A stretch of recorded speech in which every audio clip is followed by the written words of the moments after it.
A visiting speaker. Police are investigating now. They do have a suspect in custody. We can tell you political analyst Charlie Kirk was there speaking today. We have a witness joining us on the phone. This is Taylor Birmingham from the campus of UVU. Taylor was there as the shot was fired. Taylor, can you hear me? Yes, I can. Tell us what you saw, what you experienced today.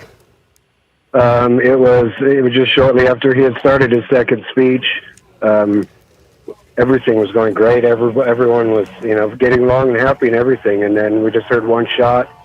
It didn't sound like it was a very high caliber. It sounded like a smaller one. But my wife immediately fell, but I saw him, and he definitely got shot. It looked like roughly in between his neck and like his collarbone area or somewhere in the neck. Taylor? What it looked like, but there was a lot of blood. Taylor, can you set up the scene for us inside the arena where that speech was taking place as this was happening? What can you tell us about what was going on around you? Everything was great. Everybody was getting along, and there was two crowds there that were from a different perspective or view that were screaming and yelling a lot, but. Besides that, everybody was getting along. It was great. So, we all love Charlie. He's amazing. What happened immediately after you heard that sound? I imagine it was pretty chaotic. It was very chaotic, yeah. The biggest fear was my wife at first, but there was a whole lot of just fear and sadness, and Sure. mass Sure. destruction. I guess everybody just freaking out, trying to take care of their own, and we're all trying to help everyone else.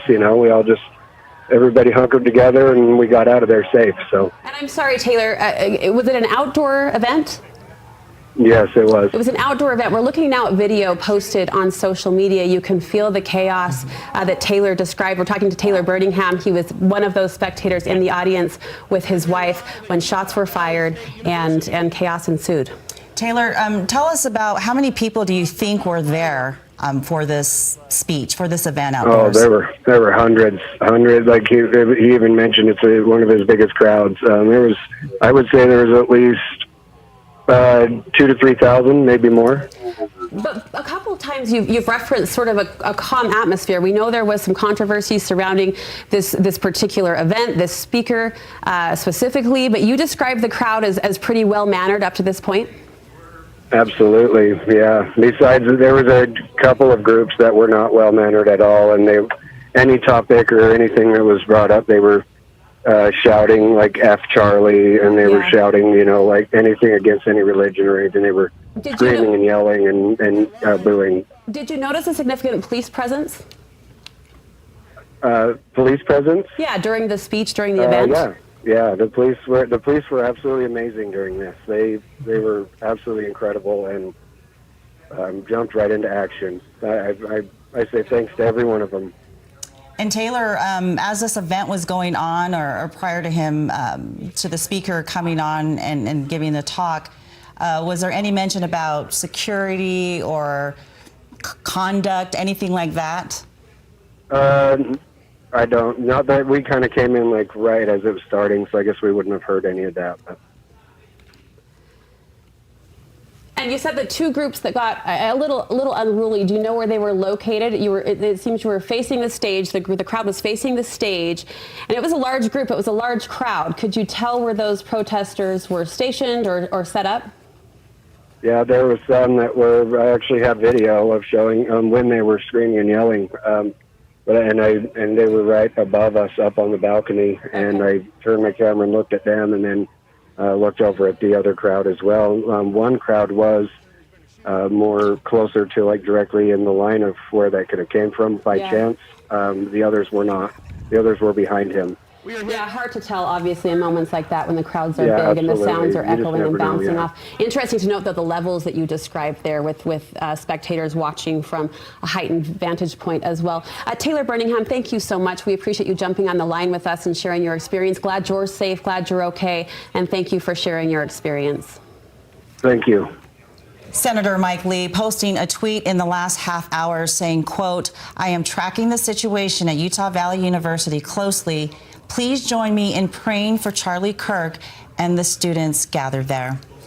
We're showing you kind of a repeat of a video posted on social media, and social media is lighting up right now, as you might imagine. Charlie Kirk was the scheduled speaker at UVU today. He's an American right-wing political activist, an author, a media personality. There was a lot of attention given toward this particular speech. Yeah. It sounds like we are getting some witness accounts that we want to make sure that you're aware of. Are we going to... We have Jason. He's a former officer. He's joining us on the phone. He was just 5 feet away from this event when it happened. Jason, thank you. Obviously, you have a professional eye on a situation like this as well. Were you working today or just there to observe? No, I was just there to have fun and immerse myself in Mr. Kirk's dialogue. I had retired from the law enforcement back in June. I was just there having fun. Yeah, describe to us what you saw.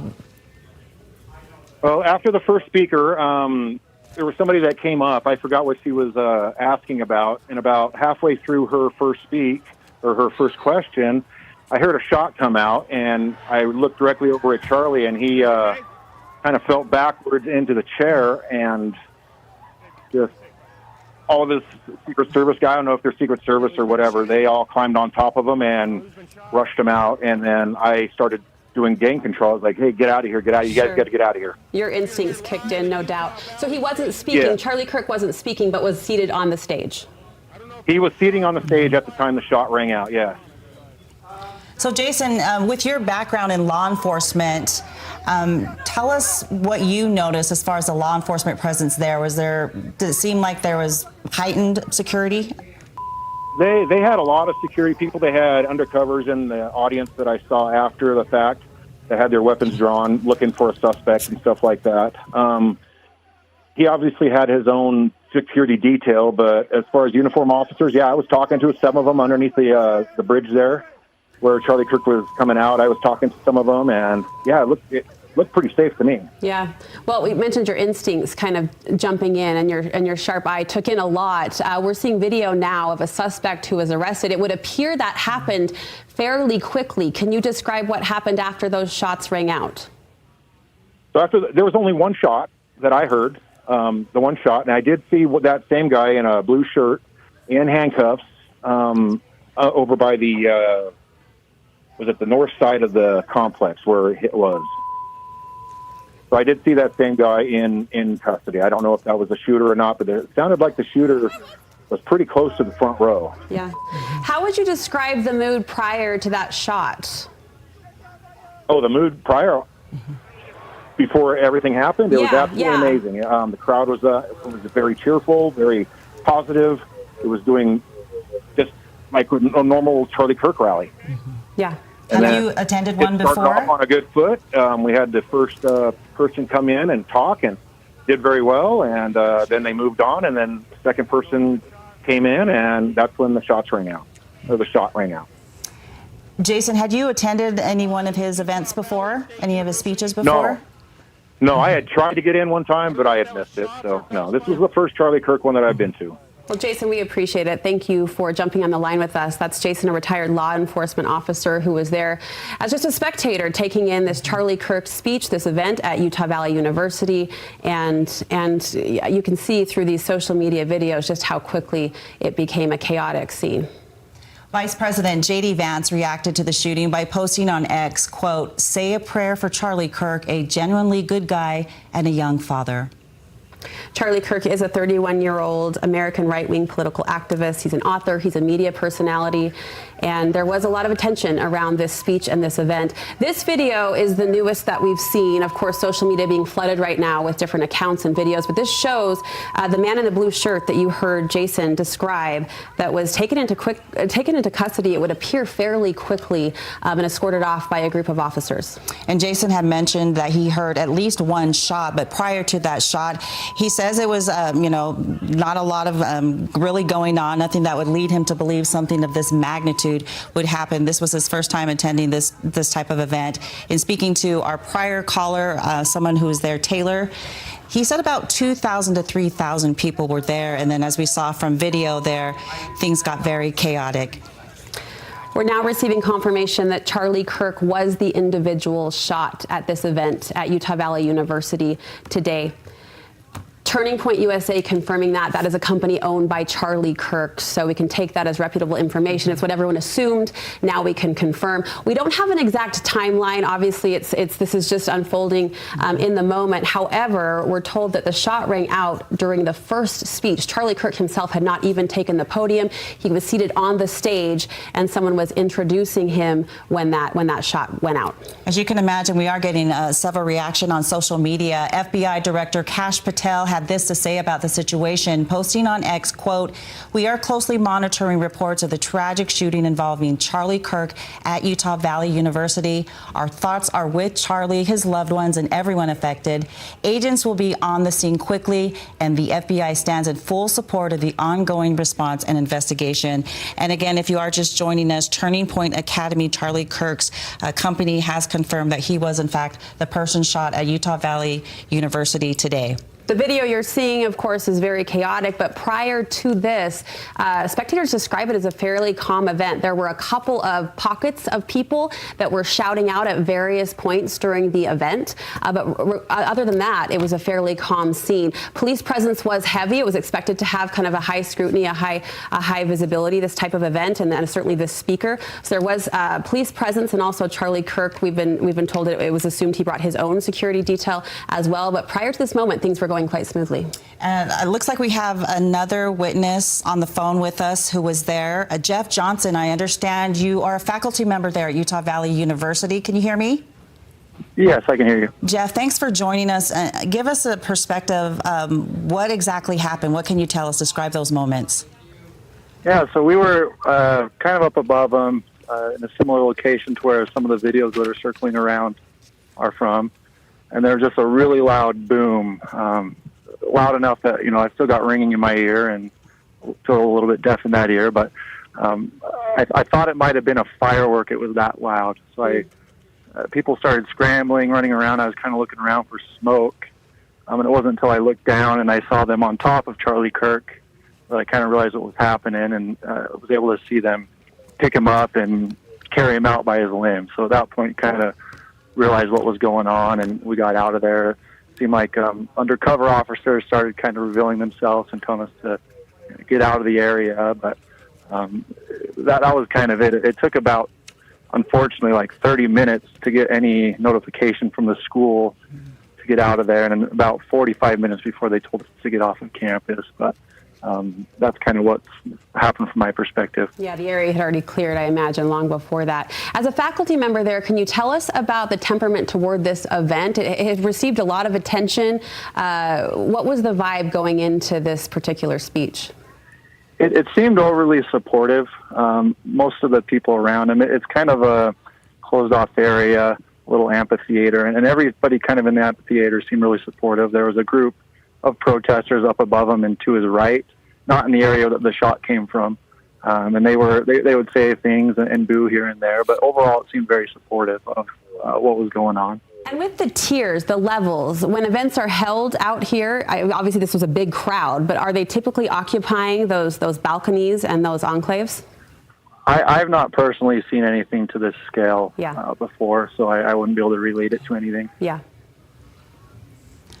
Okay, well, we appreciate your insight, Jeff. Thank you so much for joining us and jumping on with us for our call.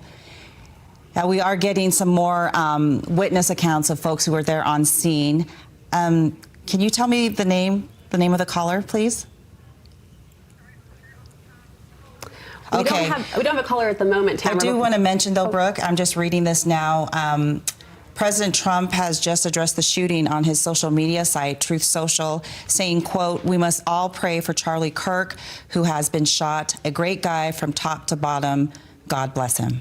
We're hearing a number of reactions like that on social media. The latest from President Trump, as Tamara said. J.D. Vance also responded. Some of our local leaders responding as well. It was a very chaotic scene, as you're seeing, and social media reacting real time. There were upwards of 2,000 to 3,000 people there, is the best estimate we can get from those on the ground. And all of those people flooding social media with their experiences, their pictures, and their videos. Yeah, and based on one witness account, we understand there was a speaker that had just gone out. Charlie Kirk hadn't even spoken yet. And so we're taking a look right now on your screen here. We're getting more video of Utah Valley University at this speaking event. right before the shooting. One witness had just told us on the phone here that he heard one shot rang out almost as if it was a loud boom, a firework, a firecracker. Response was immediate. Charlie Kirk did hit the ground, we're told, and security detail appeared to immediately protect him, climb on top of him, and you imagine how quickly people then scattered just as a result of that single shot, that single sound. But we're told the police presence was quite significant, both uniformed police officers, but also those who jumped into action after this particular event, helping to clear the area, helping to get people to safety. So the response itself seems to be pretty quick. Yeah, an earlier video showed too that there was a person that has been arrested that was being escorted. We haven't gotten confirmation that a suspect is in custody, but that's the part of the video that we have been seeing, that someone in fact has been arrested. Yeah, we have told the suspect was in custody, and we're seeing now the video there of the man in the blue shirt. And spectators say that attention immediately went to this individual. Obviously, it's hard in a situation like that with a crowd of that size to determine where certain sounds come from or how those sounds reverberate or bounce around the area. But one individual we talked to, Jason, he was a retired law enforcement officer, so he had a sensibility that was quite heightened in unusual ways because of his law enforcement training. He noticed police officers immediately, he said, going toward this individual in the blue shirt, and he was shortly thereafter led off the campus. Well, this is a breaking news situation, so we are getting information pouring in as well as video, what you're seeing here. We do want to talk to another witness that was there at Utah Valley University to get her account. Can you tell us your name, please? Hi, my name's Haley Westmoreland. I'm here with Mia Callister. We were both at the school at the shooting. Okay, Haley and Mia? Taylor, yes. Haley, can you tell us what did you see and what did you hear? What happened? So we ended up getting there late, and we were coming in behind where he was speaking. And so in some of the videos, you can see that building, and that's where we were. And we just had walked in and heard the shot, and everyone turned, and they just started running and screaming. They were just screaming, shooter, shooter, run. People were crying, and... Can you kind of describe what the mood was like there before you heard those shots, before things broke out? It was so mellow, and then as we were walking out the door so mellow, you could just hear the gunshot, and automatically hundreds of kids were running, screaming, shooter, shooter, run, run, run. And as you ran through the halls, every single person just started running. You could feel it. They were crying. We are here live. So people scattered both inside buildings and outside, just trying to clear the area as quickly as possible. Yeah. There were just crowds of people trying to get out as fast as they could. Well, Taylor and Mia, thank you so much for sharing your account. We're glad you're safe, and we appreciate you sharing your experience with us. Yeah, thank you so much. We can now confirm Charlie Kirk was the individual shot on UVU campus. It was a highly promoted speech that was scheduled for this morning. Charlie Kirk, of course, an American right-wing political activist. He's an author. He's a media personality. You can see now from this UDOT camera the congestion of traffic as people obviously try to leave the area.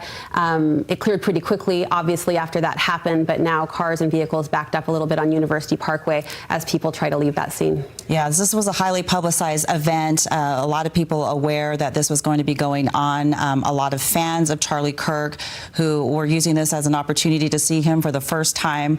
From witnesses, they told us about 2,000 to 3,000 people were in attendance there.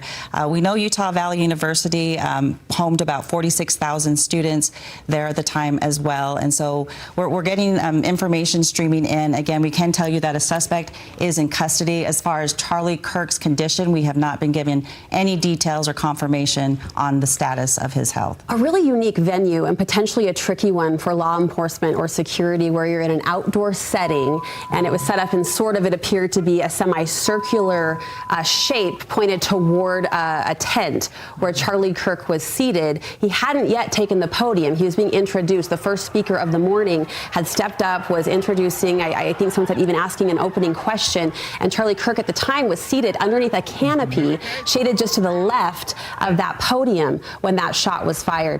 KSL reporter Alex Cabrero is en route to Utah Valley University. He also is tracking the updated information and also the feedback as it rolls out. Alex, what can you tell us?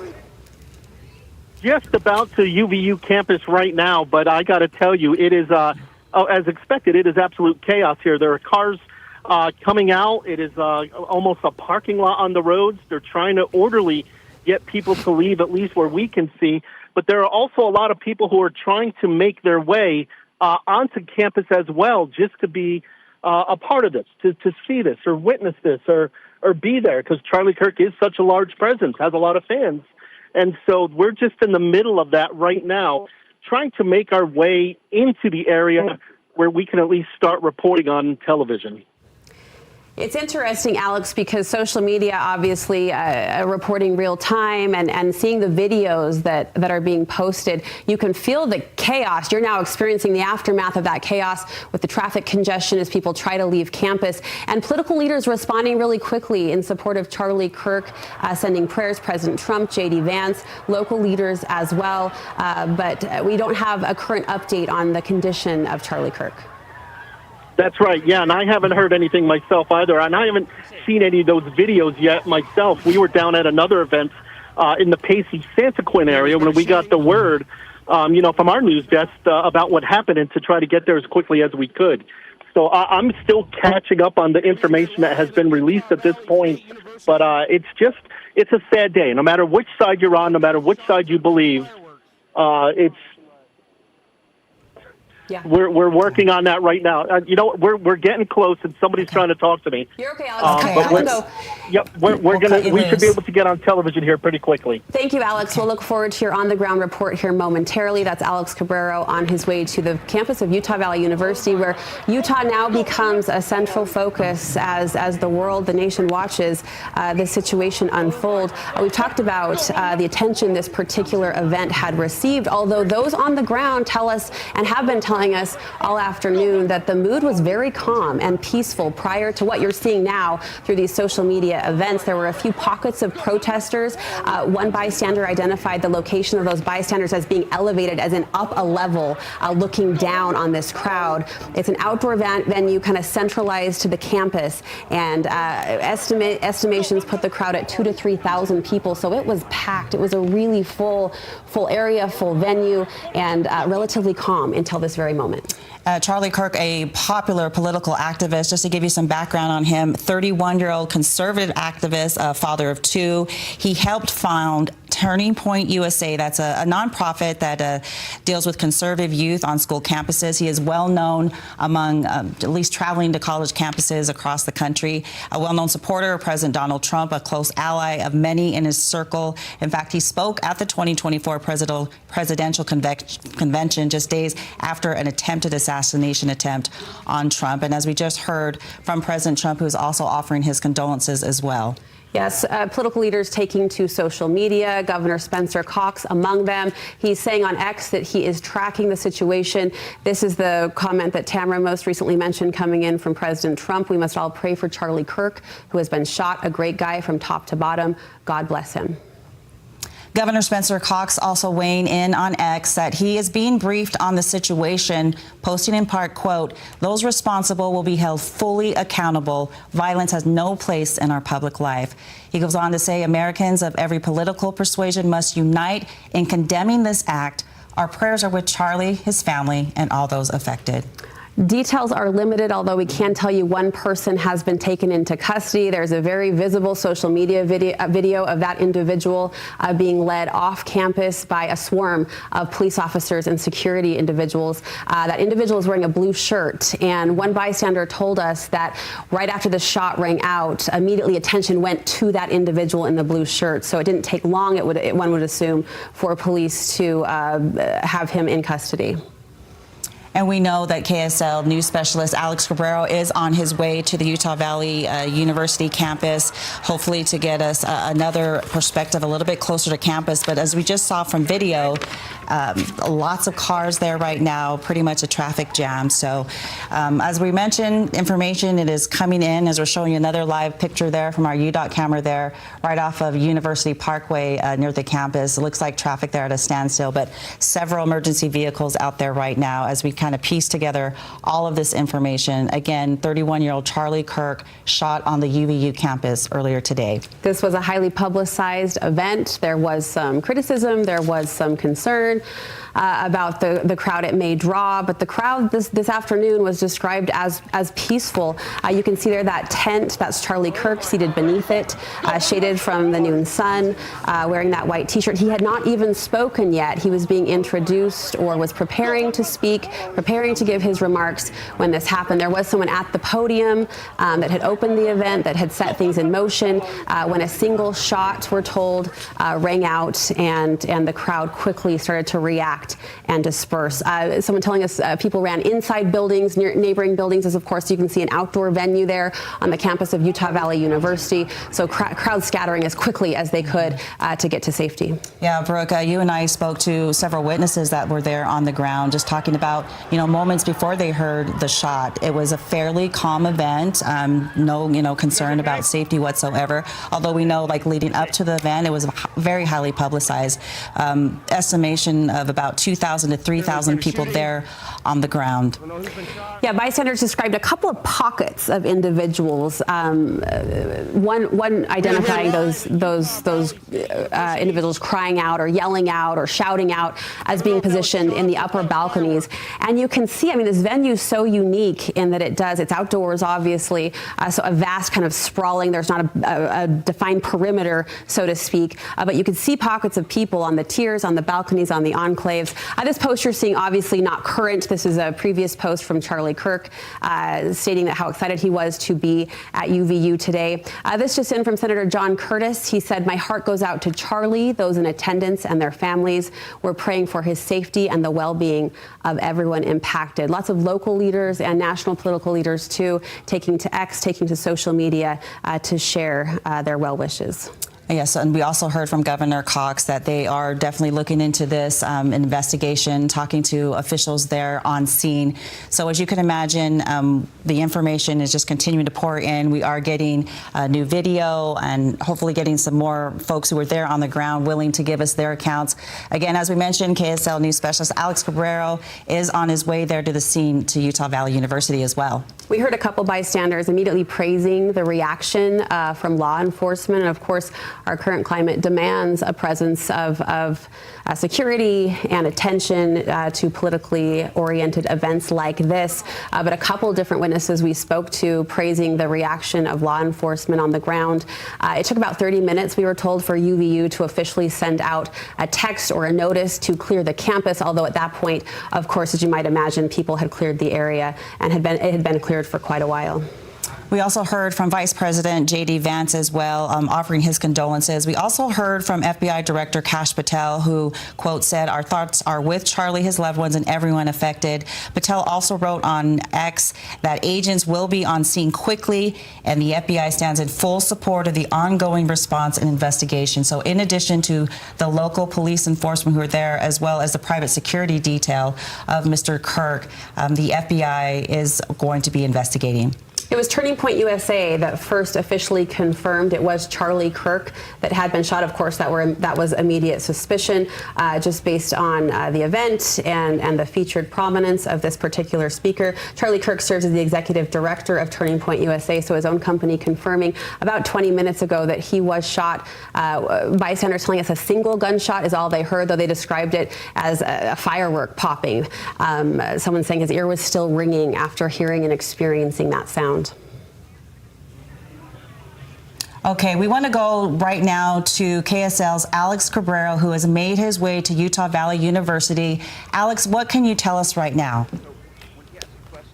That's right. Yeah, you know, we just got here on campus to one of the parking lots, and as we mentioned just a little bit ago when we were talking to you over the phone, is that there were a lot of students and people trying to leave the area, a lot of students and people also trying to come in to be a part of this, just to kind of witness this for themselves, to be a part of this. Of course, Charlie Kirk, a very popular activist, a very popular speaker who's been going to campuses all across the country, encouraging debate on either side, on both sides, just trying to spread the message and the word of what he wants people to hear and hear kind of the other side of the story often. Join me here now is Brendan. He's one of the people who was here when all this happened. Now, Brendan is not a student here. He came all the way from Clearfield just to be a part of this and to see this. And Brendan, you were telling me you were right there when this happened. Yeah, so I mean, it was pretty packed when I got here.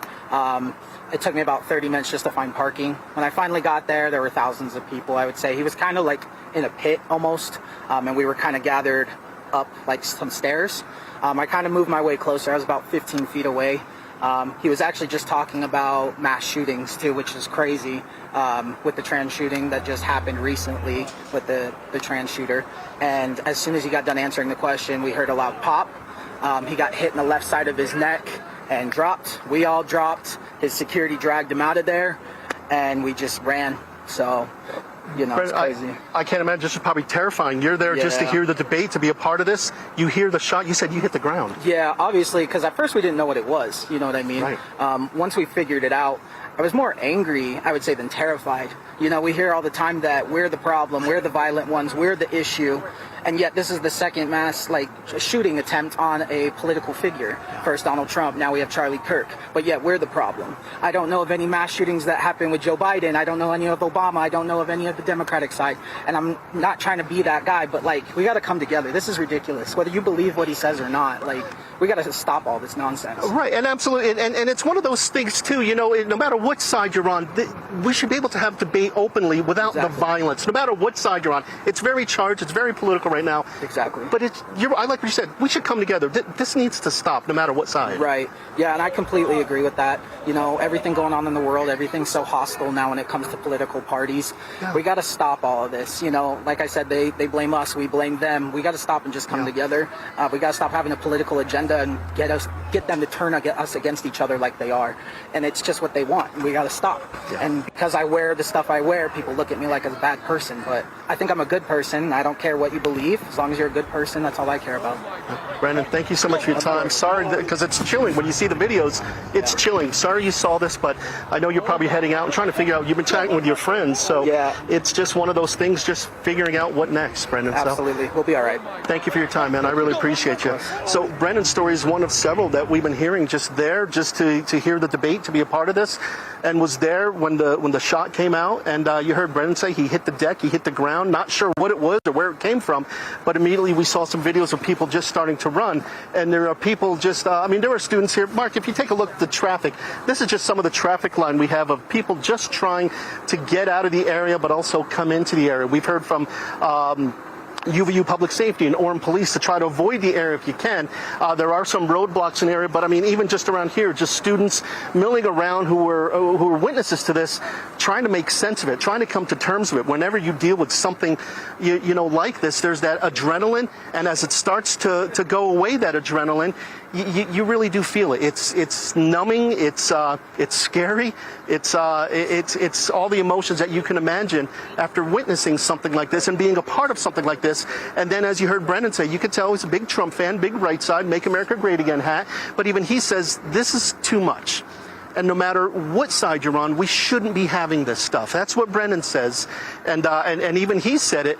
It would be nice if we could come together. I don't know if this is going to be the spark that brings people together. We've seen countless examples of this throughout the country in recent years. And you wonder at what point do we realize enough is enough. So that's something we'll be chatting with students about, trying to get their perspectives on all of this. And as we gather more, we'll certainly pass it along to you. Yeah, Alex, thank you. You characterized, I think, the raw emotion really well. And And it is a sad day for us in Utah, but everyone across the country for all of the reasons that you described. This appearance was part of the American Comeback Tour. Charlie Kirk was expected to live debate people who would pose, lines of thinking or questions. And so it was a live debate. More than 6,000 people did sign a petition protesting against his appearance. He was, interestingly enough, scheduled, I believe, to appear at Utah State University later this month as well. So he had plans to stop twice here in Utah as part of today's tour. All right. Well, we want to get some insight from our colleague, Chris Bertram, a former police chief. Can you hear me, Chris? Yes. We appreciate your time with us on this tragic day. We want to talk a little bit to you about the venue where this is taking place, Utah Valley University. Viewers are looking at the video right now of Mr. Kirk in the tent, as well as about 2,000 to 3,000 people. Can you kind of talk a little bit about the law enforcement side of things when dealing with an event like this in this type of venue? Yeah, when you have an event like this, I mean, you're going to, pull in a lot of resources. There's a lot of pre-planning to go to keep not just, Charlie Kirk and his people safe, but everybody attending safe. And so I would imagine that with the pre-planning that went on with the University Police, the Orem Police, Utah County, federal partners that may have also been involved with intelligence and securing the venue, I imagine that there was quite a bit of planning that went in to make sure that the entire day that he was on campus, everybody would be safe. And Chris, one has to assume with an outdoor venue that provides some specific trickiness in terms of crowd containment and also security control. It does. And it's one of those, again, going back to the planning, where the event is being held on campus. Are you securing the event, directly around him or including the buildings and other, open spaces? Because it does become, tricky. We are, our public campuses, there are, rules with regards to firearms there, and people may be allowed to bring firearms on there. If you are locking the area down, specifically with magnetometers, that again adds another, layer of security. But again, what do you mean by that? How you want to do and how you want to secure the venue. Chris, elaborate on that. What do you mean locking it down with what? Well, in some cases, we have secure venues where we're not going to allow anybody into the specific areas, kind of those rings of security. We may, have magnetometers and we may search bags and things like that as we get closer. But as you get further out, it may be a more open, movable. I mean, this is a campus. People are going to class. There's other things going on during the day that they may not want to interrupt for this one event. That makes sense. And we've noted that a couple of bystanders who were on the ground level of this event, so in the grassy field just in front of the speaker's podium, they described kind of the chaos or the shouting out and ultimately the gunshot coming from upwards. Like there's levels that we're seeing here with different buildings and different balconies, and that just all goes into the complex planning that you described that's required for an outdoor venue like this. Absolutely. When you have elevated positions around where the venue is being held, it becomes, again, that extra layer of security as to what you're going to do or not do in some cases. There's decisions made based on, the amount of personnel, the amount of money that you're going to spend, the amount of, in some ways, the amount of restricted egress and ingress of how people are going to move around. On campuses where we're believing in the First Amendment, we've also got, it's a public campus, so the Second Amendment may apply. We may not want to impede on students and visitors, moving around the campus. On the other hand, if this is an event that we're going to secure that area, again, you're going to move further out and people may be restricted in how they move, which then, impedes on, the educational process and impedes on people's daily learning. We're not locking the campus down for the entire day during this event, it sounds like. And I find myself thinking there's really only so much you can plan. Like, as you described, the detailed planning that is just ultimately required in a climate like ours, in a day like ours, there's only so much you can forecast and can foresee. And all of those variables become, potential safety pain points that unfortunately we're seeing play out today. I agree with that somewhat, but I also disagree. We are, with an event like this, I imagine that there was a lot of security planning going on, a lot of intelligence planning going on. You're right. We can't predict, what we used to refer to as black swan events, things that you just couldn't imagine happening, and you can't lock that down. But there are a lot of things that can be done when we have things that are predictable. Even if it doesn't happen often, we do have great, and I always say this about, with the World Series and the Super Bowl and the Olympics, we have great people that are involved in those logistics and the planning and the security and the collaboration that goes on. And so a lot of that has been vetted out over the last 40 years, last 20 years in Utah, because we've had significant events. We have significant events every single year that are nationally, internationally attended. And Chris, while we cannot speak to the specificity of this particular security plan or execution, is there a point of security that you would like to see implemented more often at events like this, or something that people maybe aren't employing as often that you think would help boost security in outdoor venues specifically? I think that, retrospectively, we always know a lot after events happen, and we tend to respond to that need. On the same time, we have a lot of lessons learned from the past, both here in Utah, nationally, internationally, that we put into practice. And I understand that we can't completely lock down, everything that, i.e. when the president comes to town, we lock down a lot. We keep those areas safe. That's probably not practical, with a situation with a guest speaker like him. But because of, the emotion going on, surrounding, again, Charlie Kirk and other people in similar on both sides, it does require us to be prepared and make sure that everything has been done. I do believe in this case that a lot of planning, a lot of right-minded peoples and collaboration went into planning this. Retrospectively, we're going to know, how that was and if there were any gaps. Chris, before we let you go, I just wanted to ask you, for folks who may be at home watching this right now unfold on TV, or perhaps even who live near Utah Valley University, what happens now as far as our local law enforcement in this investigation? What are the next steps when something of this magnitude happens right here at home? Right. This is a significant investigation that's going to impact all of Utah. I imagine that this is going to be methodical. Both, I mentioned University Police, Orem Police, Utah County Sheriffs, they're probably neighboring agencies. Federal agencies such as ATF and the FBI will definitely be involved, determining what the intent or motive was of the people involved. Were there more than one people? This is something that is not going to take hours. It's going to take days. And there's going to be a lot of effort put into this investigation. All right, Chris Bertram, thank you so much for your insight and professional perspective. We always appreciate what you have to say and add. Local alerts going out to elementary schools in the area, prompting a shelter in place. Moms, dads, parents getting alerts as we speak, as security measures kind of unroll as a result of a shooting that happened at Utah Valley University. We can confirm Charlie Kirk was shot, as you've likely heard, expected to speak at noon today. We don't have an exact timeline or a breakdown. This was a highly publicized event. There was a petition that had gone out ahead of this event. Less than 1,000 people signed it for the UVU appearance. He was expected to speak at Utah State University later this month, and 6,000 people had signed a petition protesting his appearance later this month at that campus. You're looking at a live look now, a live picture from Chopper 5, the aftermath of this morning's really unfortunate and tragic event. And we have been showing you videos that have been circulating online of the event. And we actually have KSL's news specialist, Alex Cabrera, who's there on campus at UVU, who has been speaking to some of the folks who attended that event. Alex. Yeah, just still a whole lot of shock and unbelievable sense of what happened. Why did this happen? There's you can still see the traffic here, people trying to leave campus right now as we speak, just because the investigation is beginning. The police, law enforcement, they would like to be able to screen those leaving the event, try to figure out exactly what happened. Did this one person that we hear is in custody, did that one person act alone?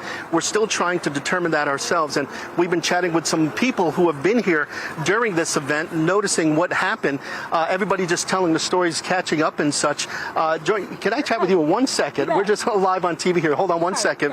But here is Kim, her daughter Bentley, and Wes. They were just here for the debate themselves. Not students here. You said you used to be a student here, but you didn't hear the shots, you said, Kim, but all of a sudden you saw people running. That had to be terrifying. Yes, but we were heading to the event, and all of a sudden they're just a group of people just running down the hallway, and they're like, shots have been fired, there's gunshots, run, run, run. So I grabbed my daughter, and we just booked it out of there. It was scary because you don't know if it's real, if it's not, but you just have to go with your gut and get out of there. But it was scary. The adrenaline shot up through my body, and I chills, and just we were freaking out. Yeah, and you know, we always hear about this. This always happens somewhere else, but when it's happening right where you are, all of a sudden it's as real as it gets, and you freeze. What do you do? I didn't really understand what was going on, and we just heard gun, and I was like, what's going on? So I tried to alert other people. My mom was like, Bentley, run. So we just ran and found the nearest door to exit out, and it was just terrifying. You get chills, and like you kind of freeze, but you're like, I have to save my life and everything. So that's just, yeah, it was scary. It didn't feel real. Yeah. And Mom, as her mom, you know, we're hearing from a lot of parents who have students here. Their kids go to school here, terrified. You were with your daughter seeing this. It's not only yourself now, but you're thinking of your daughter. Yeah, very scary. I just wanted to get us out of there, and there was people that were just kind of like standing around, looking around, and I'm like, grab one of the girls. I'm like, you need to run, get out, because people kind of didn't know what was going on. And you know, I'm like, leave your food, run. And I don't know, it was scary. I wanted to get everyone out. I don't blame you. Let me chat with Wes real quick, too. Where were you when this happened, Wes? So I was in a room fairly close to where it happened, and then some people just ran in and yelled active shooter, so we all just got out. You hear those words, active shooter. They become normal words almost in America anymore, but still, it's terrifying. Yeah, I mean, really none of us believed it at first, and then we still just got out and saw the hordes of people running. So now just coming around chatting with people, that's kind of what you do now, because you're sharing a terrible experience with others. It's how you, I don't know, decompress and deal a little bit. Yeah, I really don't know. I mean, talking here seems to help with people who experience it in the parking lot as well. Yeah. I'm sorry you went through this, Wes. Thank you for your time. I really appreciate it. And ma'am, I'm so sorry. Tell me, where were you when this happened? I heard you chatting with Kim and Bentley. You were pretty close. I was really close. Watching the whole thing, I was probably on the second level up from, well, I've never been to this place except for classic car shows, so I can't really explain to you, but I was to the left of Charlie, super clear view. Saw everything happen, heard the gunshot. I was the last one standing because I couldn't quite believe. I thought maybe it was a stunt. And then everybody fell to the ground. We all fell to the ground. I got pushed into some bushes. I stayed there. There was a lady with her elderly mom, and I said, is she okay? And she said she's okay. So we just kind of stayed in the bushes for a few minutes, maybe a minute and a half. And then a man said, go this way. And we went right where Charlie had come in and out. And I was right behind the police when they had the man in the handcuffs, and I was standing right there next to them as he was on his knees, and he said, I would say multiple times, but at least twice, just shoot me, just shoot me. And I videoed it, and I called him every name in the book that I could think of, which is probably not appropriate, but I was a shaken ball and mess. I'm still shaking, and I'm still crying. I love Charlie Kirk. He's awesome. And I pray for him and his family. And I pray for everybody that was here to witness this. It's awful, and I don't understand why we can't have something like this that is truly innocent. You know, there were the non-believers, the ones that didn't like him, and that's fine. But to shoot him, he doesn't deserve this. That's the part I keep hearing from a lot of people, too, is like, look, no matter what side you're on, this shouldn't happen. Never, ever, never. And I will always help anyone. I don't care if they're a Democrat, Republican, conservative, it does not matter. And I asked a girl, hey, can you tell me what building this is? And she looked at my hat and she said, not with that fat hat. No way. And I was like, okay, well, that was rude, but whatever, you know, to each their own. But it's sad. It's really sad, the America that we have today. I don't know. People keep saying, how do we fix this? And you keep thinking, is this tragedy going to be the spark that gets us back together? Because something is wrong and we need to come together. But how? I wish I had that answer. Oh gosh, that's the multi-billion-dollar question, isn't it? I wish I knew. Prayer. Pray. Stand up for your beliefs.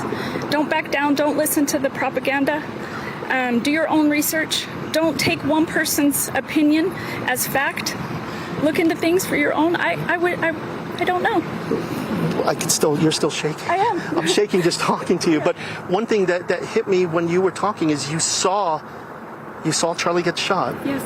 And then you were waiting because I think you don't know where it came from. You don't know how many people there are. You don't know what's going. That's terrifying. Right. And like I said, I wasn't sure because he was literally talking about how many mass shootings from trans people. That's literally what they were talking about when it happened. And when I saw him get shot, I like I said, I was probably the only one standing still for a minute because I was like, what the heck just happened? I thought maybe it wasn't real. And unfortunately it was real. Now you're leaving, you're trying to get out of here, but you're talking with people you probably never met before because that's how you cope. This was a tragedy and you were there. Right. You talk about it. Right, and this lovely lady here, I just said pray, as I didn't realize that you guys were the news. I just said pray for Charlie, and she said, are you okay? I don't know her, and she gave me a hug, and I thanked her again for the hug because that's how we need to be. We need to be more loving and kind to our people. All of us. It doesn't matter the color of your skin or, your political background. It doesn't matter. We're human beings, we're Americans, and we should stand tall for each other. Thank you for your time. I'm so sorry that you witnessed this and went through this. And I know the adrenaline is wearing down now, and that's where it really hits. But thank you for your time and sharing some of that. You're welcome. I appreciate your time. My name's Elisa. Elisa, I'm Alex. Thank you for your time. Nice to meet Thank you so much. You said you want to put doing quick. Thank you. I'm sorry. That's okay. Thank you. So Elisa, Kim, Bentley, Wes, just some of the people here who witnessed this, who were a part of this, just coming here to be a part of the debate, to hear Charlie Kirk speak. Again, no matter what side you're on, there are some people that you follow with the side you believe. And everybody we spoke with said violence should not be the answer. Violence shouldn't happen, that you should be able, especially on a college campus, to come and at least have a debate, talk about things that are tough, and to have it happen like this. I mean, Elise was just shaking when we were talking to her. Her hands were visibly shaking as she's holding onto her purse there. It's just a tough situation, and I'll show you the line again. I mean, we hear more police sirens here. The line, it's just cars backed up all the way, more students and people just leaving campus here, just trying to get out after what they've talked to. But things do certainly appear a lot calmer now than when we first got here maybe 30 minutes ago. We saw some people running when we were pulling into this parking lot here at UVU, and now it looks like people are just casually walking. But just, it's a sad day. Again, no matter what side you're on, this stuff, people saying shouldn't happen, and they're sharing their stories with us. So let's send it back to you for now. Alex, thanks for catching and carrying that emotion in such a compassionate way. We appreciate it. We appreciate it. This was part of the American Comeback Tour by Charlie Kirk. It was a stop at UVU. There was a planned stop at Utah State a little bit later. The plan was to set up a Prove Me Wrong table there under that tent where people from the crowd would pose questions or challenges that then would, play out in a live debate. That event had not even really gotten underway when this particular event happened. Charlie Kirk shot this morning on the campus of Utah Valley University. All right, we want to check in with KSL News Specialist Daniel Woodruff, who is also on campus. Daniel, we were just speaking with Alex Cabrero, and emotions, as you can imagine, running very high. Describe to us what you're hearing there on campus. Yeah, definitely high emotions, Tamara and Brooke, and we'll talk to some other witnesses in just a minute. But first, I want to show you where we are. We are on the west side of the Utah Valley University campus, and as my photographer shoots in here, you can see the tent that says "Prove Me Wrong," and that is where Charlie Kirk was speaking when he was shot. And you can see behind there's an area where all of the spectators were gathered to watch his speech. and to witness exactly what happened. I'm joined by 3 Utah Valley University students. This is Isaac. I'll start with you, Isaac, and you're from West Jordan, I understand. Yeah. You were in the crowd. Tell me what you saw. We were just in the crowd, and you can hold it. Okay, yeah. We were just in the crowd, and we were just watching him do his debate. Nothing was crazy was going on. Wasn't any crazy topic he was talking about. And immediately we were sitting next to each other. We just heard an immediate pop. And we're like, what's going on here? And then after that pop, we just saw him in his neck. We saw him fall backward, blood shooting out of his neck, hit the floor, and we just had to bolt it out of there immediately. We got all soaked, running through the water. It was actually surreal. We didn't actually know what was going on. We just kind of were like, oh, like this might be like some skit. What is this? And we had no idea until everybody started running out of the way, and we're like, oh, this is one of those scenarios where you're actually in like a school shooting like position. You're like, holy. Then we got to get the hell out of here. So yeah, how close would you say you were to where he was speaking? Probably 20 feet, 20, 30 feet from where he was speaking. I actually personally saw him get shot. Everyone else was filming, and I was just sitting there just watching the debate, just seeing what was going on. And then I just immediately hear a pop, see him get shot in the neck, blood come out of him, and then he just hit the floor. And then I just take these guys, and we just run out of there. Chris, I wanted to ask you for your perspective as well. Were you in similar position, kind of watching? I was just right by him, and we were watching. It was kind of hard to see because everyone was like standing up. I thought it initially was a firecracker, like a loud firecracker. Some people do dumb stuff all the time, and then no, we just saw him fall to the ground, and then we all just booked it. We ran, and it was crazy experience. When you found out that he had been shot, and that as information trickled out, because now UVU has confirmed that he was shot, what did you think? I thought it was super surreal because UVU is a nice place. It's a very good place. I thought that would more happen in more crime city type places, not at UVU, Utah. But you know, it's a crazy experience. That's all it is. Erica, I assume you were with these 2 guys as well. What did you see from your perspective? I couldn't really see just because of all the people, but just the gunshot sound. We didn't think it was a gunshot at first. Everybody kind of stood there for a second and then hit the ground, and we all just ran out. I can only imagine that feeling when everyone starts to run and panic. Can you describe what you did next after the shots? I just ran. He grabbed my hand. I was just getting dragged, basically. I was pretty in shock, and so we ran through the water of the fountain just trying to get out of there as fast as possible. Tell me why you had come to his event and why you wanted to hear Charlie speak today. I just see him on social media and stuff. I like what he has to say. And I was excited to see the debate and hear more of what he has to say. Yeah. We hear about political violence, Chris, and I mean, you don't think of it happening here. You don't think of it happening where you are, but yet here we are. How have you been processing the aftermath of this news? To be honest, it's crazy to me because I wasn't even like that shocked in the moment. I was kind of like, did this really just happen? You know what I mean? I wasn't like frantic or anything. I just got out of there safety quickly, but it was a crazy experience. I don't know why or how this happened, but it's Utah. I feel like this is a pretty nice local neighborhood state, you know what I mean? So I would think that would more happen in other states, you know, a little bit more violent, but it's tragic that it happened here. Yeah, no, I completely agree, and it's actually wild that this is happening. Like, I don't even know how to describe it, but yeah, I can't believe that I was actually part of something like that. Because you hear about it, but you're like, is this actually going to happen, like, to me one day? And then we were actually talking about it right before this, like, oh, the craziest part is, like, there was no checkpoints, nothing to get in here. Everyone was just able to walk in here. I'm like, I have my backpack. I'm like, if I wanted to, I could just bring a gun with me. But, like, I'm like, this is just crazy that everyone was just allowed in here and just with anything you could have in your backpack. And so I was like, and so there was no checkpoints, nothing. I just wish there was like some kind of checkpoints or something to at least check people, because if that was true, this probably wouldn't have happened. But I guess legislatively or by law, you can't have like checkpoints at some public schools. So I don't know how that works, but it's actually wild. Had you seen a law enforcement presence generally around? There was law enforcement presently around, but like the immediate response, I was like, is everyone like why are we not running more? Like, why is everybody sticking around? I was like, let's get the hell out of here. And I don't know. I just thought it was crazy. There was people there, but it didn't really. Everybody kind of just didn't know what was going on at the moment. They were just sitting there, like watching it. Like, oh, did he really? I'm like, yo, dude, he got shot, dude. Get out of here now, dude. Like, what are you doing here? Yeah. And I heard you on the phone earlier sharing, I don't know if you were with family or friends talking, but I imagine you've probably got a lot of people hitting you up to make sure you're okay. Yeah, no, totally. All my friends like, oh, dude, are you okay? Were you there? Like, what's going on? I'm like, yeah, dude, it was crazy. I'm good. Like, don't worry about it. Like, I'm fine. But it was wild what happened. I saw him get shot, and I just immediately, we got out of there, bolted out of there. Cops are good now. I mean, they evacuated everybody, which is great. But it's just surreal, really, being in the moment, because you're like, this could never happen to me until it does, you know. And I think it's surreal, and I think many would say it's sad that at an event where you come to hear political speech, that this type of thing happens. Yeah, it's crazy, because like Charlie Kirk, I love the man. He's a great guy, and I don't know why anybody would feel a certain type of way to shoot him. It's just a debater. Like, who cares? You're just a debater. Like, you're not doing anything or harming anyone. So why shoot anybody? Like, let's just talk. If we're gonna be in this environment, let's just talk about stuff. You know, I don't know why we have to like become violent about it. So I don't know. It's kind of crazy to me, but yeah. Isaac, Chris, Erica, thank you very much for making a few minutes. Glad you're okay. No, Thanks for. I will let you on your way now. Appreciate it, guys.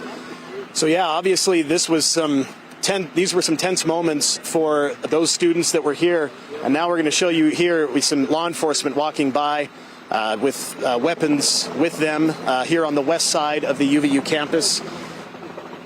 Lots of law enforcement. I mean, where we are, I see law enforcement from Provo, from Orem, from UVU. We've been told the FBI is here. We've been told that other federal agents are here, and it's quite a scene. I mean, I've not seen anything like this. Certainly, I'm from here, grew up a couple miles to the east, and have not seen anything like that here, certainly at UVU or in this area. But you heard those witnesses here. I have one more individual who wanted to share a little bit more about what they saw. Tell me your name. I'm Wesley. Wesley, tell me what you noticed.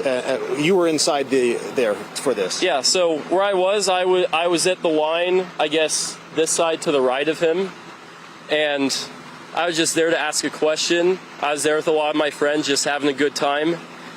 We saw one person question him, just seemed business as usual. And then when the second person came up, he asked an interesting question about like whether like transgenders are disproportionately represented as mass shooters. And then I heard the shot, I looked over, I saw what I thought was smoke, and then I got out of there. And yeah, I think it's really interesting that the person asking the question was asking about shootings like right as the shooting happened. A tense moment. What did you do in the aftermath? Because I know everybody started to run. Yes. Well, I mean, there was too much of a crowd, to sprint, because, it's a big crowd. So I just act calm. I walked out in that underpass at the pace I could. And then the police, first they said they wanted to interview me, and then as things took a while, they were just like, hey, just give me your number. And then sent me on my way. So pretty. Yeah, it was. Well, Wesley, thank you very much. Get your thoughts there. So we've heard from a number now of witnesses that me and others that have interviewed of people that were inside there, or I should say outside because it is an outdoor venue, when the shots were fired, when Charlie Kirk was shot. That's what we've got here from the west side of UVU campus. We'll continue to be here, but we'll send it for now back to you, Brooke and Tamara, in the studio. Daniel Woodruff reporting live from UVU campus, where earlier today Charlie Kirk was shot. And we are hearing from the AP, who has confirmed that Charlie Kirk is in critical condition at a hospital, again, after being shot at this event held at UVU. And though we don't know any other medical details on that, I think that's an exhale for a lot of people right now to at least hear the initial report of critical condition. The shot was fired. He recoiled. Bystanders describe him recoiling and immediately falling to the ground. It was quite a visually traumatic scene. But that's the latest update we can give, is that he is in critical condition.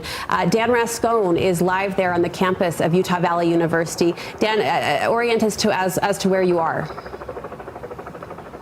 Yeah, pretty incredible scene out here as far as talking to students. But let me give you a little idea as to where we're at here. Many of you, of course, know where the UCCU Center is at. We're just north of it right here. You can see all the traffic here, people trying to get out of this location, traffic completely backed up, a lot of cops, a lot of officers from a variety of different agencies all out here trying to be able to kind of lock down the campus, of course.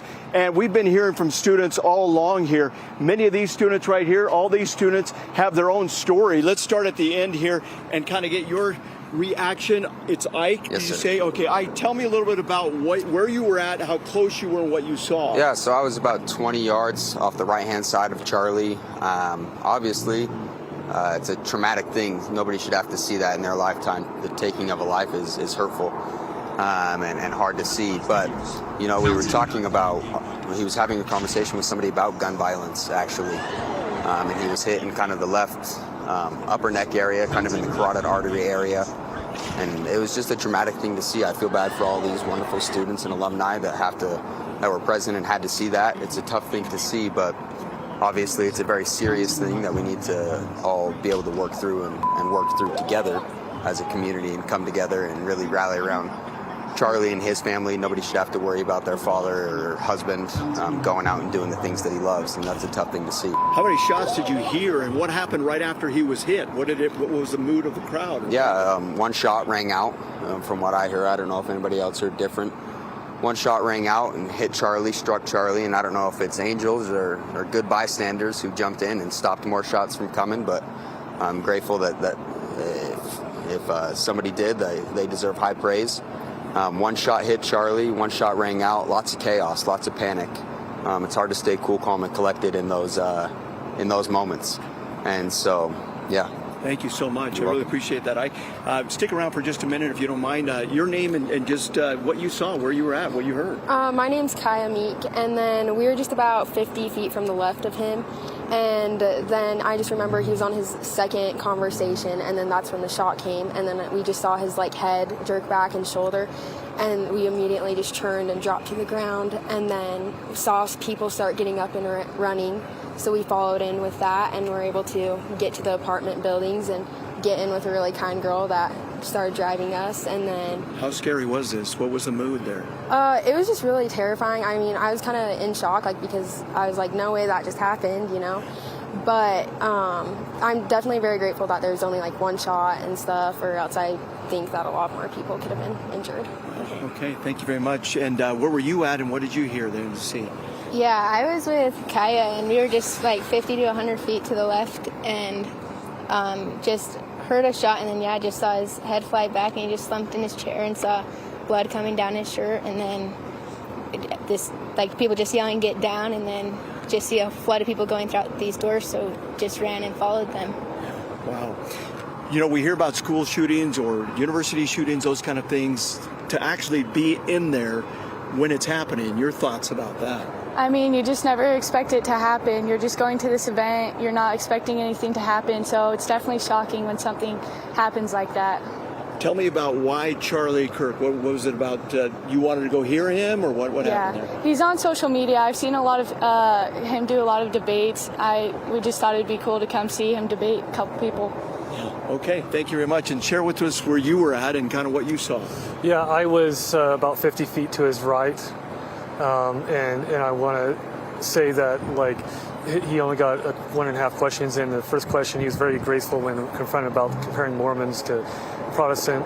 And then the next question right before he got shot was asking about transgender mass shooters and the DOJ wanting to take their guns.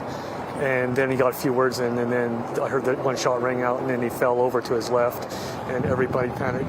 Okay. Man, thank you guys very much. I appreciate that. And boy, what a traumatic experience for all of these students here. Again, we're on the north side there of the UCCU Event Center here. Again, let me just kind of show you just traffic right here. You can see traffic completely still backed up. Everybody's still trying to get out of this location here. But you heard the stories there, one after another.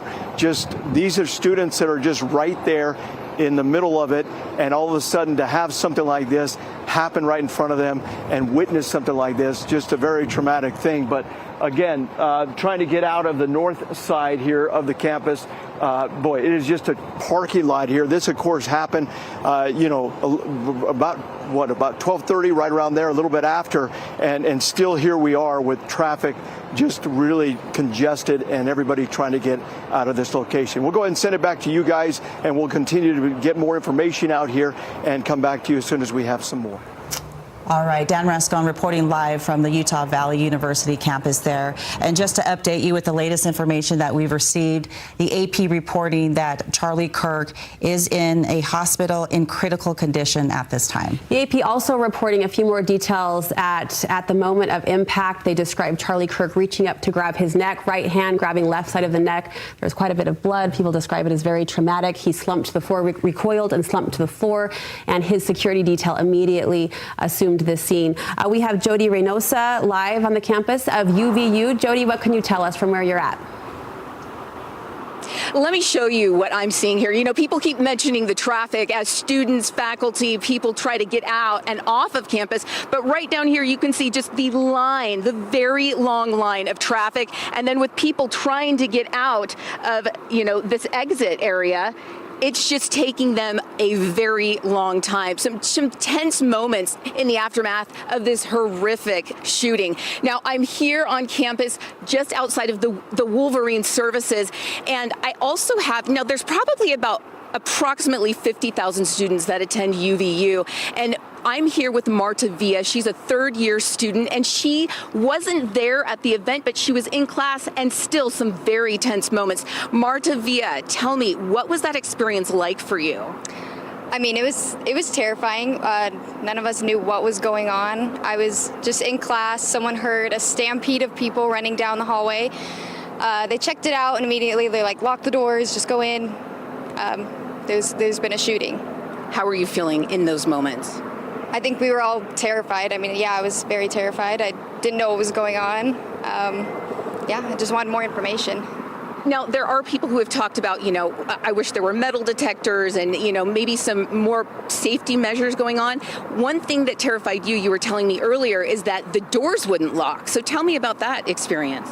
Yeah, we tried to lock the doors, but we were having issues with that. So the boys in the class the men in our class just were guarding the doors. So they barricaded themselves across the door, basically, to help people?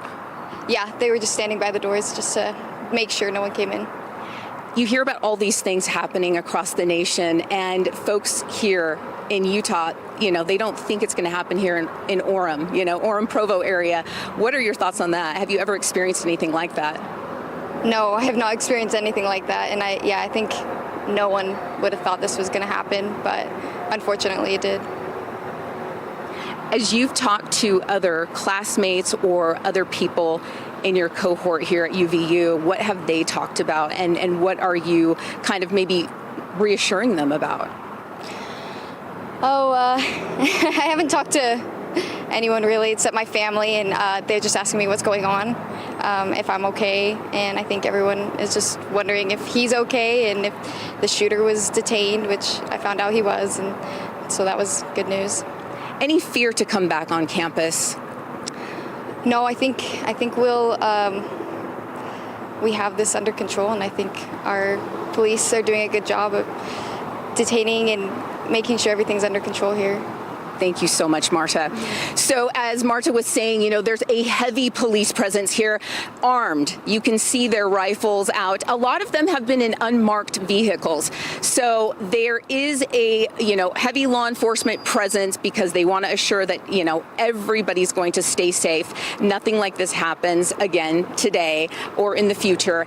And so you've heard it from Marta, her experience, and how nerve-wracking to have the doors in your classroom not lock. So you can, you know, we'll be having more information unfold as we get more details, but I'll send it back to you. Jody Reynoso reporting live for us from Utah Valley University. Appreciate the update there. Let's go ahead and check back in with Daniel Woodruff, who is also there at the UVU campus. And Daniel, you've been able to talk to folks there on the ground as well, getting their perspective of what happened at this event. As we know, the UVU campus has since been closed, but still a lot of people trickling in and a huge police presence. Yeah, we're here on the west side of the Utah Valley University campus, and campus has been closed, as you said. Classes have all been canceled for the day. People have been asked to leave. As we got here, we saw a very long line of vehicles trying to get out, so there was a major congestion due to that. But campus is closed here at UVU due to the shooting of Charlie Kirk. And I am joined now by Sarah, who is originally from Draper, a Utah Valley University student. I understand you were inside, and it's been a traumatic thing to witness. Tell me a little bit about what you saw and how you've been feeling. Yeah, so I mean, it's been a little bit over an hour, over an hour since it's happened, and my heart is still racing and I'm still shaking a bit. It's definitely scary. Basically, Charlie Kirk came out at about like 12:06. and everybody was super excited to have him there. And the first student stepped up and they had a conversation about like Mormonism and Christianity. And then after that, they had another student step up to talk about transgenderism and the violence and gun violence that's been surrounding that recently.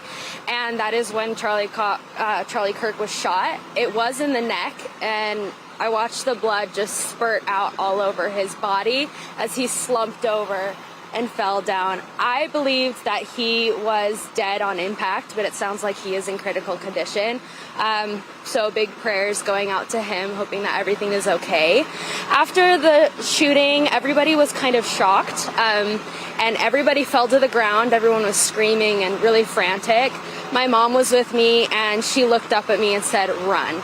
So me and my friend grabbed hands and we ran out of the building, out across the street, all the way to Bucked Up, across from Utah Valley, and just waited there. And we had a sweet retired law enforcement officer kind of help us out and make sure that we were safe. So, because processing something like this, I mean, you mentioned your heart is still racing and probably still replaying what it is you saw and heard. Oh yeah, 100%. It's definitely really traumatic, and I didn't really realize how shocked and traumatized I was until, at least 30 minutes after. I was really, I just couldn't stop crying, and it's so sad and it's so evil. So yeah, I'm just glad nobody else got hurt, but big prayers out to Charlie Kirk and his family. And from your description, Sarah, it sounds like you were sitting fairly close to the front. Yeah, I was in the 4th row back. That's when I saw him just get hit right in the neck, lower neck, and just blood spurting out all over. It was awful. You had come here to this event to hear him speak. Why did you want to come, and what were your thoughts about him as you made the decision to be here on a Wednesday morning? Yeah, so I have classes today, or did have classes. I had my morning class, and afterwards I went to see Charlie Kirk. He's an awesome guy. I agree with all of his political stances. And I was really excited to see him, especially at my own university.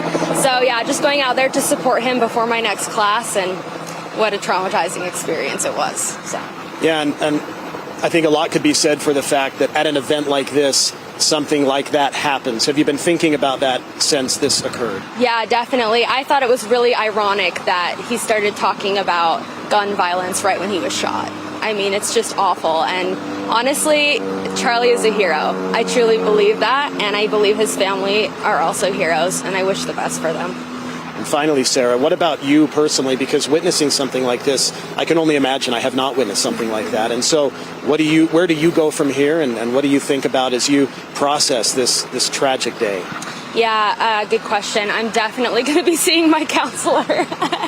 I will have a lot of therapy, and honestly, I think it's just going to bring me closer to God.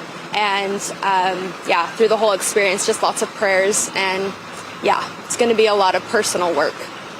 Sarah, I really appreciate you spending a few minutes. Thank you. Best to you and your mom. Thank you so much. So here on the west side of campus, just yet another voice of someone who was at this event.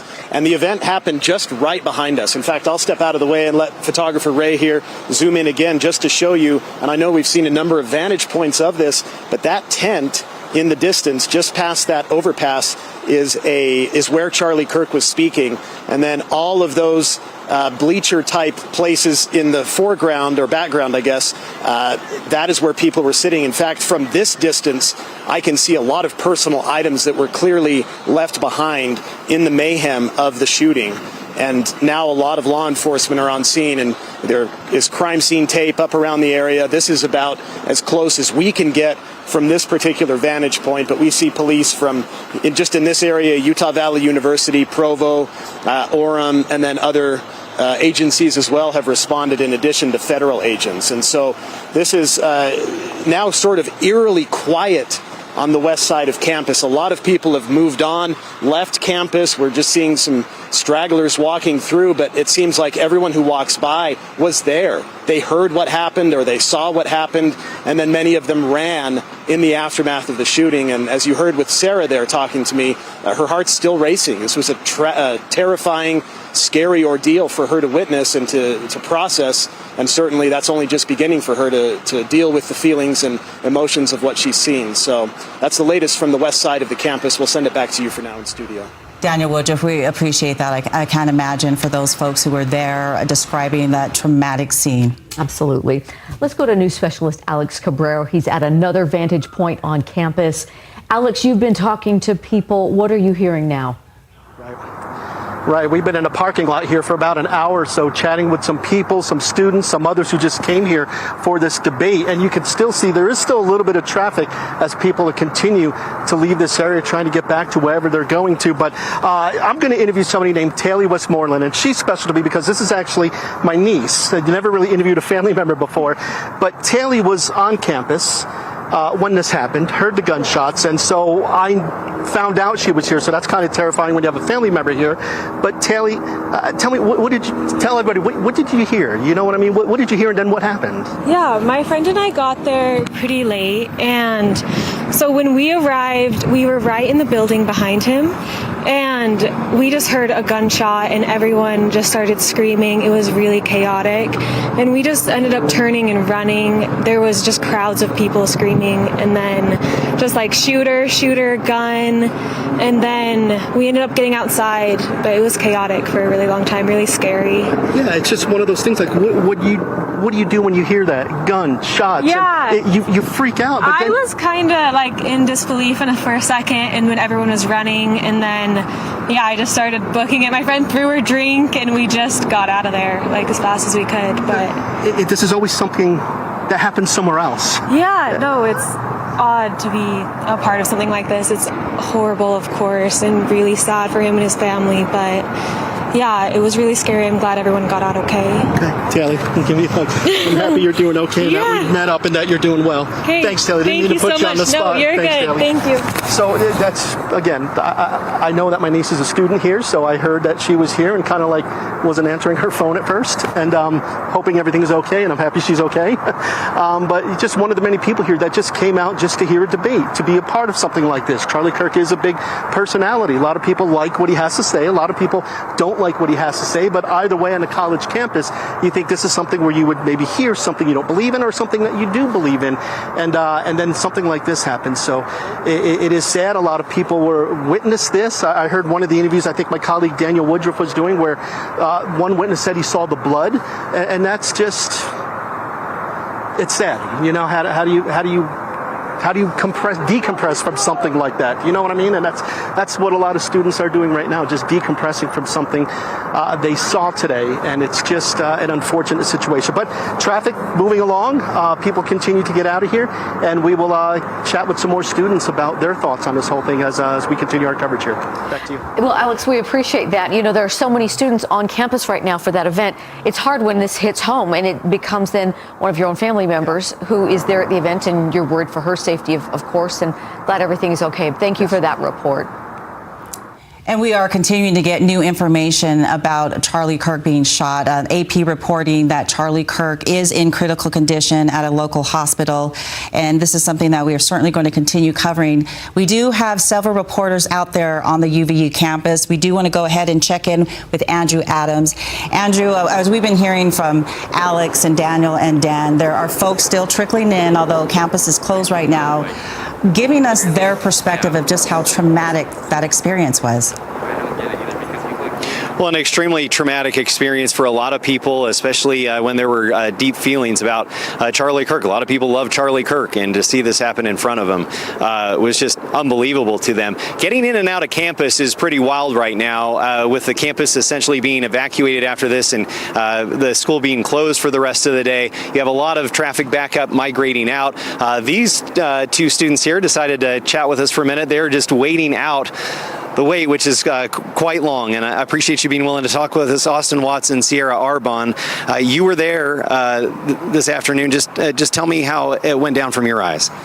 I mean, it was pretty chaotic with all the people. There was hundreds and hundreds of people in attendance that were just listening. I mean, he had a huge support here. Everyone was cheering for him. There was obviously some protesters too, and then it was honestly pretty hard to hear. So I guess what had happened was someone asked him a question about gun violence, and then we heard a shot, and for a second it was like it didn't even feel like it was like actually happening. It almost sounded like a firecracker. And then from where I was standing, I wasn't right up next to him, but I saw him double over and then everybody like went down to the ground, and then after a few seconds it was just like a sea of people just trying to get out of there. And yeah, there's videos you can see online. There's just everyone's coming out full speed, and there's phones on the ground, AirPods, like everything. Everyone's just leaving all their stuff, and it was pretty chaotic. So it was crazy. Sarah, you were watching that. What went through your mind as this was just happening? A lot of things were going through my mind. I was thinking about how I wasn't supposed to be there today and how I was supposed to be at work, but then it got canceled. And I was scared. It was a scary situation, but kind of along the same lines as Austin. I thought at first that it was a firecracker, and then I realized that was a gunshot, because I'm short, so I didn't see above the crowd. I couldn't really see Charlie when it happened, but yeah, it was scary. What interested you most about Charlie Kirk and why you came out today? Well, I would say he's just an interesting person. I honestly haven't listened to a ton of his stuff, but I knew that he is like a pretty strong conservative Republican figure, and I lean more that way. So I just was interested to see what questions other students at UVU had to ask, and what his response would be to them is really it.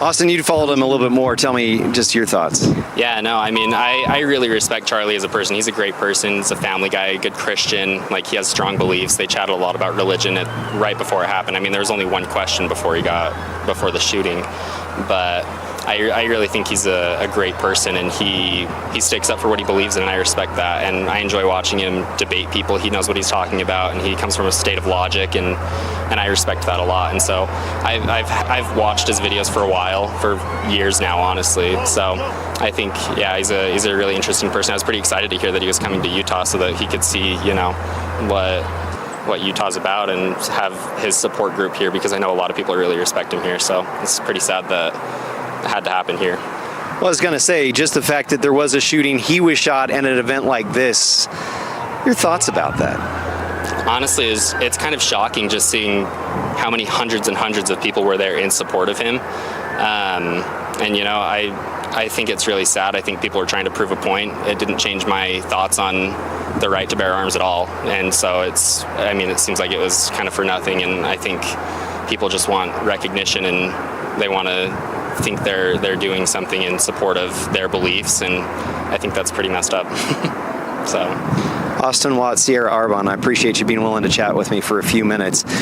Everybody just trying to take this in, what happened here at UVU, and of course, trying to get away from campus is going to take a while. If I can actually just push the camera over here, I didn't prep Stuart for this, but if you look over here, there's this line of cars, and so it's going to take a while. Just getting in here is tough, getting out of here is tough. Some people just wanting to sit it out, because there is no easy way out of campus, as it has been closed, and as police, as we've seen, have been sweeping the grounds here. So we're going to change positions from where we are. We'll bring you more, but toss it back to the studio for now. All right, Andrew, thank you for that update. We have an important update that we want to bring you now. Earlier, this is NBC reporting that the university had confirmed that they had the suspect in custody. Now they are saying they do not have the suspect in custody. That may help explain why the campus has been on lockdown, why they have not been allowing people in and out of the university. We can't confirm that report, but that's the latest on the status of what they had reported earlier. And again, Charlie Kirk reportedly shot in the neck while visiting UVU during his Prove Me Wrong tour. We understand he is in critical condition. We are checking in with our news specialist that we have out there on campus. Let's go ahead and check in with Jody Reynosa right now.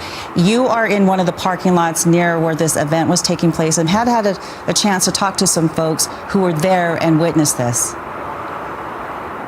That is correct. In fact, we are still seeing such heavy traffic, as everybody has mentioned before. Here is an egress right here. Pretty much every artery going in and out of campus is just packed. Because right here it looks like, oh, maybe there's a lull in traffic. Nope, you turn this way. I'm having Greg turn this way, and you have a whole line of traffic trying to exit. And parking lots right now, I'm seeing they're packed because of some students just wanting to kind of, wait it out, see what's happening. Now, let me point you to the direction. Students are telling us that in between these buildings, so you see on the right side, there's like these little pyramids on the top of that roof, and then you see the building to the left. Well, the venue was right between those buildings. We're not able to go close at this point, but that just gives you a perspective as to where the venue was. And as you mentioned before, I do have two students. These are unique students in that they are high school students, okay? They are at Cedar Valley in their senior year. They were just here on campus, though, to take a test. So I'm here with Ryder Warner and Kylie Stauffer. Okay, Ryder, let's start with you. Tell us, like, what was going on, because you were there at the venue when it first happened. Yes, ma'am. We were driving past it. So when we passed it, obviously you have all the news cameras, all the cameras pointing towards them, all the students rushing in to go and see what's going on.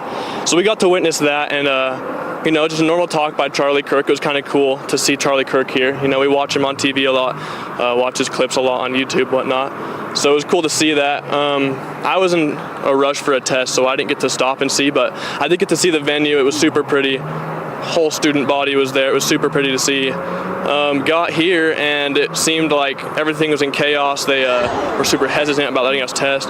Before we get to the test, though, I want to just take us back to where you were in the venue, because you said you actually witnessed the shooting. Mm-hmm. Yeah, so when they shot, it was, I wasn't actually there. I just saw it afterwards, the aftermath. The cops rushing up, the helicopters flying in. I just saw videos afterwards. It was probably 2 minutes after I left that I actually got to see what happened. So when you got video from a student, another student, because you said it was very gruesome. What do you mean by that? Yes, ma'am. The video I had showed the side camera of it, so it was him getting shot in the neck, and you can just see his neck go limp and all the blood come out, stuff like that. Super gruesome scene. I'm super glad I didn't see it in person. Did you, at that moment, did you go to, you know, like, what is going on? I mean, what were you thinking at that point? Definitely panic mode. As soon as I saw that, I knew, well, I'm here on campus. I don't think they're going to let us test, and sure enough, they didn't. Obviously, super panicked. I felt for him, you know, watching him for years. I definitely felt a little bit of sorrow for his family, too. But yeah, state of panic, and definitely just a little bit hurt for him and his family. He is a dad of 2 kids. Now, it's unique being that you're in high school and you watch Charlie Kirk. You know, you said that your dad and grandpa watch him, and last night you were watching a YouTube video, is that right? And you didn't even know he was going to be here. I didn't even know he was going to be here. He popped up on my For You page on TikTok, and I was just scrolling through, and I love watching his debates, especially as somebody who's big into English. I was watching his debates and learning how he argues, and I actually definitely base a lot of what he does into my own life, which is big for me, you know, being a student, especially being in an English class. Now, does he ever talk about violence, or is it, you mentioned he was more Christian-based, and so this seems just out of the ordinary? It is absolutely out of the ordinary. I can't believe that this even happened. He never talks about violence. You know, it's not something he's big into. He's just into the argumentative side. He loves getting other people's perspectives. He definitely can get under people's skin, just because in like any argument, you know, you're arguing against somebody or against what they're saying, and I guess that just got to him, and somebody finally decided to act on it. Wow. Thank you so much. Absolutely. Ryder, we're going to be back with Kylie a little bit later, but we're going to throw it back to you. Jody Reynosa reporting live from UVU. Again, if you are just joining us, breaking news, Charlie Kirk shot there on the UVU campus as part of his comeback tour. We understand that as he was speaking here at Utah Valley University today, he was also scheduled to bring his American Comeback Tour to Utah State University, and that was going to be held on September 30th, so the end of this month. He was going to make several stops, Deanie. Yeah, we're getting a word of a Utah-based, it's a change.org petition that basically would keep him from coming. And these are based at Utah State University, where he was scheduled to come later this month. The petition had 3,500 signatures.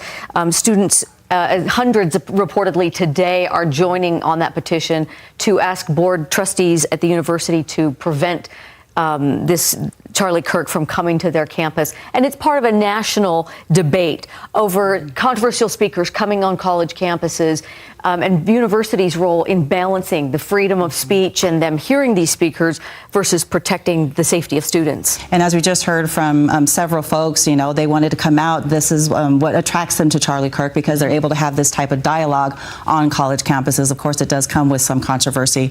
We do want to check back in with Daniel Woodruff, who is also there on campus. And Daniel, you've had a chance to talk to people there about some of the sights and sounds that they saw. And talking to some bystanders earlier today, they talked about a very calm event moments before they heard a shot. Yeah, in fact, I'm joined by two more Utah Valley University students who told me that they were some of the first actually to arrive this morning for this event. Logan and Raleigh here. Logan, we'll start with you. What kind of set the scene for me? What was it like this morning when you got here, and then tell me what happened? Yeah, we arrived, I want to say, an hour and a half before everything went on, and there's a couple hundred people here, pretty chill. But then as things went on, people just gathered. I would say there's thousands of people here. And we thought things were just a little unsecure. We thought, in terms of security getting in. Yeah, security getting in. There weren't a lot of officers around, police officers. So we just thought things, I don't know, just it didn't seem right from the beginning, in my opinion. Raleigh, as you were there, what did you notice as the crowd was kind of settling in, and who was there? Yeah, so we were all there. We were having a good time, excited to see Charlie. The majority of us were, we support Charlie, and there's a group of other people that were kind of antagonizing us up on this bridge up here. And I don't know, there's definitely some kind of bad feelings towards each other, but we didn't think much of it. Like, we thought the security was a little bit off. Like, there wasn't many people looking around to see if anything suspicious was going on. But I don't know, it's a tragic thing that happened, and really sad, and we don't really wish that on anybody. And Raleigh, when it happened, where were you, and what did you see or hear? Yeah, so me and Logan and a couple other my buddies, we were 15 feet away from Charlie, give or take. Like 5 rows back. Maybe 5 rows back. And all of a sudden, after the first questionnaire, the person asked a question, the second guy walked up, he started saying something, and then we just heard a pop. It sounded like a firework, but it just echoed around. No one really knew what was going on, and everybody kind of just got stunned for 3 seconds, and then everybody just dogpiled on top of everybody, trying to get low to the ground, mass chaos, and it was pretty scary. Everybody was freaking out, trying to find the people they're with, make sure they're safe. And we didn't know if there was going to be more shots fired or anything. We were had no idea. Logan, were you watching the stage where Charlie was speaking when he was shot? Yeah, so I actually saw it happen, and it was really disturbing. He fell back, and we all dropped. He was rushed off, and then we all just ran towards this way, through that bridge under there. So, yeah, it was just really disturbing, hard to watch. We know that this event had attracted some controversy with the petition to try to cancel it, but as you were here and as the event began, I imagine that it felt like you were surrounded by people who were like-minded, or who at least supported him being here to speak. Yeah, I would say majority of the crowd was for him. There was a lot of chants going on. A lot of the people were for Charlie. There were some people in the back that were, against him, but I would say majority were for him. And as you've processed what happened, it's been now I guess a couple of hours, I don't even know what time it is, but what's been going through your mind as you've just sort of been replaying what you watched? I'm lost for words. I don't know. It's something we'll remember for the rest of our lives, that's for sure. I don't know. Yeah. What are your thoughts? Obviously super sad and tragic, and I think it's sad that we can't even have a civil conversation anymore. Yeah. It just turns into stuff like this. He has an open mic. If you disagree with him, come talk to him. But apparently that's not what some people want to do, and they want to just have violence and lash out instead of talking through things. And we love Charlie. We hope he's okay. Yeah, we're praying for him, and we hope everything's all right. And in terms of engaging with him, that's, as I understand, the point of the tour, correct? Is that he'll answer questions and that it's a back and forth engagement. That's exactly right. So if you disagree with him, he welcomes you up, and he'll try to be respectful. Some people aren't respectful to him, and it kind of gets heated sometimes, but he's open to discuss things with you, and he tries to keep an open mind. So I just think it's sad that other people won't give him the same kind of courtesy.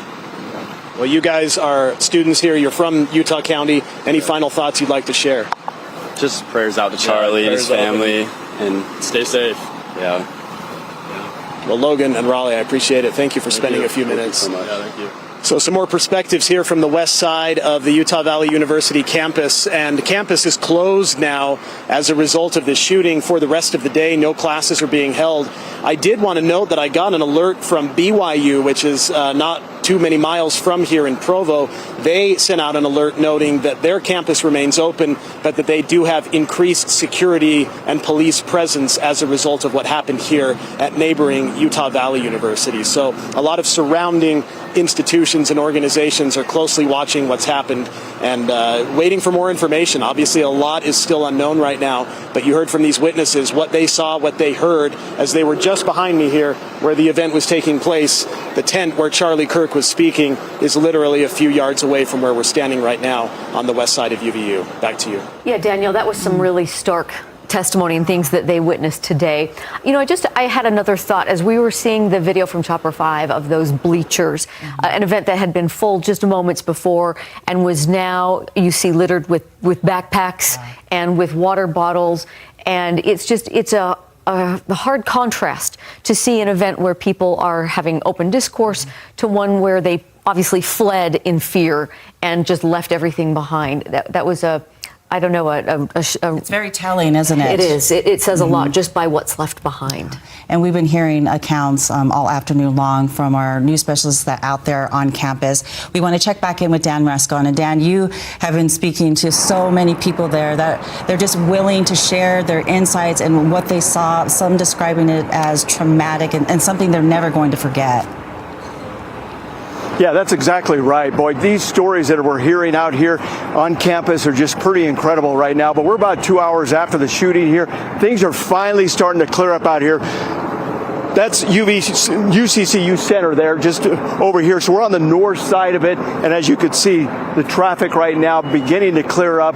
It's pretty much opened up right around in this area also. So it's finally starting to kind of get that congestion out of the way here. But we're going to bring in Gordon Ramses. Now, Gordon, you were actually there at the event also. We've been hearing a lot of stories from people that were there at the event.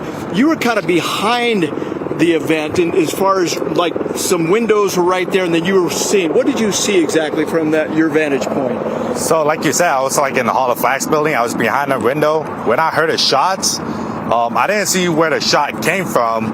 Of course, when that shot happened, everybody from my building ducked down. I ducked down as well, and like before I ducked down, I got like a little glimpse at Charlie Kirk, and there was blood all over his shoulder and on his left shoulder, and that is pretty devastating to see. I wish I could unsee that, but that was pretty traumatizing and stuff. We've heard a lot of that. Your reaction that something would happen like that right here at UVU. I mean, this is obviously a very safe campus, a lot of good students here, a lot of good people. Your reaction? Yeah, no, like you said, like there's a lot of good people, like friends, professors. This is UVU is the place for you, and like so far, like it's been an awesome experience. For something that to happen is just really devastating, and I can't believe it happened right here.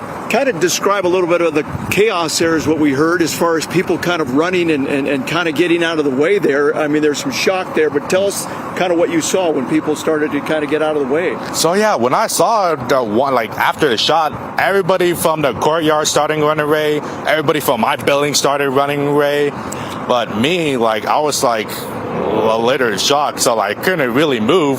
So I was just standing in one spot, ducking my head down. For some reason, I don't know why I didn't run away. I was just like, oh my goodness, is this really happening?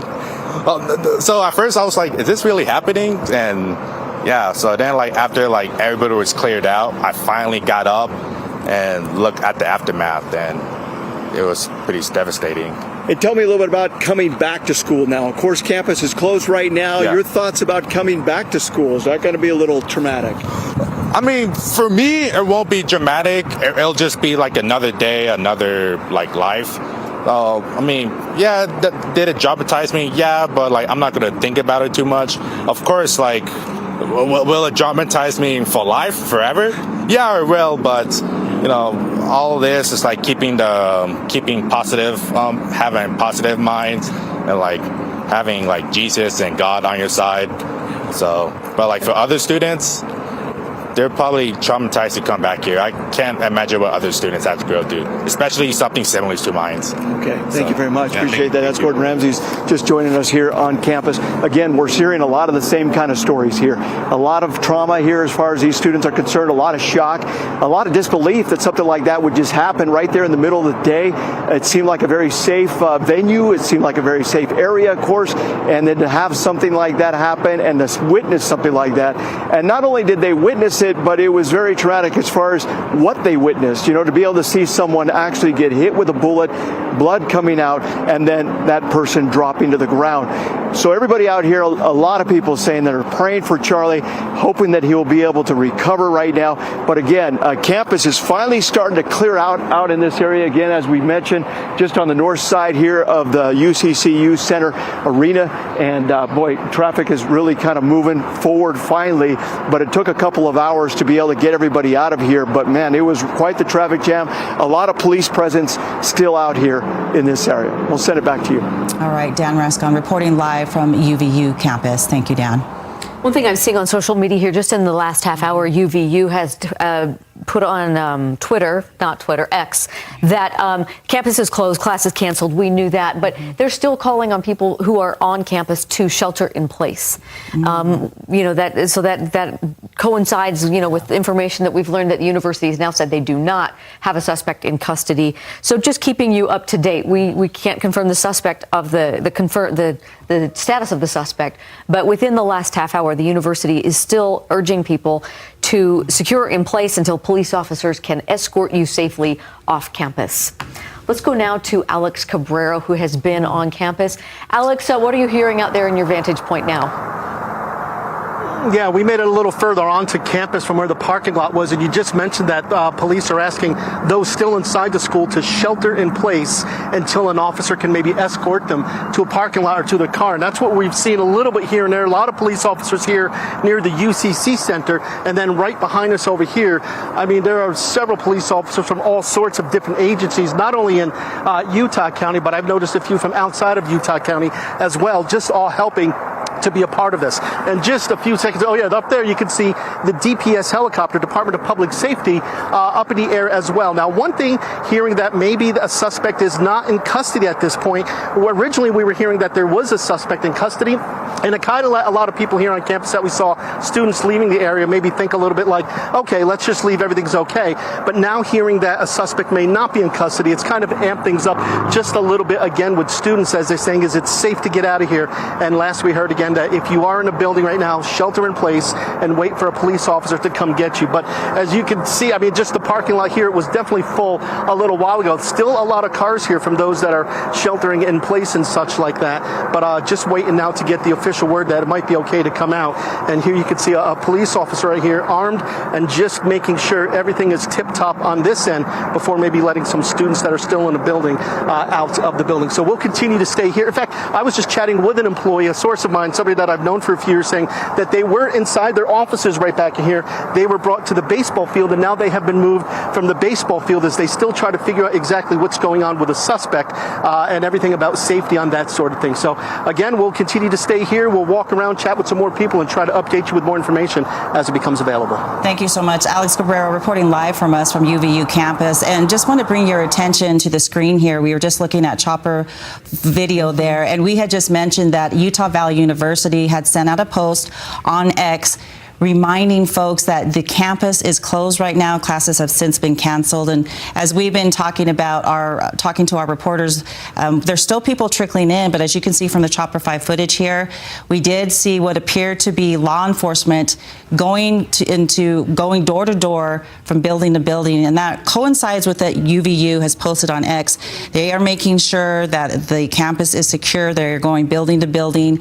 If you are on campus, they are escorting people safely off campus. They're just reminding people to please clear out the campus again, because UVU had reported just within minutes that they do not have a suspect in custody. So this is going to be something that they're actively pursuing right now, as we're showing you that Chopper 5 footage where police are going building to building. They're going to be escorting people off campus, making sure that the campus is safe and secure.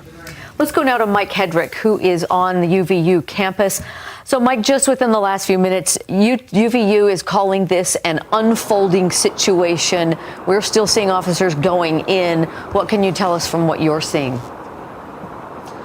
Yeah, as officers are going in, everyone else is coming out. So you can look in the parking lot right here. This is the main entrance of UVU where that roundabout is, and it gets pretty busy during school time. I have never seen this many emergency vehicles in one spot at one time. It's incredible. An armored car is behind me as well. You have SWAT, multiple SWAT agencies that are here. So again, when you look at all these flashing lights, all these emergency vehicles, if there's any question how seriously they're taking it, that's it right there.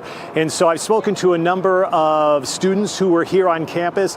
As Alex talked about a little bit earlier, as they go inside these buildings here, room by room, clearing things out, they're not letting anyone in. We had one student that I overheard she was trying to get inside there and get her laptop. They're like, sorry, give me your name and number. We can get that to you later, but now's not the time to do so. So right now they're clearing everything out. I'll tell you, I parked about a mile or so away. That's how far I had to be away and then order to walk all the way in here. And again, here we are 2 hours after this shooting. You still have this police presence and you still have the traffic that you do of people just trying to get out of here. Again, Alex commented on the investigative part of this. We're still in the early moments of this, as you know, even a couple hours in. It's still early. They're still trying to gather what information. They're just trying to make sure everyone is safe at this point. And I think once everyone is considered to be safe and there doesn't appear to be any further threats in the area, that's when they're going to come out. That's where they're going to discuss and tell us what they know so far. I spoke with one individual, actually a member of the basketball team here at UVU. He was in the parking lot trying to get out just like everyone else.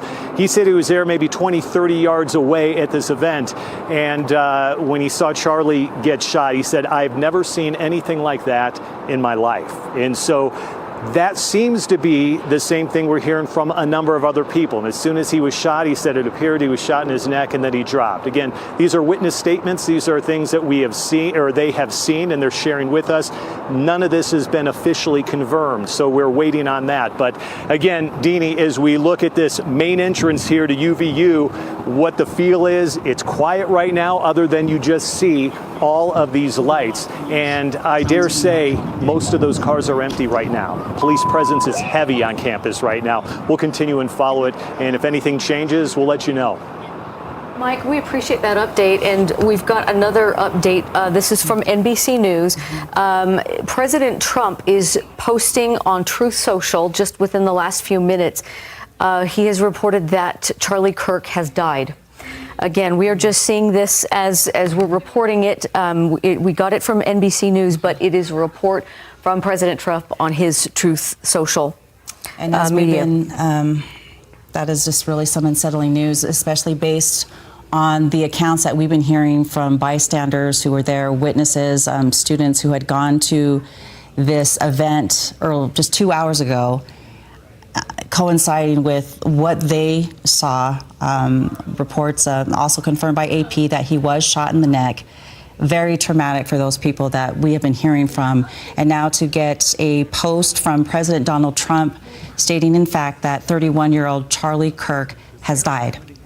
We've been seeing all afternoon. It's a sobering update, because we've been seeing all afternoon leaders from the state, leaders from the political parties, even on the national level, sending their prayers, their concerns for Charlie Kirk and for Utah and the students and everybody who was involved in that. It's hard news to process on top of what everybody has already been through down there. And we have been talking about UVU campus as well. Classes canceled today, campus closed. Police saying that everybody needs to clear out to make sure that the campus is secure and safe.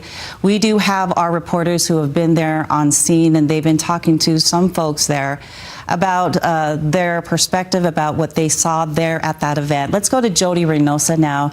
Jody, what can you tell us? Well, it's a very solemn feeling right now. As reporters talked about before, it's quieted down here. The parking lots are very thin. You don't see, the stream of cars trying to make that egress, out of campus. A lot quieter than before. But we did see those SWAT sheriff, big big vehicles coming in here to make sure things are safe or to see what they can do, figure out what they can do. We're hearing DPS helicopters overhead. I am with a high school senior from Cedar Valley High School. Kylie Stauffer joins me, and she was here. She wasn't expecting to go see Charlie Kirk. She was actually here to support Ryder, who I spoke with earlier. But we're going to go to her and see, what was that feeling like when you heard people coming out and screaming? It's a very surreal, scary moment, not knowing what's going on with everybody around, and it's like, where are they? That's the scariest part, not knowing where they are and wondering if you guys are safe and if, everybody else is safe. And you happen to be here to give support to Ryder, who was taking a test, correct? Yes, ma'am. Tell me, what is your family, your friends, is there a flurry of text messages coming in saying, are you okay? So many text messages, are you okay? What's going on? I heard it on the news. A lot coming in. What is your feeling, though? I mean, not too common that this happens around these parts. No, it's very scary, especially it's very shock. I feel like we're all still in shock. Like, it just hasn't, set in all the way because we're all just, hearing everything as it's coming in. And now hearing that Charlie Kirk has passed from this horrific shooting, what are your feelings? Super sad. I don't even know what to feel at this point because it's all just happened so fast and just very sad, feel bad for his family and everybody else. Any of your actions or your path forward in your mind, has that kind of changed, or has the trajectory changed being that this happened? I mean, you're in high school. I mean, are you thinking about, okay, what precautionary measures do I need to take if I decide to go to college around here? Yeah, it really makes you realize that, the world is very real. We're not going to be protected much longer as we're in high school. Realizing that I need to look at things when I go to college like that and realize there's a world out there. What are the drills like at Cedar Valley High School? Something like this? I don't know, just lockdown in our classrooms. We actually had one a few years back, so just kind of staying put until we get the okay. So you had one at the school not too long ago, you said? Yeah. Okay, and then now this. What is your take on everything? If you could talk to the people who can't be here right now, maybe high school students across the country, what would you tell them? That's a loaded question. Stay safe. I don't know. Just really realize there's real things out there and you need to take those precautions and keep yourself out of those harmless situations if possible. Thank you so much, Kylie. All right, so a very solemn, quiet scene here. People are still in shock. They are just, trying to grapple with what's going on. But I will send it back to you. Renelsa reporting live for us from the UVU campus, talking to folks there. Again, just getting the news moments ago. President Trump posting on Truth Social that Charlie Kirk, 31-year-old Charlie Kirk, has died. Yeah. We just are seeing also a post on social media from Governor Cox, who says he just got off the phone with President Trump, working with the FBI and the Utah law enforcement to bring this individual to justice after this tragedy. He and his wife, Abby, are heartbroken. Tough news. Everyone is reeling from this because it's been such a traumatic event to happen in our state, on our campus, to expose so many young people to something like this. And we all are going to be grieving this together. Let's go to this special report from NBC for a moment and see what they are reporting at that level. Life. That someone who engaged, exercised his democratic rights, both encouraged and provoked those to share ideas, and violence has apparently taken his life, according to President Trump. Tom? Yeah, Kelly, we have covered politics, you and I, for a while now, and I don't know if we have seen, as you described it, a season of political violence like this, starting in Butler with the assassination attempt on President Trump that came so very close, just inches away, as we all saw in the photos and the video, and as the president has described, a second assassination attempt on his life. What happened just recently in Minnesota with those lawmakers assassinated literally on their front doorstep. And now you have Charlie Kirk, who was never elected, never held office, a political activist, a young man, now shot in cold blood in front of a very friendly crowd from the eyewitnesses we have spoken to.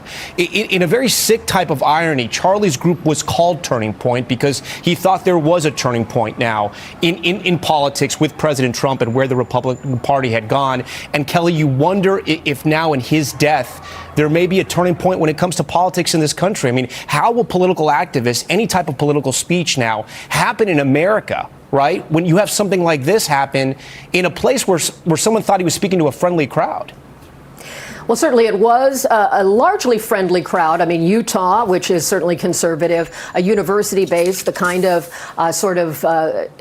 group of followers who would know who Charlie Kirk is right off the bat, a figure who lived on their phones and in their social media, ever present in those ways. We have seen over time, when there are these wrenching moments of political violence, there are waves of what happens. Initially, there is the shock.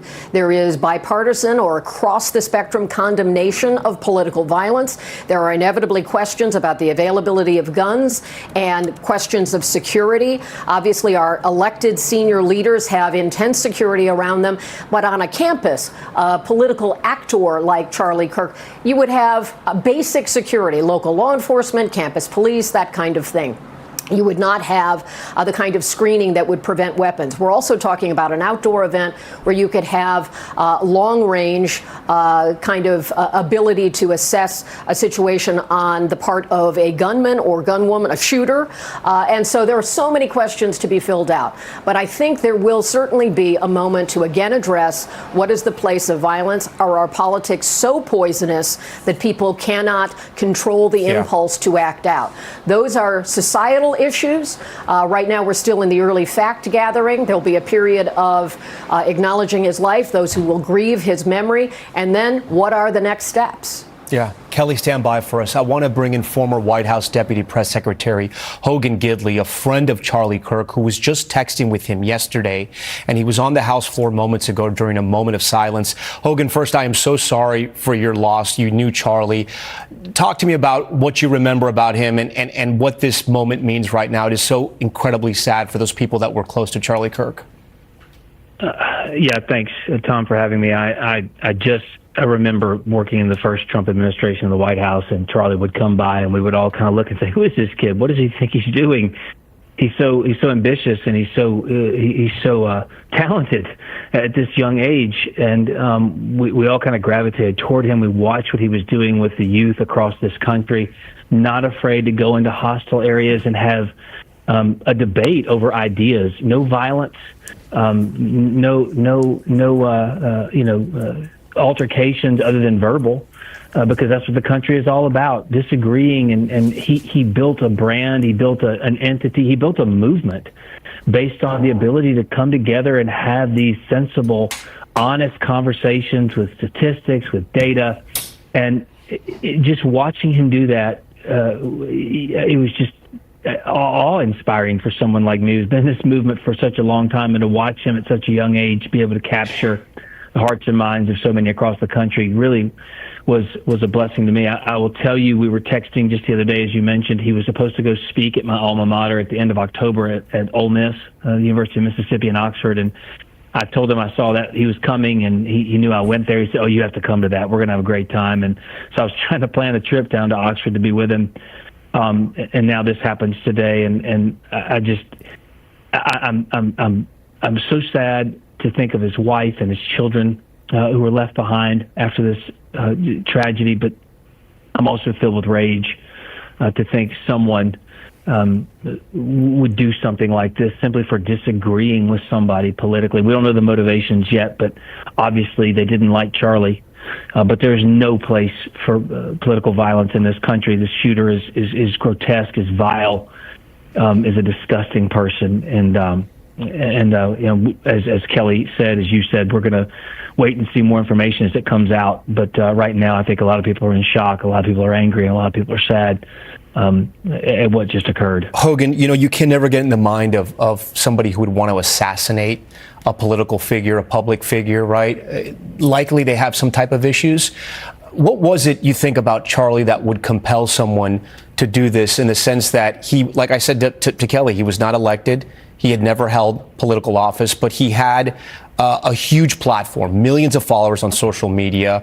But he's not a household name. If you're not really into politics, you likely don't know who Charlie Kirk is. And maybe even if you're not into Republican politics, you have never heard of him. We know him because we work in this space. You work with him closely, as you had said.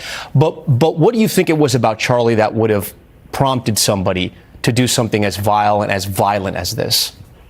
Well, there is nothing about Charlie that would, should, or could push somebody to do something like this. That is unacceptable, regardless of your thoughts of his policies or his positions. There is no excuse, there is no reason, there is no rationale for this behavior in any form or fashion. I don't care what Charlie Kirk said, what he did, no excuse for this at all. And what is so frustrating is, as the tensions in this country continue to get ratcheted up, you brought this up at the beginning of the segment, we had a former president, a candidate, dodge a bullet in reality, was shot in the ear, and then another assassination attempt was foiled. And now we have someone like Charlie Kirk as well. You mentioned not elected, true, but someone who just wanted to go on these college campuses. And as they used to be places we could share ideas and debate ideas, it seems like they've become petri dishes or cesspools for silencing and censoring voices that differ with your opinions. And so there is no reason for anyone to want to attack Charlie Kirk. There is no reason that is legitimate by any stretch of the imagination. We don't know this person. We don't know the motivation, as you said. However, this is just flat out evil. Yeah, flat out evil, and it speaks to sort of how large of a figure Charlie had become, if you will, Hogan, right? He had become someone who, when we just see that video in Utah, thousands of people had shown up. We've been listening in to NBC News special report on Charlie Kirk, confirmed by President Donald Trump on Truth Social. 31-year-old Charlie Kirk, founder of Turning Point USA, was shot and killed at the Utah Valley University State Campus earlier today at an event that was fairly a friendly crowd. As you know, if you are familiar with Charlie Kirk, he is on this America Comeback tour where he travels across the nation to different college campuses where there is debates and political discourse. And we have been getting statements from, as you can imagine, from local leaders. We want to share with you what Governor Spencer Cox has written on X. In part, it says, quote, "Working with the FBI and Utah law enforcement, we will bring to justice the individual responsible for this tragedy. We are praying for Charlie's wife, daughter, and son." And we should note UVU has confirmed they do not have a suspect in custody at this time, Deanie. And here's a statement from President Trump. "The great and even legendary Charlie Kirk is dead. Melania and my sympathies go out to his beautiful wife, Erica, and family. Charlie, we love you." Those are the latest developments, even as we are still seeing troops and police officers, law enforcement, going into buildings on campus. Let's check back in with Mike Hedrick to see the latest now that this information has been confirmed. Mike? Yeah, so Deanie, again, I'm right here at the center. Anyone who knows and comes off of University Avenue comes through this area. This huge roundabout here on UVU's campus is where you go to park, and you can see all other cars have been cleared out. Look around here. You can just see a lot of flashing lights, police vehicles. I'll tell you, I tried to count, and I've never seen so many emergency crews or vehicles on a scene. There's got to be anywhere from 50 to 75 of these vehicles throughout the parking lot. And then you can multiply that by whatever number as far as the number of police and other emergency personnel who are here on scene. It's incredible, the presence. But it seems quiet on campus. Other than seeing all of this law enforcement here, it is quiet for the most part. They're clearing room by room many of these buildings right now, the classrooms, to make sure everyone is out, everyone is safe, and making sure that there are no other threats. As far as I have heard or talking to anyone else, it doesn't seem like there are any other active threats, but they can't take that for granted. They can't take that risk, and they need to make sure that everything is cleared before they move forward and continue on with the investigation here. Again, I've spoken to a number of people today who are right up close, probably within 15, 20 yards. I got a couple of guys right here who were actually asking questions before that final question was asked, and that's when Charlie got shot. So right now with me is Henry. Henry, I appreciate the time. You also got Ryan over here, right? So, Henry, you asked a question right before the individual did after you. What did he ask, and then what happened? So, basically, he just asked questions about transgenderism, and it led into like transgender violence and shooters and stuff like that, based off of, what's been happening around the country, and it's just been a problem. But I just thought it was very hard to reconcile for a while there. I think I was just in a state of shock, but the fact that it was like 10 to 20 seconds after I walked away, I turned back and I see Charlie just gushing blood from his neck. And after that, you have a random old kook who has no weapon but confesses to the shooting for some reason. And I'm not okay with that, because that took up a lot of cops that were there at the time that could have been searching for the shooter, because the shooter's at large. We don't know where he's at. They're, like you said, they're clearing room by room. And I think a lot of us are super angry. A lot of us are super angry because it's just a lot. So you're telling me that the person, that older gentleman who we've seen video on social media, who claims to possibly have shot him, you're saying you don't believe he was the shooter? He didn't have a gun. He didn't have a weapon on him. He just confessed to it, and they grabbed him, pulled him over. Because I'll tell you this: I was there about an hour and a half before the thing even started, before everyone showed up, and he was going around and talking to any conservatives and stuff, just bashing Charlie Kirk. Charlie Kirk's this. Charlie Kirk's a racist. Charlie Kirk's blah blah blah blah blah, and he was just making a scene. And it doesn't surprise me. He didn't, from what I could tell, he didn't have anything on him. If they did, I don't think they would be looking for the shooter, because they would. If it was him, they would have the weapon with him, but it wasn't there. So that's the whole thing. And you've heard since in the last moments, President Trump sent out as well on social media that he passed away. Yes, sir. Yeah, I had a friend actually who just sent me a message. There were a bunch of friends who'd seen me already on the news and stuff have been messaging me, telling me like, yeah, dude, he didn't make it. And I think me and Ryan and a whole bunch of us are just fed up with it. We don't know. There's stuff that needs to happen. It needs to change. Opinions shouldn't lead to shootings. I'm sorry. I think most people would probably agree with that. Yes, you sir. hope so, at least. Yes, sir. Thank you very much, Henry. Ryan, let me talk to you a little bit, and you can stay here as well, Henry, if you'd like. Talk to me about where you were. Were you two together when this happened, or where were you standing? No, I was about 50 feet away. I was in the thick of the crowd. I was working my way up to the stand to ask Charlie some questions. At that moment that the shot rang out, I look over and I see Charlie Kirk slump over for just a split second, and the crowd just pushes back. There's a huge stampede pushing back. People are jumping into the fountain. People are running towards the building. I stuck around, tried to stay away out of everybody's way, pulled out my phone, started to take some video. I got down there closer to the stand, and there was very little police presence. However, at that time, I believe that was when they had taken Charlie away. That's when they had already taken the alleged suspect away. But as Henry mentioned, with that suspect, we were talking to somebody from Deseret News who said they recognize this individual, and he goes to political events. He goes to a lot of events with news and with media, and he tries to stir contention. Yep, he tries to gain attention, tries to take credit for what's going on, and here he is jumping up right after the shot saying he did it. So that's really concerning to know, and I mean, hence the police presence that we see here today. It looks like they have not apprehended the actual shooter. Did you see the shot fired? I didn't. It did sound like it came from the right side of me, and I tried to look, but I was getting pushed back by the crowd. I was talking to a professor who works here, and he said with the view that anybody could have had of Charlie, it could have been from 200 yards away. So I think that's why we're seeing drones in the air. That's why we've got helicopters in the air. We have a SWAT response. We're seeing snipers. So I think they're still trying to figure out really where the shot came from. Last thing I'll ask you, you described the chaos. What were you feeling and thinking in the middle of that chaos immediately after shots were fired?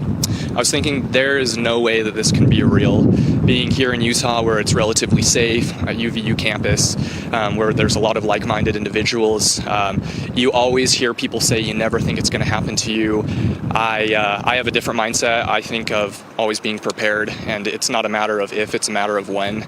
And I hope that everybody who's seeing this event unfold, I hope that this is their call to action, to speak up, to stand out, to make change, because this is unacceptable. We can't live like this. And I'll ask you, we've heard this a lot from people about there needs to be a change, from people who were there on campus. We hear this from politicians as well. What is that change? What's going to change somebody from doing something like this? Like I said, we were speaking to a teacher earlier, and he was talking about how practically the entire university, the chair, the president, the chair, no one was informed.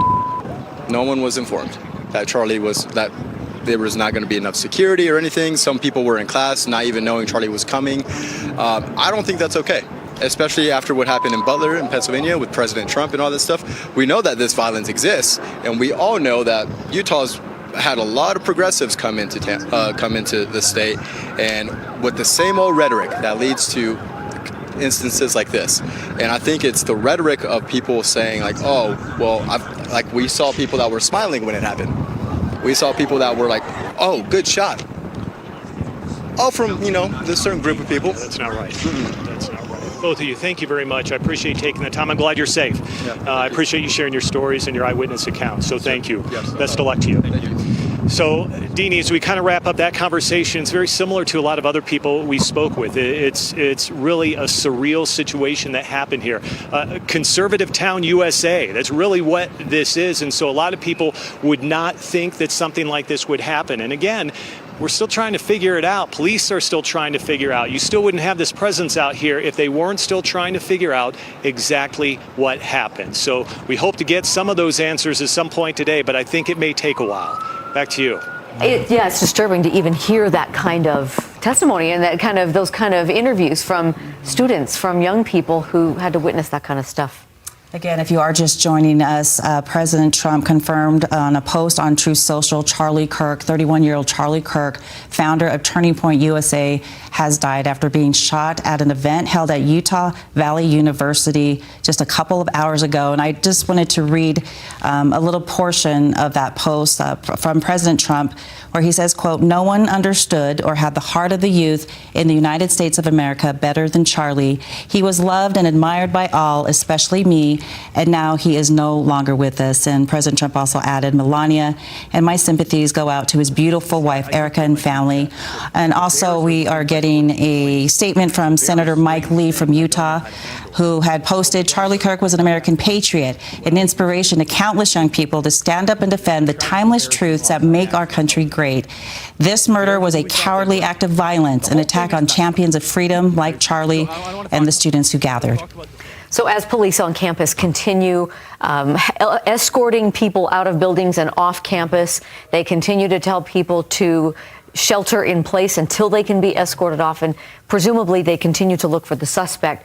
We're just trying to bring you updated information as we can see it coming out. One of the latest bits that we've seen is an update from the University of Utah. They are open, but they did issue a safety alert encouraging people to be extra precautious, but then to also recognize that they have extra security on campus for the events all this week. Let's go to Andrew, who is also on campus. Andrew, you've been talking to people all day. What have you got at your location? Well, actually, I just wanted to give you a quick scene setter of what we're looking at, because as this situation is getting sorted out and they're going room to room, we're seeing some swift movement over here just south of the Fugal Gateway building, which is directly south of where the shooting took place. And so you see that this Jeep that is speeding off here, it looked like a few guys dressed in fatigues getting into that vehicle and heading off quickly. Just before that, we saw like I would call it a Bearcat-like truck. I don't know if that's the actual description. It also took off in a hurry. Just prior to that, we saw people in SWAT gear as we're just looking at that vehicle exiting. We did see some swift movements. We saw some police running south, but at the same time, we saw some people rushing into the Gateway building. Again, they're in the process of clearing campus. So walking and going place to place, that can be expected, but we just saw law enforcement rushing to a different location unknown to us. And so that makes you wonder exactly what is going on with those people right now. But just wanted to give you an idea of the situation, that it is continuing to evolve here with the police response. And again, just resetting, if you're just tuning into us, we saw several SWAT people get in vehicles and book it that way, and then up out toward the south end of campus. So we don't know exactly where they are going. Just prior to that, though, and this I just want to point you this way, as you see, well, between the trees, you might be able to see the legs of a SWAT officer rushing in toward this building. We've seen a lot of attention on the Fugal Gateway building, which is what this is, again, directly south of the shooting area. And so presumably going in to clear it, but we don't know if there is anything more pressing than that in this building. But again, in a larger scale process of clearing the entire campus, can't imagine how a grueling of a process that is, understanding how many rooms there are on a college campus where as many as 50,000 students go to school. school.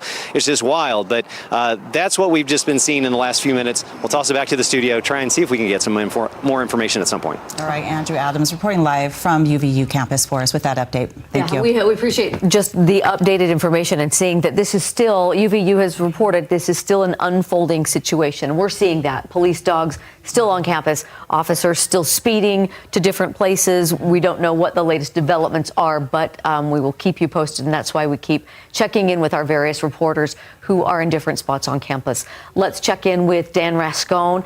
Dan, any movement on your end of campus? Yeah, that's exactly what we're seeing out here on our end also. We're along University Avenue here and also I-15. You can see officers just behind me here. I'm not sure exactly what's happening here, but they're trying to get out of the way as far as getting over the curb here and flipping themselves around so they can race off to another area. So I'm not exactly sure where these officers are going, but they seem to be heading down towards I-15. That's basically the northbound lanes there of I-15. We see another one racing off right there. So something must be going on where we could obviously see officers jumping in the vehicles right here. And as you see, here we go. Another car that's going to be heading kind of the entrance here. This is the entrance to northbound I-15 along basically right next to the UVU. So I don't know if maybe there's somebody that's been found or the possible shooter that's been located or what happens there. But again, we're seeing a lot of activity, a lot of SWAT members also running across campus to a variety of different areas. But you can just give you a little bit of a picture here. If you were to come off of I-15 here and University, you could see, and then you start heading basically towards UVU, just all this police force right here in this area. And then as we kind of flip around here, it's just completely congested here. And then we go all the way to where that roundabout is, kind of where Mike Hedrick is. And that's where you see all of the congestion there with all of the police officers and all of the agencies from a variety of different places. But again, as everybody's been kind of mentioning here, suddenly we're starting to see a lot of activity as far as officers racing off to different locations. What's interesting, though, is that we saw some officers going this way. Now we see these officers coming our way here. So again, we're not really exactly sure what's happening, but apparently there's a lot of activity as far as officers try to get to a variety of different locations right now. But the stories have just been horrendous to be able to hear some of these students describe exactly what they saw out there. We've been hearing all day long here, one story after another, about the trauma that they experienced as they saw Charlie get shot there. Many of them describing in detail kind of what happened, where the bullet hit, the blood that they saw. So many of these students are saying it's going to be difficult to get back to campus here. And that's going to be one of the big questions here, is trying to get back to campus and trying to get back to reality again as far as getting back to their studies. This is an experience that many of these students told us time and time again that they will never forget, that this is something that they'll never forget in a lifetime. And so very sad, very tragic what happened here, very upsetting. But again, a lot of police activity kind of happening here and there behind us. Another vehicle here, another city police officer from Orem trying to get out to get to another location. So again, we're just seeing this kind of spread out as far as officers trying to get to different locations. If we can find anything out as to what's happening out here, we'll of course bring you the latest. Deanie, back to you. Yeah, great job out there, Dan, and we just appreciate the perspective as we unfold and learn more details.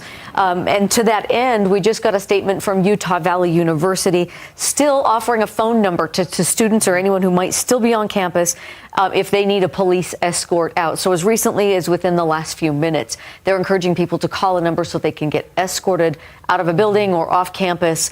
And that is an active situation for people who are still on the campus.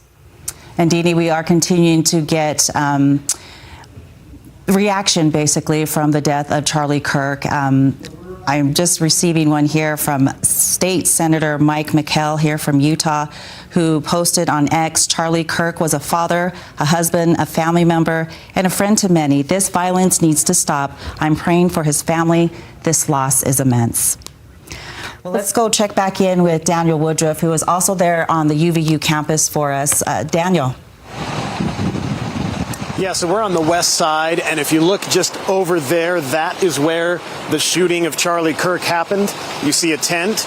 On the outside, it says, "Prove Me Wrong." That was the name of his tour, and he was speaking in that tent on a chair. We've seen from videos on social media, and there were people on those bleacher-type areas watching and listening when the shots rang out. We've seen police officers over there. In fact, a little bit ago, an interesting sight, there is a walkway, a sort of a sky bridge just before the tent, and we saw a number of SWAT officers running, and that's kind of lines up with what Dan has reported and Mike, that there seems to be this activity on campus as there is confusion and uncertainty about exactly where the shooter is or shooters. We don't know a lot of information.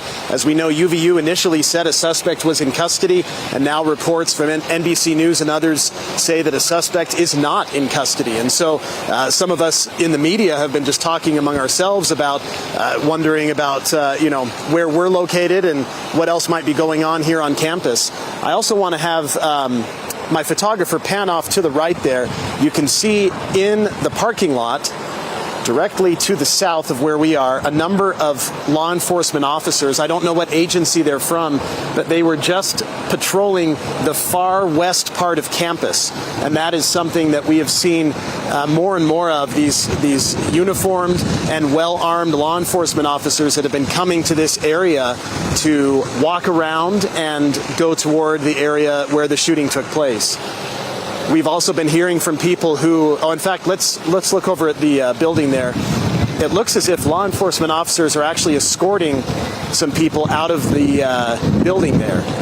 It looked to me like they were students, but we've been told that UVU has given people a number to call if they were still on campus. People have been told to shelter in place, and I'd like to actually run over and see if I can talk to them, so I'll send it back to you for right now, guys. Okay, Daniel Woodruff reporting from us, UVU. Obviously a very fluid situation. As we were looking at Chopper 5 footage too, showing the police presence there, as we've been telling folks that UVU, the campus is closed and they are escorting people off campus. And let's go ahead. And that's actively happening as we see it. Okay, yeah, see, we are seeing law enforcement in what looks like tactical gear escorting people off campus, I can't tell if they're going into a building or out of one, but they're still a clear presence on the campus, and they are still issuing phone numbers from the university that if you need to be escorted out, stay sheltered in place until someone comes in to get you out and off campus. And it looks like they're going into that building just to either carry some of that out or to investigate. Yeah, there's still ongoing information that we don't have, but things happening on campus. And we've been getting different perspectives from our reporters who are fanned out across the campus there. Let's check back in with Alex Cabrero. Alex, tell us where you are and what you've been able to witness right now. Yeah, we are right at the main entrance to UVU, just off the main highway right here by the Chevron station. And you've seen it from Mike's vantage point and my colleague Dan Rascone, police officers pretty much everywhere. But we just came over here really quickly because we saw a whole bunch of police officers in that tactical gear making their way to this section here. We see a couple of ambulances as well, full lights on and everything. Still waiting for official confirmation on exactly what is happening at this point. But I can tell you, as I know many of us have been saying, there are police cars from agencies not only in Utah County but Salt Lake County. This is where the cooperation comes in. This is where you see a lot of police training as well. When they do their tactical training, when they enter buildings, when they search for suspects, what they're doing now isn't brand new to these officers. This is something that they constantly train for. They've trained at places like UVU in the past. I know we've done at least one story on some of the training methods that they do. Now it's just a matter really of trying to find the person who did this. We keep hearing that suspect right now is still not in custody, and so where is that person? That's what kind of ratcheted things up here, I'd say, in the past hour or so, simply because first we heard that a suspect was in custody. People seemed calm, seemed relaxed, but when they started hearing that no, they're still looking for something, that's where a lot of people started saying, well, they look around, you could see them, and just like, well, where might that person be? Is that person still here? That's why police officers, there are dozens and dozens and even more police officers out here just trying to keep things as safe as possible, and also escort those students that are still sheltering in place in some of these buildings, bringing those students outside, getting them out to their cars, to waiting loved ones, to friends, so that they can continue on their way. But right now, campus still is officially closed. No classes today. Now it's just a matter of waiting for a press conference or some type of an official statement from UVU. I know that some of the people involved in public communications and such, not only with UVU, but with different agencies here, they're kind of chatting right now in one of the buildings, figuring out how they're going to release information, how they're going to do that. Of course, when we get that, we'll certainly pass that on to you. But again, right now, it's just a matter of waiting for official confirmation on what happened exactly. Where is there a suspect? Do they have any information on the suspect? If they're asking people for any descriptions or anything like that, we're hoping to get some of that information soon. And when we get it, we'll certainly air it so that people will have the latest information that they can have for themselves. Alex, we appreciate your hard work. I know the questions that you're posing are a lot of questions that our viewers have as well. And as Alex mentioned, there is going to be a press conference there at the UVU campus at 4 o'clock, and hopefully they can shed some light. But as we talked to former law enforcement earlier, this is going to be an investigation days, weeks ahead. So just a note, 4 p.m., which is going to happen here within the next 30 minutes or so. We should hopefully learn a little bit more, as that suspect is still at large. Yeah, and in the circumstances of that, we're also seeing that there has been notes of a vigil tonight, 7 o'clock, for Charlie Kirk at the Utah State Capitol Rotunda. You know, hundreds, maybe thousands of people witnessed this. Many people just are shocked by this information and that it happened here in Utah. And so there is a chance here to go connect with people and to talk about it and to show your respects tonight at a vigil, 7 o'clock at the Capitol. Let's go to news specialist Jody Reynosa, who is on campus. Jody, what are you seeing from your vantage point? So we've moved locations from the Wolverine Services, which is the testing center, and we're in between the Clark building and the Liberal Arts building. Right here is Fulton Library, and we are seeing that heavy police presence. In fact, we've had SWAT teams, guns in hand, just, trickling in and out of buildings. At one point, I saw in front of the Fulton Library about 20 SWAT members heading into the library. So it is all hands on deck for law enforcement. I did talk to a member of the SWAT team just briefly, and he said, our directive is basically to go through all of the buildings and make sure that either people are out, or if they can't get out, they're sheltered in place. He said, we're seeing teams from Salt Lake, from Orem, from Provo, the SWAT, as I mentioned before. Now, unfortunately, it was a date gone wrong for a student that I'm next to, Nick Ekman. He was so excited to see Charlie, and, he's so sad about this news. Tell us, what were you feeling? What were you seeing when all of this happened? Yeah, honestly, the fact that it just happened all quickly, and when it just happened, everything just went crazy. People started running, screaming, shouting, yelling. People didn't know if it was them next. And honestly, for me, I was worried that, I came to see a guy, but this guy was a family man. He had kids. I loved what he was talking about and bringing up that dialogue. And so honestly, my whole purpose in being here and coming today was just to learn a little bit more. And the fact that it ended so quickly, so fast in that way, it scared me, because I felt like, what's going on? What does this mean? What does this mean for students like me? We can't engage in dialogue or even come to a place where we can engage in dialogue.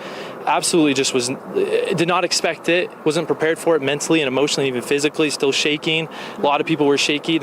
Seeing stuff happen that way was insane.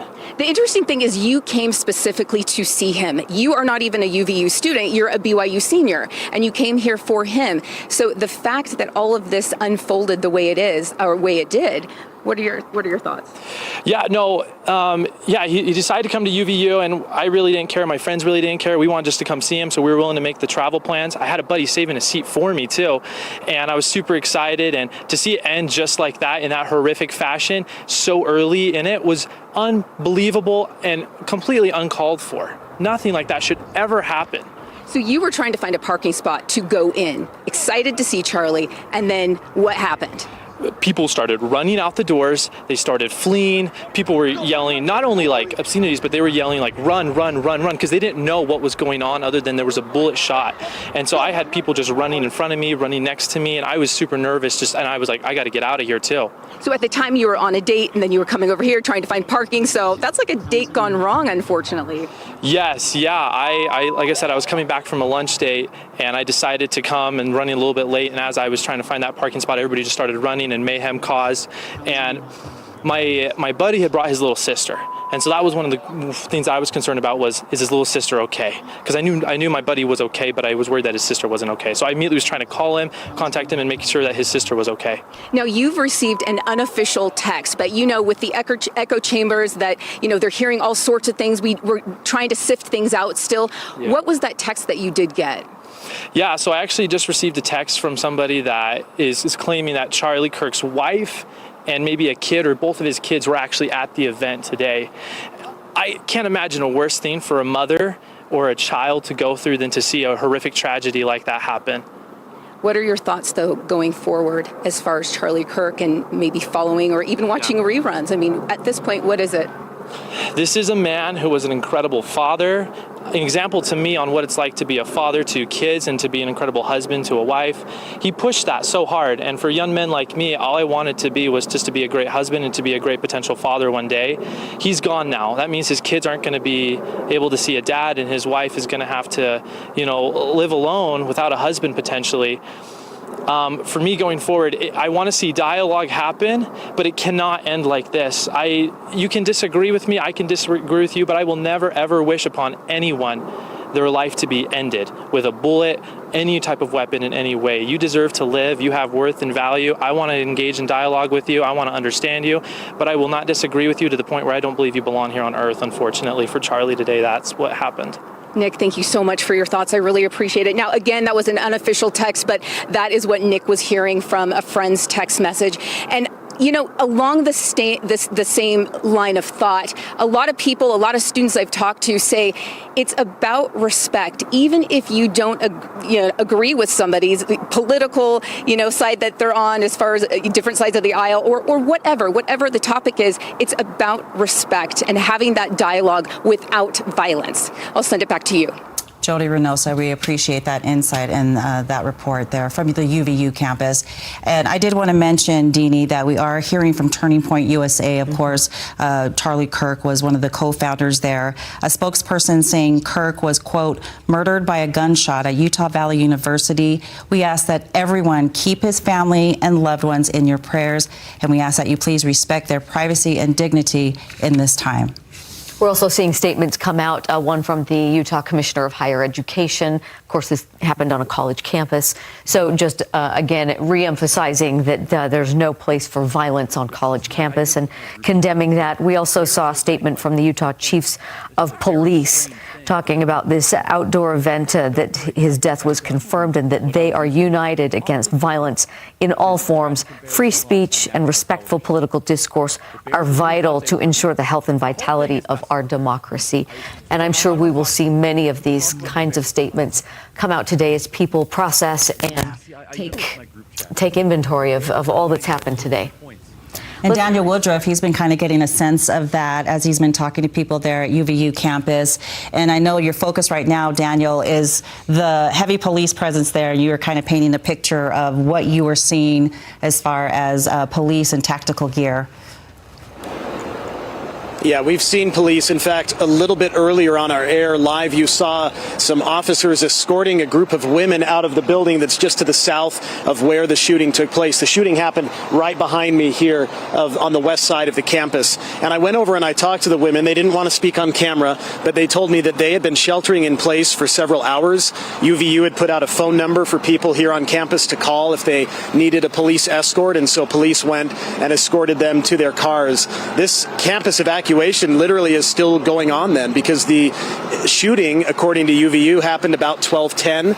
We're now about 3:30, and so people are still leaving campus, individuals who had been sheltering in place for the last couple of hours. As I spoke to the women, I asked them if they wanted to say anything. They didn't want to, again, speak on camera, but they just said it's incredibly sad. They wanted to get to their families and talk about that they are okay and they are safe, but they said their office overlooks the plaza where Charlie Kirk was shot, and as we now know, he died from those injuries. And they said it was a loud gunshot. They heard it very clearly, and the mayhem that ensued as people ran off of the campus after UVU told everyone to leave, and of course after people heard the shots. So we're continuing to look over from the west here to the area where the shooting happened. A lot of people's personal belongings are still there, and we see police officers right now walking around that area. I see at least one uniformed officer. I see another plain clothes. I don't know what agency they're from, but this is in pretty plain view of the west side of campus, and his speech today, his event, where he took questions and answered them from the audience, was in plain sight. It was an outdoor event. We've actually heard from some students today who spoke with us earlier who said they were very critical of the fact that there was basically no security here, that anyone could walk in, anyone with a backpack, you didn't know what was inside. They wondered why there were no security checks of any kind prior to Charlie Kirk's event getting underway, and it didn't take very long through the event because he was only, as I understand, on his second question for the shooting to happen. The somber mood here on campus is notable. I know we have a lot of police presence, but we've seen people here not leave campus. I know UVU's been asking people to leave. There was a group over by the trees there a little bit ago. They've since left, and one of our photojournalists approached them after we learned that Charlie Kirk had passed away, and they were crying. They didn't want to speak with us about it, but this is a very somber mood here on campus as the gravity of what's happened is sinking in. That Charlie Kirk was shot in open air here on a public university, a state university campus, and ultimately died from his injuries. And we've talked with people today who were excited to hear from him, and they were here early, they got good seats, they were up front, and they saw him get shot, they tell me, in the neck, and just the mayhem and chaos that ensued after that. So as we are here on the west part of campus, other than that, it is fairly quiet. We see occasional law enforcement presence walking through. Again, we see occasional law enforcement presence in the area where the shooting actually happened, and a lot of law enforcement over to our south, where we've already had reports from Dan Rascone and Mike Hedrick. But that's kind of the mood here, and UVU again is asking people, if they're still on campus, give them a call. They'll have a police escort to get them off. Back to you. All right, Daniel, yeah, you summed up some of the people that you've seen there crying and having some real emotional reactions. And that's a lot of the things that we are seeing here on social media and hearing people communicate is the shock, the sadness, even anger that this happened in Utah, and that this would happen on a campus, on a college campus, at a peaceful event that involved political dialogue. And for that and many other reasons, some people have organized a vigil on campus. I mean, not on campus, at this Capitol tonight. It's at 7 o'clock. It's a vigil for Charlie Kirk at the Utah State Capitol Rotunda. It's hosted by the Utah House of Representatives so that anyone can go and, again, have a chance to debrief, have a chance to express the emotions of the day. It's been a heavy day, and there are a lot of people who are feeling that right now. Yeah, and we have certainly been getting a sense of that from Alex Cabrera as well as our other reporters out there. But let's go ahead and check back in with Alex. And I know the last time that we talked with you, Alex, so many questions, not getting those answers right now, but you're out there, you're able to talk to people and just get a sense of what they're going through right now with the passing of Charlie Kirk. You know, honestly, shock. They can't believe that it happened. You know, I know shootings happen often in the United States, but they shouldn't, and they shouldn't happen like this, especially when there's somebody just giving their opinion, somebody debating, somebody who's well known for traveling across the country doing these sorts of speeches and such. So a lot of people came here that aren't even students at Utah Valley just to hear some of that, whether they agree or not, just to be part of somebody who, you know, well-known figure. And now for this to happen, there's a lot of shock. Students continue to leave buildings. We see a lot of police officers here escorting those students out. We also see a lot of ambulances here with the city of Orem just on standby for what may be needed. They don't know. But again, as I mentioned maybe 10, 15 minutes ago, this is something that first responders, law enforcement officers, firefighters, medics, this is something that they train for. So having a response like that is what they train for. As well as this. If you turn around and show just the number of police cars here that we're dealing with, unfortunately, we're good at this. You know what I mean? But it's also, thank goodness, that they do train for things like this, law enforcement officers, because when it happens for real, they are ready. There is a plan in place. There is a way to close the schools. There's a way to get students out of the classrooms. There's a way to screen students that are leaving the area. There's a way to deal with traffic. And that's what we're seeing here now off of University Parkway is a lot of traffic. Even though I think most students and administrators have left the area now and been able to leave campus, there are a lot of people coming here to University Parkway just to see this. And I've seen a lot of people in their cars just taking pictures of the scene here on University Parkway, going slow, going by, just because I think they're in shock too. They can't believe that this happened here in Utah on campus to somebody well-known like Charlie Kirk. So at this point, yeah, there are a lot of questions. The answers will eventually come. We may not like the answers. We may not want to hear the answers, but they will come at some point. And I think that press conference here is in about 20 minutes or so where we will start to get some of those answers and be able to ask some of those questions to administrators and people involved. Was there enough security? What was the plan if something was to go wrong? All those will be questions that will be asked, and we will hear the answer to those questions. But now, honestly, it's just a matter of worrying about Charlie Kirk's family, those who know him, those who love them, and also the students who witnessed this. We interviewed quite a few students who heard the gunshots, hit the ground, started running, scared for their lives. They've all seen the videos. They've all seen the news stories in the past when somebody yells gun, mass shooting, active shooter on the loose. And it's always something we see on the screen, but to be involved with it, to be in the middle of it, a couple people told us they absolutely froze, even though yesterday they would have told you, I would immediately start running. But a lot of people froze. And I think that's completely normal with some people because you just can't believe it's happening. One person told us they thought it was a prank or a stunt or something that is part of the show. And then when realized that, no, this is indeed real, it really hits home. The adrenaline hits you, and a lot of people making it out. Now, the good news in all this is that we haven't heard of a lot of injuries with anybody else. From everything we've heard is that people told us they only heard one single shot. We haven't heard of any injuries as people were running away. But we may hear that. We may hear that maybe some people were injured during the mass fleeing of this general area. That will be a part of the press conference as well.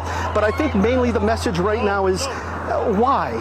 And that's, I don't mean to be flippant about it, but how?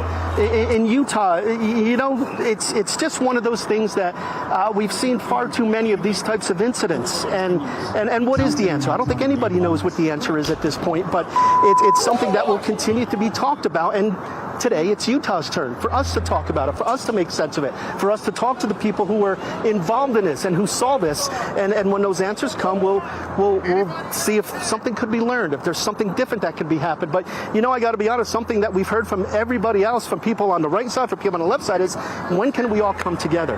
And I think that's something that at some point, I think we'd all love to see that. It's just a matter of how do we get there. The response, as expected, is a big one, and it will continue to be a big one. I think just in the last few minutes, we noticed more police officers showing up. So as we continue to hang out here and get more information, we will pass it along to you, knowing that press conference here is in about 20 minutes. So let's send it back inside for now. Yeah, Alex, you so well summed up the emotions and it's the disbelief. It's heartbreaking that this happened. Heartbreaking that it had to happen in Utah. It's beyond hard to express how so many people feel that way, that this happened in our state.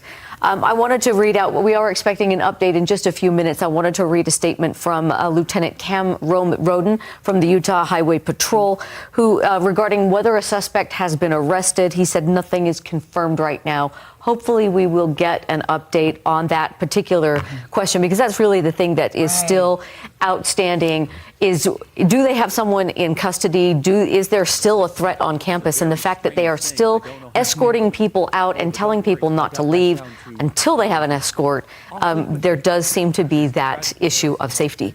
We also want to mention that President Trump had announced that flags will be flown at half-staff in honor of the death of Charlie Kirk through September 14th. So we wanted to pass that along. We are checking back in with our news specialist that we have there on campus. Let's go back to Dan Rascon and find out a little bit more about where you're at and what are you seeing right now? All right, Tamara. Well, we're inside one of the auditoriums here on campus where a press conference is scheduled to take place in just a little bit. We're saying we're being told right now it's supposed to be about 4 o'clock. You can see the media obviously setting up, getting ready for this press conference. But a lot of what we've been talking about here, as far as trying to get some answers, has this suspect actually been caught? What's the latest on this investigation? What went wrong here? Those kind of answers we're hoping to be able to get here shortly. It's going to be pretty much a who's who here in Utah, all the leaders. We're going to have the governor here is what I'm being told. We're going to have the FBI here. We're going to have the Department of Public Safety top brass here also. So there's going to be a lot of different people that are going to be here, the main players as far as knowing what's going on in this investigation. As we've been hearing all along, this is just devastating as to what happened here at UVU. Obviously, this is a campus that has been safe for the most part as far as any kind of activity like this or a shooting like this or anything that where they have political people come here all the time. And so this is not unusual to be able to have different events, different things taking place on this campus, and then to have something like this, everybody is just in shock here. So again, we're hoping to be able to have this press conference here at 4 o'clock inside of this auditorium here, and hopefully be able to get some of those answers. But I'm being told from the FBI and also from the governor's office and also from the Department of Public Safety, all of those people are expected to be here. It's just a matter of trying to get some of those individuals here. You saw some of the traffic outside. You saw where Mike Hedrick is at and Alex Cabrera and some of the others there with all those police activities outside the campus there. It's a full house when it comes to police agencies and the number of officers here, the number of SWAT. We've been seeing, we showed you just a short time ago, we saw some of these SWAT members running, going in a different direction, racing down the street. We see them carrying all their gear as far as, their rifles and everything else like that. And so, there's a little bit of that. So we're hoping to be able to get some of those answers maybe as to what happened there or why were officers rushing to get to a certain location or why were they off to that or that location. But again, these officers combing the entire campus. We've been seeing that all along. We've been seeing officers and SWAT team members going basically from building to building, going inside, clearing them. Even for us to be able to get into this building, we had to go through security to be able to be here. And so they're very tight right now. All the doors are locked here on campus. Everybody, it's pretty much shut down for the most part. But again, a press conference expected to take place here in the next 20 minutes or so just behind me. And we'll, of course, bring that live to you as soon as we have that. And we're hoping to be able to find some of these answers. The scary thing out there, of course, on everybody's mind, if the shooter has still not been caught, where is he? Is he still on campus here or is he off somewhere else? Did he take off, flee the scene? Could it be another location? And so there's still a lot of weariness here and a lot of people just on edge in regards to, what happened and then also what could happen if the shooter is still here on campus. We'll send it back to you guys, but again, we'll come live out here as soon as this press conference happens. All right, Dan, we're glad you're in the spot where you'll get the information first. So we will be checking back in as soon as we need to, as soon as they get started. I wanted to read, we just had a statement issued by the Church of Jesus Christ of Latter-day Saints. They have issued a statement following the shooting of American political commentator Charlie Kirk. The statement reads in part that it is with great sadness that we learn of a shooting that took place at the Utah Valley University, resulting in the death of Charlie Kirk. Our prayers go out to his family at this time. We condemn violence and lawless behavior. We also pray that we may treat one another with greater kindness, compassion, and goodness. For members of the church, we reaffirm the Savior's teaching and admonition is to love our neighbor. And again, we do want to stress that the White House has lowered its flags to half-staff. That was just within the hour or so where President Trump has made that statement, also suggesting on Truth Social that all American flags throughout the country should be lowered at least through Sunday. Let's check back in with Daniel Woodruff, who is out there on the UVU campus. You've been talking a little bit about the activity that you've been seeing around you and talking to folks. What can you tell us right now? Yeah, we've seen law enforcement here on the west side of campus because right behind me is where the shooting actually took place. We've also seen some law enforcement walking around in the area where spectators were sitting during Charlie Kirk's speech when he was shot at about 12:10 this afternoon. And it's been really, I think, compelling to hear from some of these people who were watching what they thought was an innocent political event, a safe event, in the middle of a beautiful September day here in Utah County, of all places, when all of a sudden shots rang out. We want to hear what some of those witnesses had to tell us just a little bit earlier. Heard the gunshot. I was the last one standing because I couldn't quite believe. I thought maybe it was a stunt. And then everybody fell to the ground. We all fell to the ground. I got pushed into some bushes. I stayed there. There was a lady with her elderly mom, and I said, "Is she okay?" Everybody kind of just didn't know what was going on at the moment. They were just sitting there like watching it like, oh, did he really? I'm like, yo, dude, he got shot, dude. Get out of here now, dude.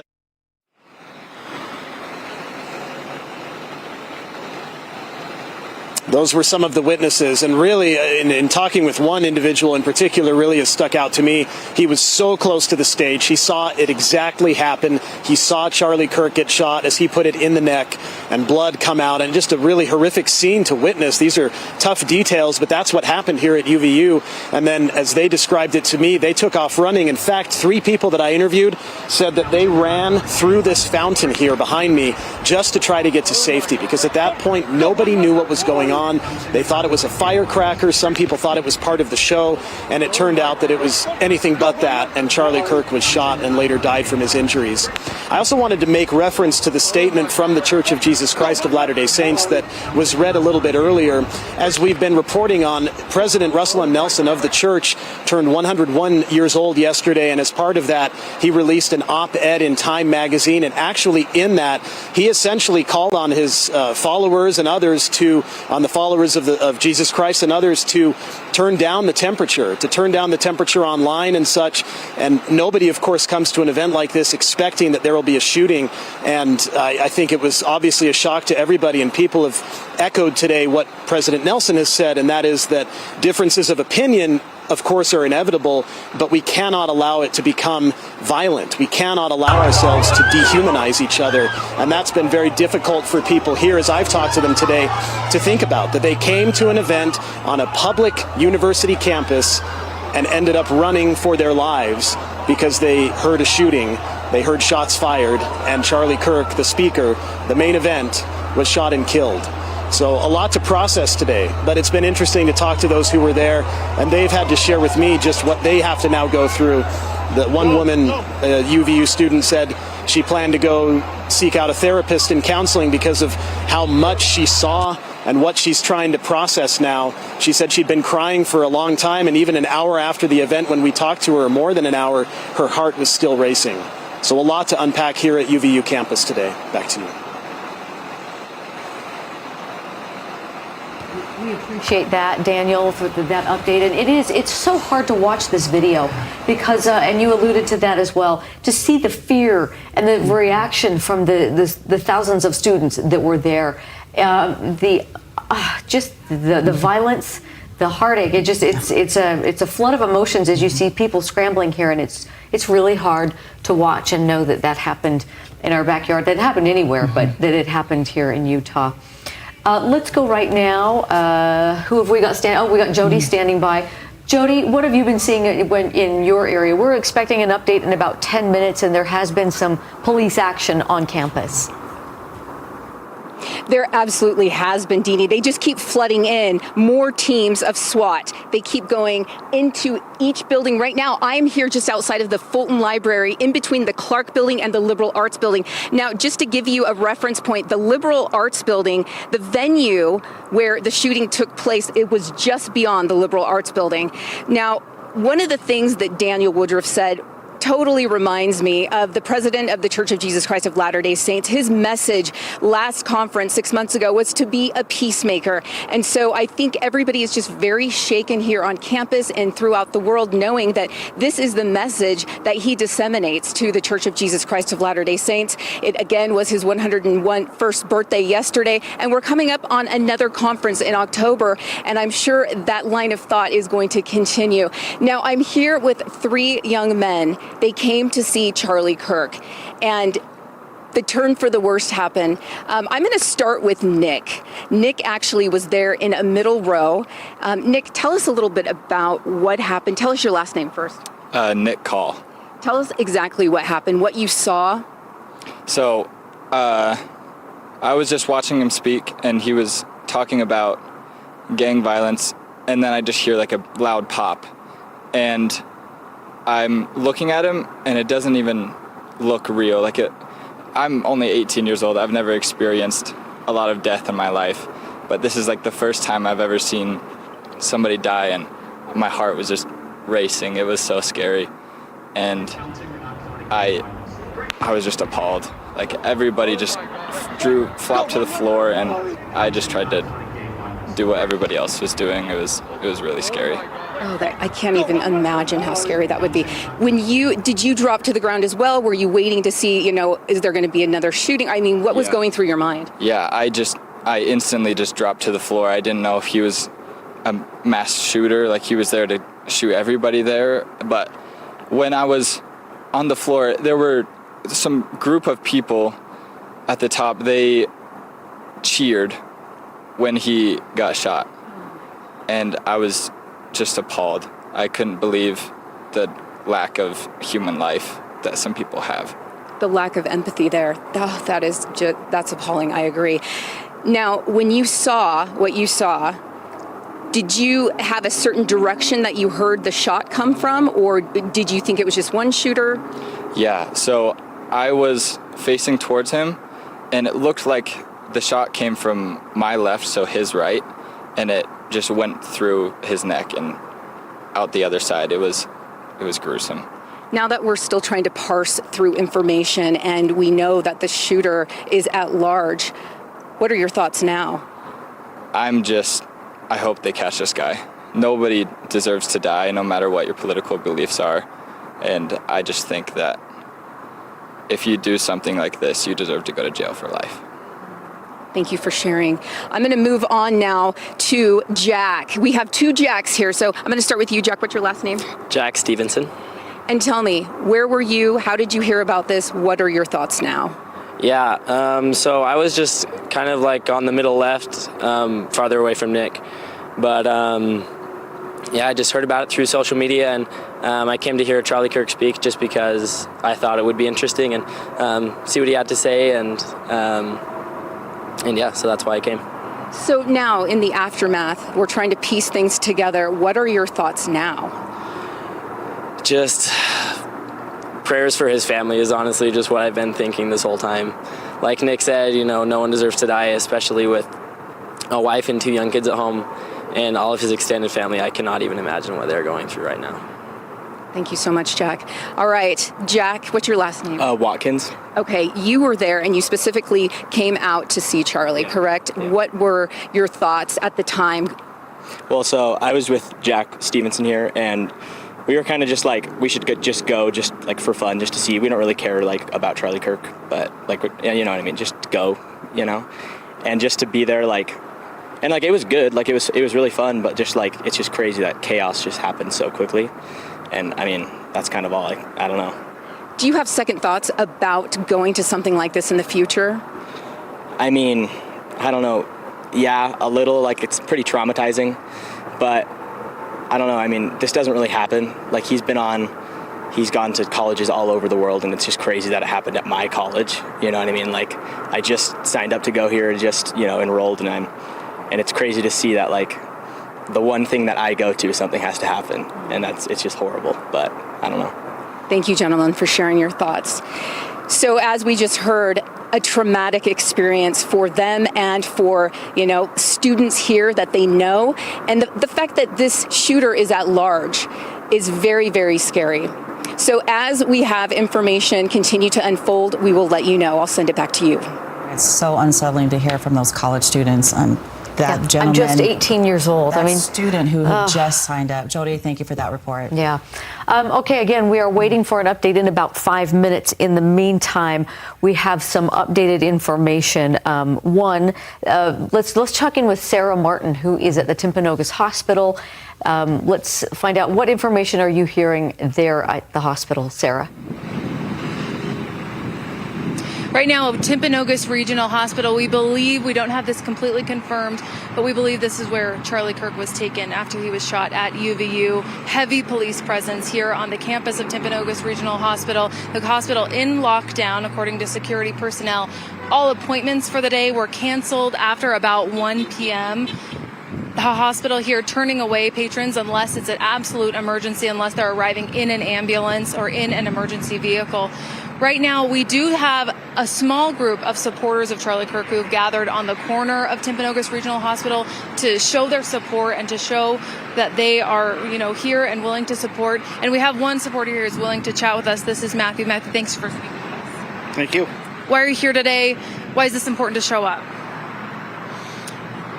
Charlie has done so much for our nation, for America, for the youth, for the faith in America. And today feels like a Rubicon has been crossed by the left. And it's time for us to stand up for what we believe in, like Charlie, to take our liberty back and to really be the America that we're supposed to be. And we're here to give support to Charlie and his family, and all of his supporters and his staff and those that were here today and those that have taken care of him. You've been here, it's pretty warm out here. You've been here in the sunshine for about an hour that we've been with you, and we've seen a huge number of cars drive by and some very vocal. Has that been a positive experience for you so far? What have you seen? Mostly positive. There's been some negative. Woman was filming us and she yelled out something derogatory to Charlie Kirk, which is disgusting, and we're seeing more of that from the left. What we don't see enough of is from the left is condemnation for what's going on. Just like this young girl in North Carolina that no one reported on for days. We're tired of it, and we're here to support America and stand up for what we believe in. Matthew Berry here to show your support for Charlie Kirk. We're so sorry for the loss today. Any other final words? God bless America. God bless Charlie Kirk.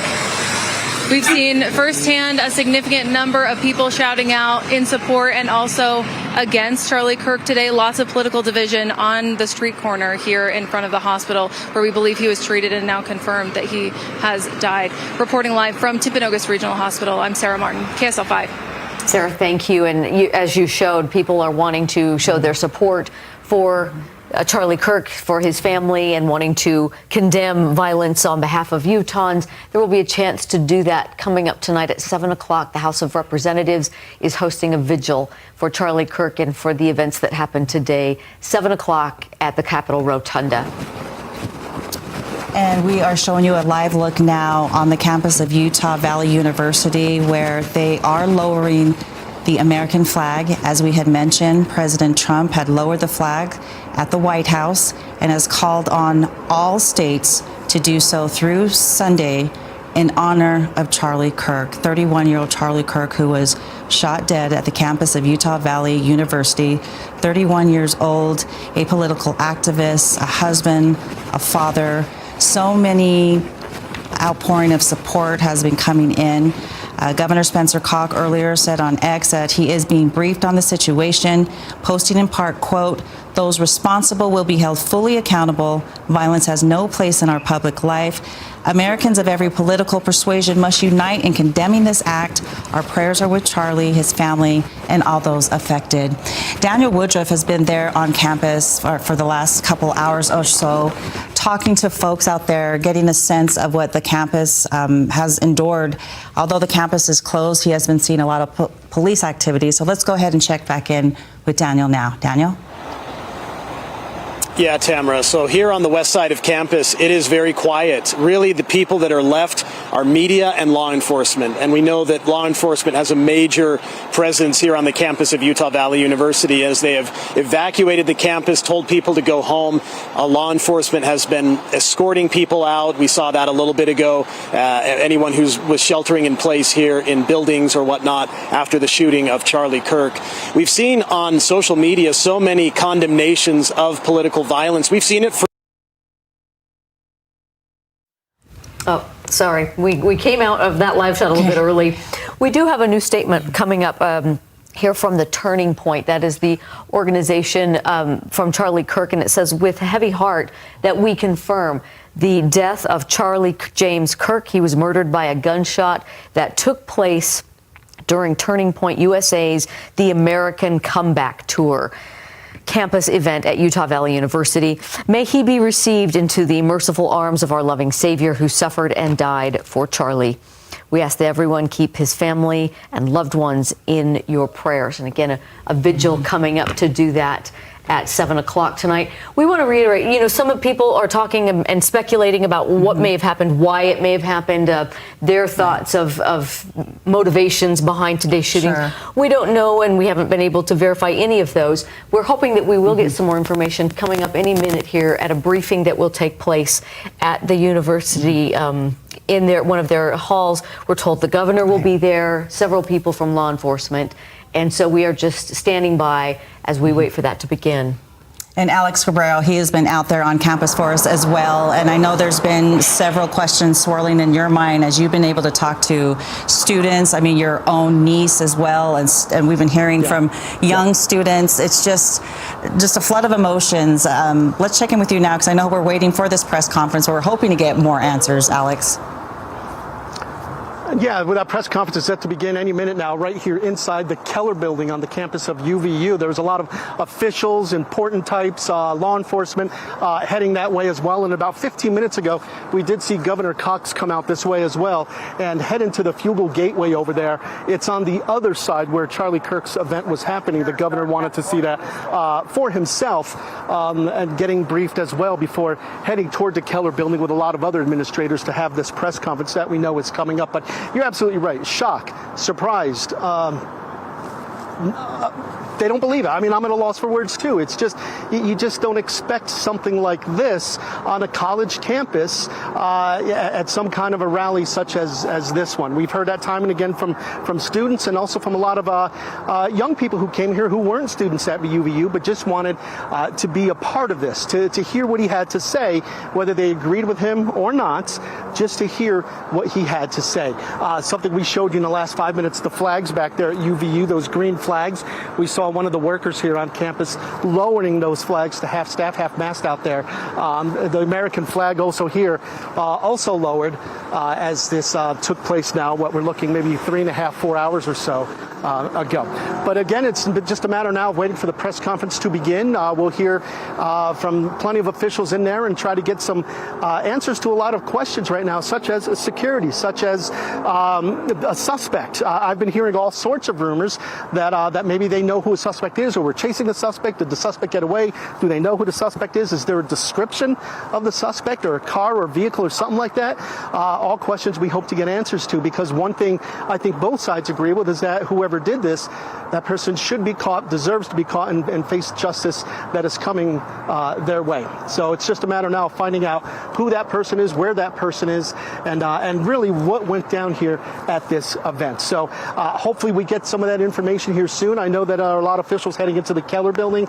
We should have that press conference coming up any minute now. We'll send it back to you. Alex Cabrero reporting live for us. We really appreciate your insight. I know, as you mentioned, just so many questions right now. Thank you. And let's go into that news conference, the side of that news conference at least. Dan Rascone is standing by. Dan, any news or any imminent start for the information there? Right now, we're still waiting for the governor to arrive here, and other key players are going to be coming up to the pulpit right here to be able to have a press conference. But we're inside an auditorium right now on campus, and boy, there's a lot of unanswered questions still out there, especially if the shooter is still out there. We did see a picture that somebody sent me of some SWAT team members out in an Orem neighborhood there. I don't know if you remember or not, but a little bit earlier we showed you some of those officers racing away as if to go to somewhere, close by campus here. I don't know exactly what they were going to look for or anything like that, but somebody did send me a picture of some SWAT team members in a neighborhood there canvassing an area. So we're not exactly sure what they're looking at. But again, this press conference is expected to start at 4 o'clock right here, and we're expecting the governor to be here. We're expecting the FBI to be here, and also the Department of Public Safety. Again, this is the podium right here. We see it all set up. We're wanting to be able to talk to them. This is just a real tragedy. I mean, this is not only a local story or even a national story. This is going to be an international story here as to what happened here at UVU today. I did talk to a public affairs individual here on UVU campus. He said that Charlie had about 8 security personnel there with him at that event. They also had several other security personnel from UVU that was also at that event. And so we're still trying to get details exactly what happened there. But they say, he told me that there was about 1,500 people gathered together at that event, and when this all went down. And so again, we're still trying to find out from the Department of Public Safety and also the FBI as to what they're going to be looking at. So we're hoping that this press conference will get underway. But again, we have not seen the governor pull up. We have not seen the FBI pull up the lead players in that area. Here on campus, it's completely locked down right now. We had to kind of go through security in order to get into this building here, just because they have everything locked down. The doors were locked, and in order to be able to get in here. So they're sweeping all the buildings. So it's very clear that maybe they still have not found the shooter, or that they're still making sure that he may not be hiding here on campus. I also saw some video of someone that sent me some video of possibly someone up on a roof. Now, again, we're not able to confirm any of that. We're not able to say what exactly that was. But again, somebody shot some videos, some cell phone video of somebody up on a roof. And I don't know if that had anything to do with this or not. It appears as though everyone we talked to that was so close to this, what was unusual, everyone that we saw this happen, nobody saw the shooter.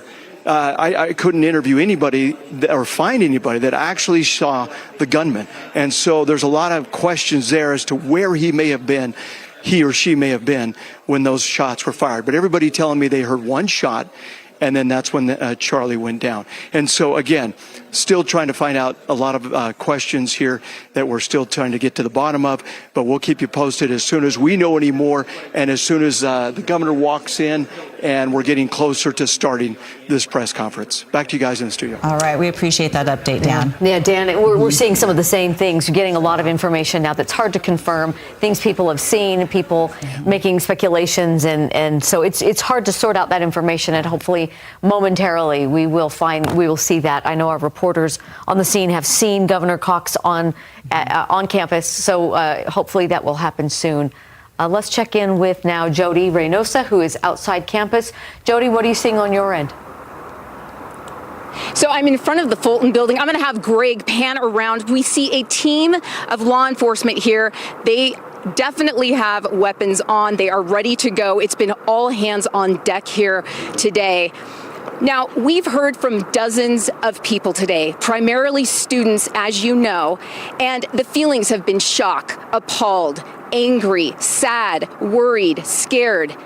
Things that people just should not have to hear about. One of the things that I discovered today was a gentleman who he did something very honorable. He's a professor here at UVU, but he also used to be in law enforcement. He was at the time in a building far away from the venue in the scene where Charlie Kirk got shot. And he came running, he said, toward the scene because he said, I wanted to help students. I wanted to make sure that they were safe. So his law enforcement instincts kicked in. Now, I wasn't able to talk to him on camera. He said, I need to figure out UVU's protocol with the media first, so give me a call tomorrow. So hopefully we'll have him, and just kind of what was going through his mind at the time. The fact that somebody is running into danger, that's heroic to me. It sounds like press conference might be starting. We're going to pan over to the SWAT team right here, and I'm going to take it back to you in the studio. Thank you for that update. Yes, we are standing by to get answers to the outstanding questions. Number one being, what's the status of the suspect? We've heard people reporting troop or a group of law enforcement in an Orem neighborhood. We've heard a lot of different things, and so hopefully they will let us know if they know who the suspect is, and right now they're not confirming that there's anyone in custody. All right, we want to check back in with KSL's Sarah Martin. She has been at the Timpanogos Regional Hospital, where you were telling us that they have since canceled all appointments moving forward this afternoon. That's right. Timpanogos Regional Hospital is on lockdown. All of the parking lots surrounding the hospital are closed at this time. Security guards and law enforcement personnel are telling people to go home. Their appointments are canceled and to reschedule those appointments at a later date. UVU is just about 2 miles away from this hospital campus. At about 12:30 in the afternoon, that might have been a 5 to 8 minute drive here to this level 3 trauma center. We believe that Charlie Kirk was taken here just after that shooting at UVU, though that hasn't been completely confirmed to us.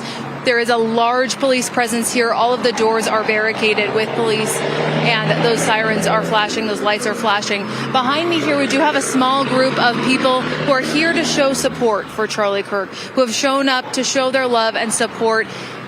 They're here because they're so worried about this situation. They've told me that they have been longtime supporters of Charlie's, that they've looked to him, that he's brought them hope in the past. And so to come here, to stand here in the hot sun for a few hours even, some of them have been here for more than an hour, feels like nothing. You know, it feels like a tribute that is necessary, and a tribute that has brought a little bit of hope to this dark, dark day. Very sad about the news to hear, confirmed by President Trump, that Charlie Kirk did die. We believe he passed here at Timpanogos Regional Hospital. Again, all appointments are closed. It's not clear yet why he was brought to this hospital. We know there are a few hospitals within about a 5-minute range of UVU, but we believe he was brought here based on the number of police and the law enforcement personnel that are here on site at Timpanogos Regional Hospital. If you have any appointments here today, possibly even tomorrow, definitely cancel those today, but check in before you come here tomorrow morning as well. Reporting live here in Orem, I'm Sarah Martin, KSL 5 News. All right, thank you. Thanks for that update and for the information for everybody else at that hospital. We've heard at least from one University of Utah, still open, but they will have an increased police presence for all of the classes and events that are still scheduled for the remaining of the week. As we stand by for a news update that should start any minute, I wanted to read a statement from Congressman Blake Moore. Utah Congressman, he says, Charlie's passing is devastating. Above all, he was a father and a husband. My heart goes out to Erica, his children, and his whole family. Yeah, the sentiments continue to pour in. Let's check back in with Andrew Adams, also there on the UVU campus. Andrew, what have you been, from your vantage point, what have you been seeing and experiencing right now? Well, some interesting things, and albeit it's really like the guys in Army fatigues, basically SWAT gear, that are garnering all the attention. But low-key interesting is what we've been watching going on in this parking lot, which some officers, I believe, got into that pickup truck over there, and you see it driving that way. But basically, they're going like car to car. So, Stuart, if you can like point on me, but basically, some with their cell phones kind of going around the cars remaining in the parking lot. And then I don't know if they're recording video, I don't know if they're taking pictures, but maybe presumably they're thinking if there's not a shooter in custody, maybe one of these cars might have a connection. I don't know, but it makes you wonder what they were doing out in the parking lot with their phones, seeming to document the remaining cars here, is what it looked like just from a lay perspective standing here. So obviously we've seen a lot of movement still. It's, I would say, very much an evolving situation. The last time you came to me, SWAT was basically rushing to somewhere. We tried to figure out where that was. We weren't able to figure out exactly where they went, but there was definitely some urgency in where they were going, and that was a little while ago. But still, even around on campus, where we're seeing sweeps, as I can point you over here, we see some more officers making their way out this way. So still, I would presume an active sweeping operation going on here, and certainly was of interest what we were watching going on here in the parking lot with those cars, as it seemed that police were documenting the cars remaining here in the parking lot. Would they have a connection? Hard to say, but you know, if this goes long down the road of an investigation, something like that, even a small thing, we talk about this with even up to cold cases, sometimes the smallest clues will lead to a big break in the case, and so perhaps that's what they're hoping for. Back to you guys. Yeah, certainly a lot of questions that will be asked at this press conference that hopefully will get underway shortly. They're testing the microphones. We're keeping an eye on it, so you won't miss anything. We're keeping an eye on that situation and just trying to bring updates as we get them. An update from Representative Candace Perucci, who says she is heartsick and devastated, shocked by the murder of Charlie Kirk. He dedicated his life to engaging young people in political discourse. Same reaction that we're hearing from so many, whether, in public life or just private students who were there and described what they had to witness today. Let's go now to Jody Reynosa, who has been speaking with some of those young students there on campus. Jody? Yes, students are still milling around. They're still trying to grapple with what's happened today. I don't have somebody with me, but I did just talk to police, and they did confirm that Governor Cox is here on campus. And so it's just a matter of, within minutes, even less than that the press conference is going to start. But, to go along with what Andrew Adams was saying, we're seeing the exact same thing here in this part of the parking lot.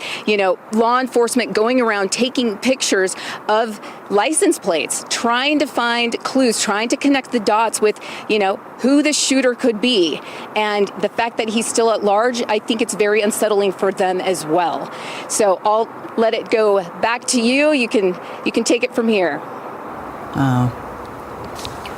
All right, Jody Reynosa reporting live for us from the UVU campus. And Deanie, we throughout this last couple of hours, as our reporters have been there on scene on campus and talking to young students who were seeing Charlie Kirk for the first time, wanting to see them here at home in our own backyard, and to go to a somewhat friendly crowd where, this is going to be a fairly cordial event. Of course, we know Charlie Kirk traveling on campuses all throughout the state where political discourse, back and forth debate, it is part of what he does with Turning Point USA. Was scheduled to come to Utah State University later in the month, interestingly, so that tour had continued. But we're hearing that they are testing the microphones, but also we will start getting updates from Cameron Roden from the Highway Patrol, Public Safety. So again, we're standing by to get more information that is updated. We've been here now reporting for a couple of hours and have heard a lot of eyewitnesses. Statements that have been heartfelt, that have been shocked, and we want to play those. I think we have some of those for you to hear.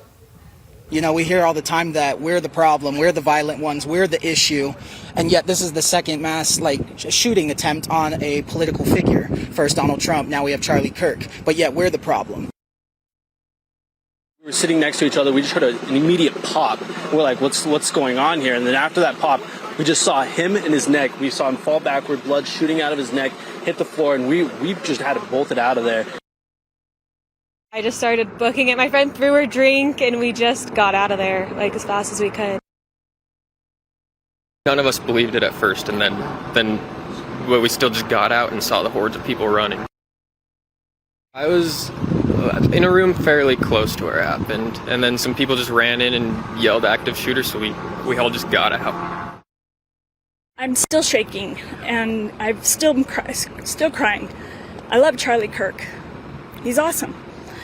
And I pray for him and his family. And I pray for everybody that was here to witness this. It's awful, and I don't understand why we can't have something like this that is truly innocent. There were the non-believers, the ones that didn't like him, and that's fine. But to shoot him, he doesn't deserve this. Certainly some raw emotion there from supporters of Charlie Kirk this afternoon to witness such a traumatic event, a shooting there on the campus of UVU. Let's go to news specialist Andrew Adams, who has been on campus. Andrew, what's happening over that end of the campus? Well, again, the clearing seems to continue, as well as evidence gathering. As we mentioned just a few minutes ago, officers were passing through this parking lot seemingly with their cell phones. It appeared taking pictures of individual cars. Again, it's unclear. Perhaps it's even unclear to them at this point whether that will have bearing in the investigation. But you could see a logical benefit of that. Perhaps if a car was left here, if at longer than everything else, or perhaps that gives them an idea what has left, what has come and gone, then perhaps there's a tie there to a potential shooter. So again, without knowing exactly what they were doing, it did look like they were photographing individual vehicles and going through and essentially sweeping this parking lot. And of course, these are left here much longer than a lot of people who cleared out of campus quite a while ago now. As you can see, things have quieted down here. I think we saw some students up over at this end milling around, but a lot of the students that were out here earlier have cleared. Understandably, it's a warm afternoon. I don't know the exact temperature, but certainly at least mid-80s, if not hotter, and that's taking a toll. In fact, I wanted to mention that a sheriff's vehicle came by, gave us bottled water.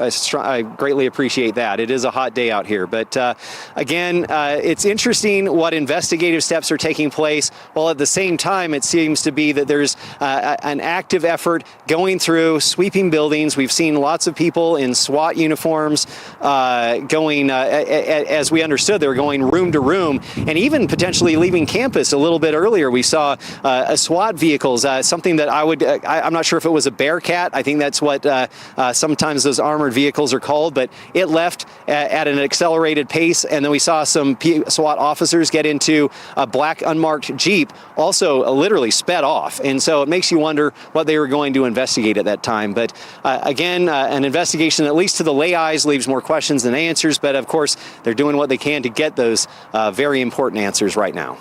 Well, Andrew, what you've had to report today, a gesture of a bottle of water, hang on to that. That's the positive thing and the thing you want to keep in mind on a day like today. Thank you. All right, we want to check back in with Dan Ruscon, who has been standing by. We have been awaiting a press conference from the Utah Department of Public Safety, hoping to get some more answers. Let's go ahead and check in with him now. Dan? Yeah, that's correct. We're inside an auditorium here on campus right now where a press conference is expected to take place any minute now. We just got basically about a 7-minute warning that the press conference will be starting here shortly. This is where it will be happening up here. All the major players, of course, will be here for this press conference. We're expecting the governor to be showing up, along with also the FBI and the Department of Public Safety. So again, this is a case that's going to go international, of course. A lot of people wanting a lot of answers as to what went wrong here, what happened, and just a lot of fear, of course, on campus from students as far as what they saw and the trauma they experienced, and then also coming back to school, what this is going to be like. And so, again, I think the main questions we want to be able to try and answer right now is, do they have any idea where this shooter may be at this time? Or if they have any indication as to if he's still on campus or not, or what they're finding and those kind of things. Also, as far as the security goes, I did talk to somebody from the UVU Public Affairs Department. They told me that Charlie had about 8 security officers or so, personal security officers with him, and then they also had UVU security officers there. And so what exactly, obviously from the video that we see of what happened there, they weren't standing necessarily right next to him there, but he was open enough to where somebody could shoot and fire those gunshots. Now, where that gunfire came from is the other big question. Everyone we've been talking to here, nobody seems to have seen an actual gunman or somebody that actually fired that gun and where that shot came from. All they say is that they heard that gunshot go off and then they saw Charlie drop. So again, we're getting video, as you guys have been mentioning there at the station and other things. We're starting to see video merge in of people showing somebody possibly up on the roof or somebody in another location. And so again, that's all speculation right now, but those are videos that police are going to be looking at. We're hoping to be able to get some answers from FBI.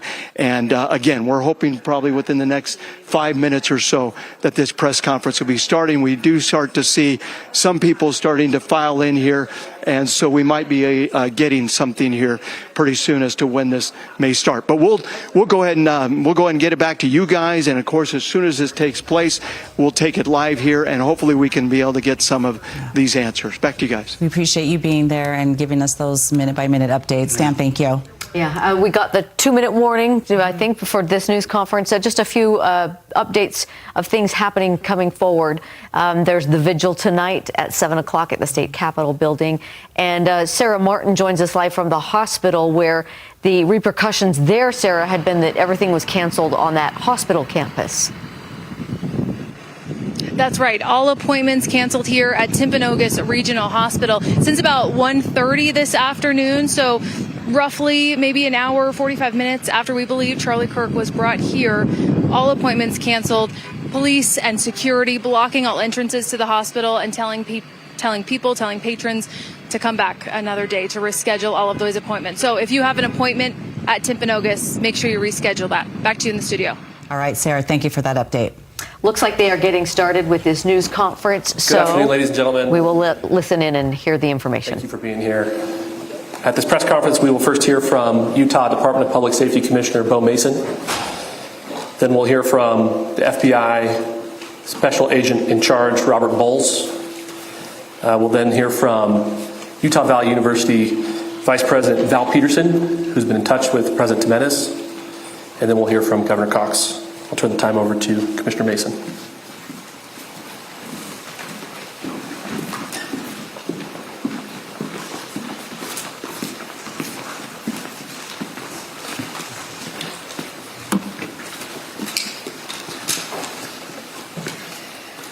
Hello, everyone. I'm Bo Mason, Commissioner for the Utah Department of Public Safety. Today at approximately 12:20 Mountain Standard Time, political influencer Charlie Kirk was shot in an event at the Utah Valley University. He was taken by private vehicle to Timpanogos Hospital, where he later passed. The Utah Department of Public Safety will be co-leading this criminal investigation to find this killer, along with the Federal Bureau of Investigation. We're working in unison with the County Sheriff's Office, the local police department, and the University Police Department, all of which have been very cooperative and fully engaged in this process. Shortly after the shooting, we did have a suspect in custody, George Zinn, but he was released from custody after we identified that he did not match the shooting suspect and was not an accurate person of interest. However, he has been booked into the county jail by Utah Valley University Police Department for obstruction of justice. We do still have an active investigation for the person of interest. This incident occurred with a large crowd around. There was one shot fired and one victim. While the suspect is at large, we believe this was a targeted attack towards one individual. This is a tragic moment in our state and in our country. As we heal, we encourage everyone who is struggling with news of the incident to call 988, our state mental health crisis line. In addition to that, our partners with the FBI will also be discussing other ways we can communicate through the public for tips and other information. Thank you. Good afternoon. On behalf of the FBI, we extend our sincerest condolences to the family and friends of Charlie Kirk. Our thoughts are also with the people who witnessed this traumatic event. We know that what you experienced was very difficult. Our thoughts are with you as well. As soon as we heard about the shooting, special agents and personnel from the Salt Lake Field Office responded immediately. We have full resources devoted to this investigation, including tactical, operational, investigative, and intelligence. To be clear, the FBI will fully support and co-lead this investigation alongside with our partners. We are working on setting up a digital media tip line, and as soon as it's established, we'll get that information out to everyone. I know there's a lot of questions. This is very much an active case, and this investigation is in its early stages. We are following all the leads and all the evidence. If anyone has any information, please report it to the FBI or local law enforcement. Thank you. On behalf of President Jimenez, who we've been communicating with, and she's on her way back right now, I say that on behalf of Utah Valley University, we are shocked and saddened by the tragic passing of Charlie Kirk. We express our sincere condolences to the Kirk family. We grieve with our students, faculty, and staff who bore witness to this unspeakable tragedy. He was invited by the student group Turning Point USA to speak on our campus. We firmly believe that UVU is a place to share ideas and to debate openly and respectfully. Any attempt to infringe on those rights has no place here. We do not condone any form of violence at UVU and seek to make our campus a safe place for all.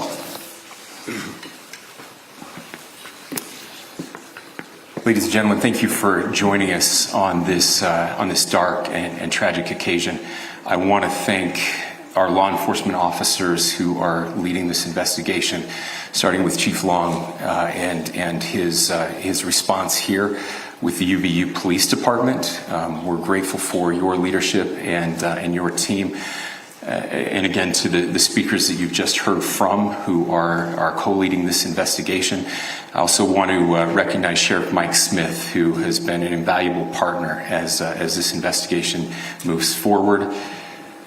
I've been in touch with President Trump, with FBI Director Kash Patel. We are completely aligned with our state and federal partners as we work through this case. Now, this is a dark day for our state. It's a tragic day for our nation. And I want to be very clear that this is a political assassination. We are celebrating 250 years of the founding of this great nation. That founding document, the Declaration of Independence, that this great experiment on which we embarked together 250 years ago, that we are endowed by our Creator with certain unalienable rights. The first one of those is life. And today, a life was taken. Charlie Kirk was first and foremost a husband and a dad to two young children.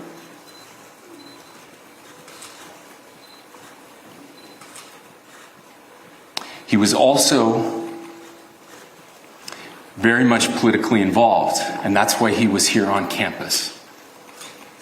Charlie believed in the power of free speech and debate to shape ideas and to persuade people.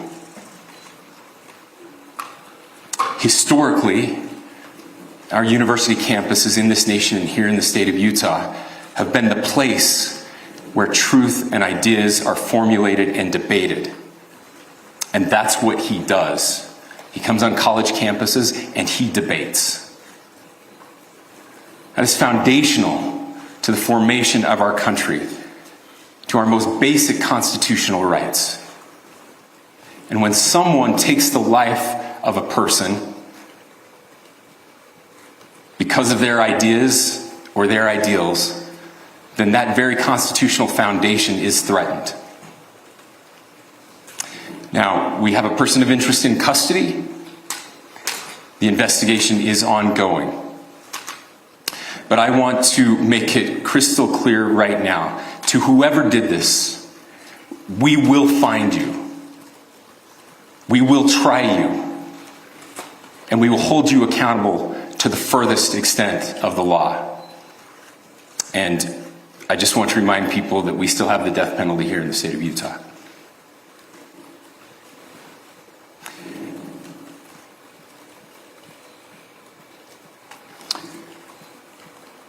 Our nation is broken.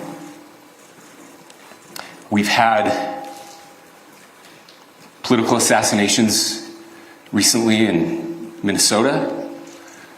We had an attempted assassination on the governor of Pennsylvania. And we had an attempted assassination on a presidential candidate and former president of the United States, and now current president of the United States. Nothing I say can unite us as a country. Nothing I can say right now can fix what is broken.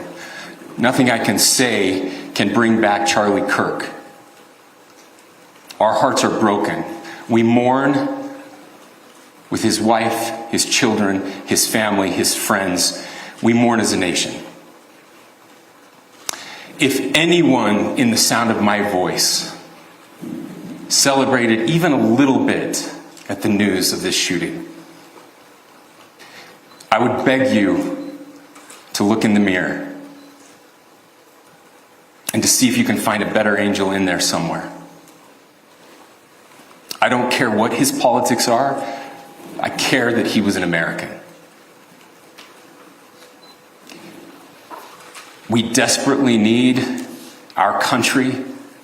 We desperately need leaders in our country. But more than the leaders, we just need every single person in this country to think about where we are and where we want to be. To ask ourselves, is this it? Is this what 250 years has wrought on us? I pray that that's not the case. I pray that those who hated what Charlie Kirk stood for will put down their social media and their pens and pray for his family, and that all of us will try to find a way to stop hating our fellow Americans.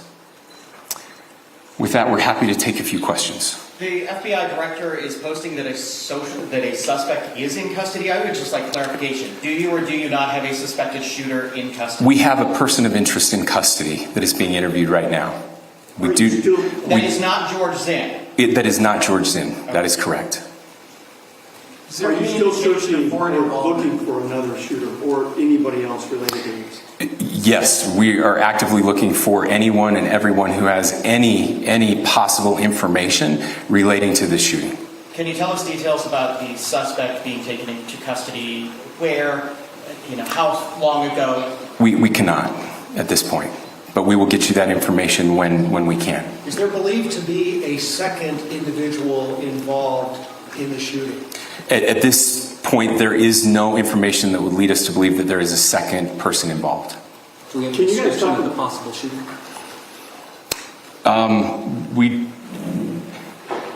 Do you want to talk about what we know there? Yeah. The only information we have on the suspect, the possible shooter, is taken from closed-circuit TV here on campus. We do have that. We're analyzing it. But it is security camera footage, so you can kind of guess what the quality of that is. But we do know dressed in all dark clothing, but we don't have a much better description other than that. Where do you think the shot came from? The shot came from here on campus, from a location at a fair roof. Potentially from a roof, yes. A longer distance shot from a roof. So to clarify, with the security camera footage you have and the person of interest that's in custody, does that match up? That's what we're trying to decipher right now. So did FBI or DHS have anything on the threat board this morning? I can't speak to that. I'll just say that the investigation's ongoing, and as soon as we have further information, we will be sure to release it. Any indications of foreign intelligence involvement? As of now, I can't comment on any of that. Thank you. Can you talk a little bit about the security of the event itself? Who was there security-wise, and what happens on these kind of events? Chief Long. So my name is Jeff Long. I'm the police chief here at UVU, and I'll tell you right now, we are devastated. We're a small police department. We have a very large campus. We have over 40,000 students, and we love our students. We love our visitors, and we're devastated by what happened today. This is the police chief's nightmare. I'm very saddened for the Kirk family. I know his wife and parents found out about this. Obviously he's away from home. He's here in Utah. They find out by a police officer that visits their home. That's tragic. Nobody wants that. But I can tell you about our venue today. This was an open venue. This was outside. We did have 6 officers working that event. We had probably over 3,000 people that were in attendance. It sat down in kind of a bowl area here on the central campus. We have a waterfall area, and so he was kind of in a lower area, surrounded by buildings. We had some plainclothes police officers that were in the crowd as well. We train for these things, and you think you have things covered, and these things. Unfortunately, they happen. You try to get your bases covered, and unfortunately today we didn't. And because of that, we had this tragic incident. So we did have officers there. We had Charlie Kirk's team. He has a security team that travels with him, and they were here with him when he was shot. Was the gun recovered? I'm sorry. Was the weapon recovered? At this point, I can't disclose that. When Charlie Kirk was shot, there was a question being asked about mass shooting.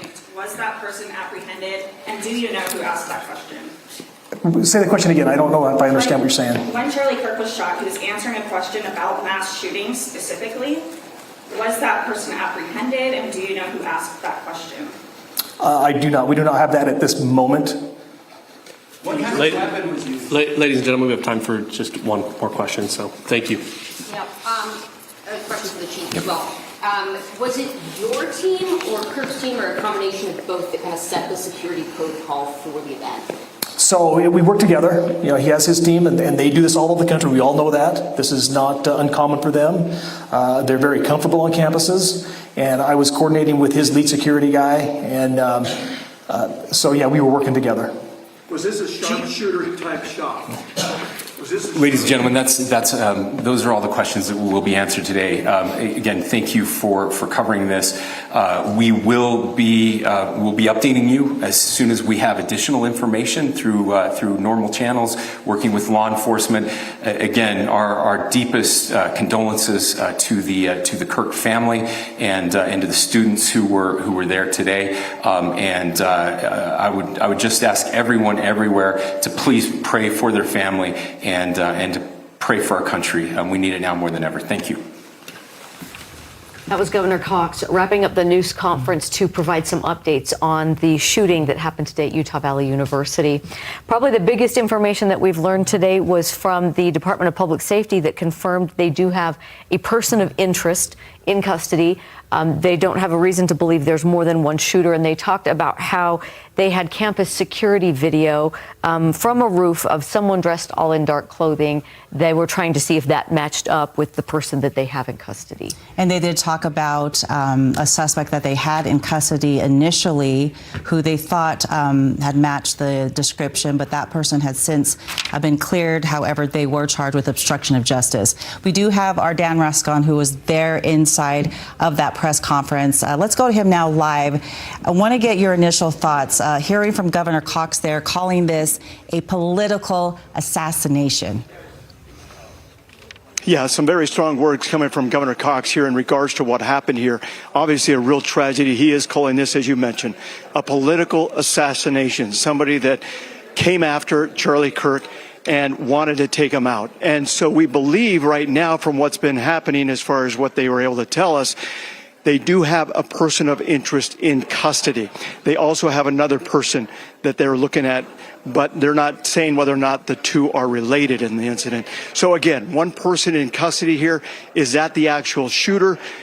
We don't know, but they did say he is a person of interest. And as far as them looking for others, they say they are still canvassing the area. They're still canvassing the campus to try and see if anybody else has any other information. Now, we had mentioned a little bit earlier that we're starting to see cell phone video coming in of possibly somebody up on the roof there. Well, they did say, at least Department of Public Safety said that they do believe that the shots came from the roof. So again, was this a rifle, a sharpshooter? To be able to shoot from up there would be a very difficult shot unless you really knew what you were doing. And it hit him right in the neck and right in the fatal part of the body there. And so, it's one of those situations where they're still continuing the investigation. But according to UVU's police chief, he said he had as many as 6 or more officers here on the scene, some in plain clothes, others that were armed and ready. He said they were doing the best they can to be able to control the crowd. He said they probably had as many as up to 3,000 people or so in regards to being out here. It was an open event, so it was out in the open, so people could have been anywhere. There wasn't like people had to go and check in bags or anything like that. So people could have been coming somewhere on campus and carrying a weapon or something like that, and maybe they would have not known it because it wasn't like they had to go through metal detectors or anything like that. So again, we just wrapped up a press conference right now. It was very quick. They didn't answer a lot of questions. They said the investigation is ongoing. But when it comes to the actual shooter, the person who took Charlie Kirk out, they say they have a person of interest right now. They're not saying, yes, we have the gunman. We're not looking for anybody else.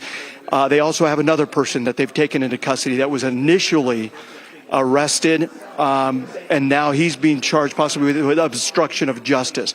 And then they also have basically a lot of video coming in. They've got a lot of witnesses. They have people, as you heard from on our station right here, as we interviewed witnesses, people that were just feet away from this shooting that happened. And so you obviously have a lot of people that have had this happen or watched it all happen and unfold. So a lot of traumatization among students, a lot of difficult situation for students to be able to experience something like this.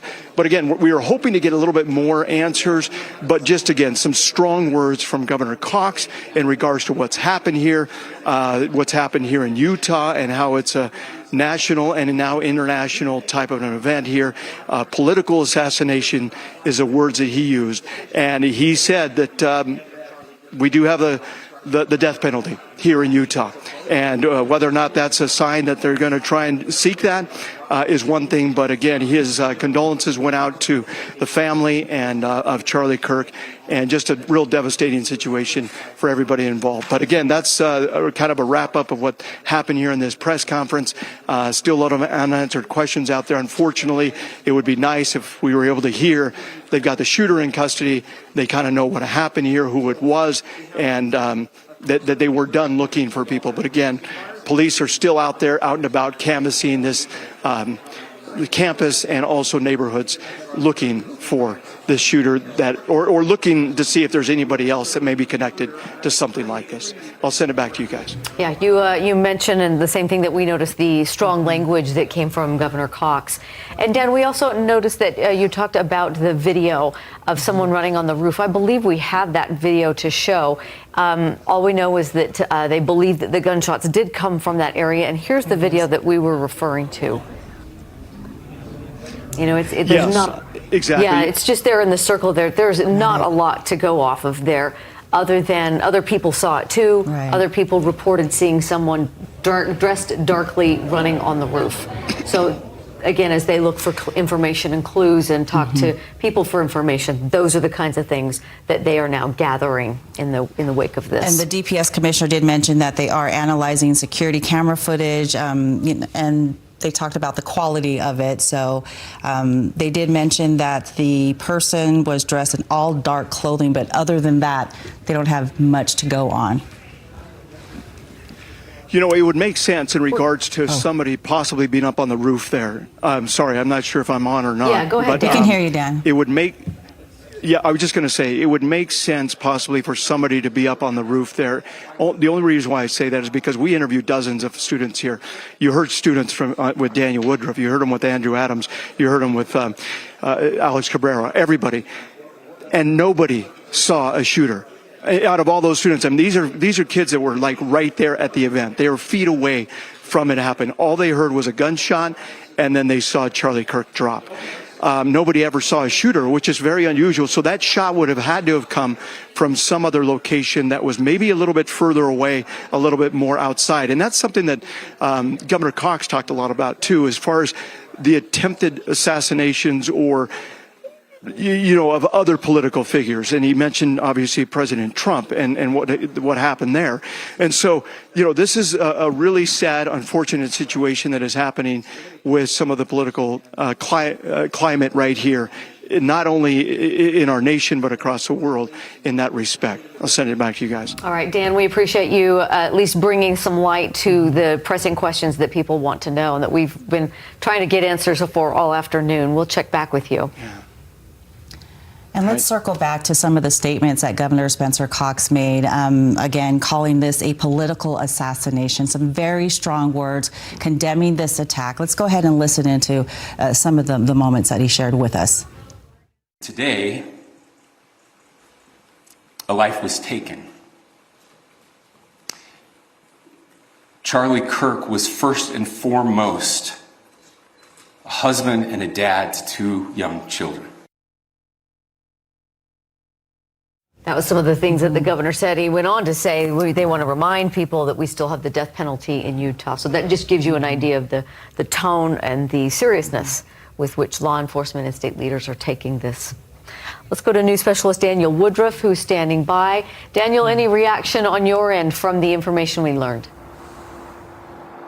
Yeah, I think on the one hand, no reaction yet because we're in an area where there is nobody. Students have been very slowly trickling out all day, but we're in a parking lot near the campus on the north side that we're basically the only ones here right now. Law enforcement has moved on. But some significant news now to report from UVU after the shooting death of Charlie Kirk. Students received a notification that I'm going to read, and it basically says that UVU is closed now until Monday. Not just today, but until Monday. The college said, on behalf of Utah Valley University, we are shocked and saddened by the tragic passing of Charlie Kirk, a guest to our campus. Our hearts go out to his family as we grieve with our students, faculty, and staff who bore witness to this unspeakable tragedy. UVU campuses will be closed from September 11th through the 14th. Again, that's tomorrow through Sunday, so classes resuming on Monday. And it's not just classes. UVU says all classes, in-person and virtual, campus events, and administrative operations will be suspended during this time. Please plan accordingly. So obviously UVU taking significant steps in the aftermath of this tragedy to, take care of the issue, take care of the investigation, and allow students and those who were there to have some time to process it. And I haven't been able to stop thinking about some of these students today that we interviewed who watched this happen, who, as one put it, saw the blood pouring from the speaker, Charlie Kirk's neck, and just horrific things that nobody should ever have to see. And now they have to go and process those emotions. And so UVU will be closed beginning now through Sunday night, and then classes resuming on Monday. So some significant developments here. Police have continued to walk around the campus. We have talked to some officers who are actually here in the parking lot checking vehicles. But then again, you heard in that news conference a little bit ago, a person of interest has been taken into custody. The wording, though, to me is interesting. Governor Cox called this a person of interest. The FBI director, Kash Patel, tweeted about this, calling this person the subject, basically responsible for this shooting. So I think there's some details to sort out in the exact wording that's being used. But either way, officials telling us that there is a person of interest in custody in connection to the shooting, and then an additional individual who has been booked into jail for obstructing justice. Apparently in the chaotic aftermath of all that, he identified himself or something as the shooter, and now he's been booked into jail for obstructing justice. So I think a lot of details still need to come out on this. But for now, as those details emerge, the campus here at Utah Valley University in Orem will be closed, reopening Monday. Back to you. All right, Daniel, thank you for that update.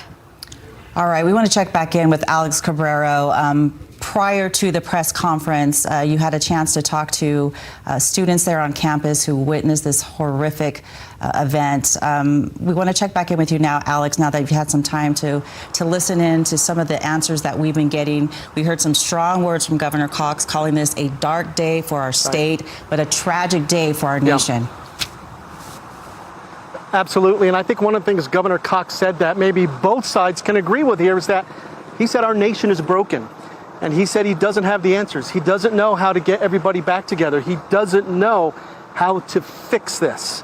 And I think that's something, hearing that somebody on his level saying that this is our nation is broken, that this is a political assassination, that there have been attempts not only in Minnesota, there was a political assassination there. There was an attempt on President Trump's life on the other side. I think the way he put it really hit home for a lot of people that there's something wrong. And he admits he doesn't have the answers on how to fix it. And a lot of the students we spoke with earlier today, they also said kind of the same thing, like, what is going on? This is the prime of their lives. They should be enjoying school and hearing debates and hearing things maybe they don't disagree with to get a fuller understanding of things, of the world. And then to have this happen is definitely shocking to those young people that are just here trying to hear something different. So at this point, I think we heard Daniel Woodruff also say some curious wording with a suspect in custody, a person of interest in custody. What does that mean? We're still, we'll get the details on exactly why they're being a little ambiguous with their wording of this later on. But they are working on us. It is still very early on in this investigation. And sometimes in past cases where we've covered shootings and covered suspects that law enforcement is looking for, sometimes things are worded a certain way to maybe not tip off where a suspect may be, that they are onto this person. I don't know if that's the case here, but sometimes wording is ambiguous simply because there is more information they don't want released right now because they might know a little bit more, but they don't want to make that information public just yet.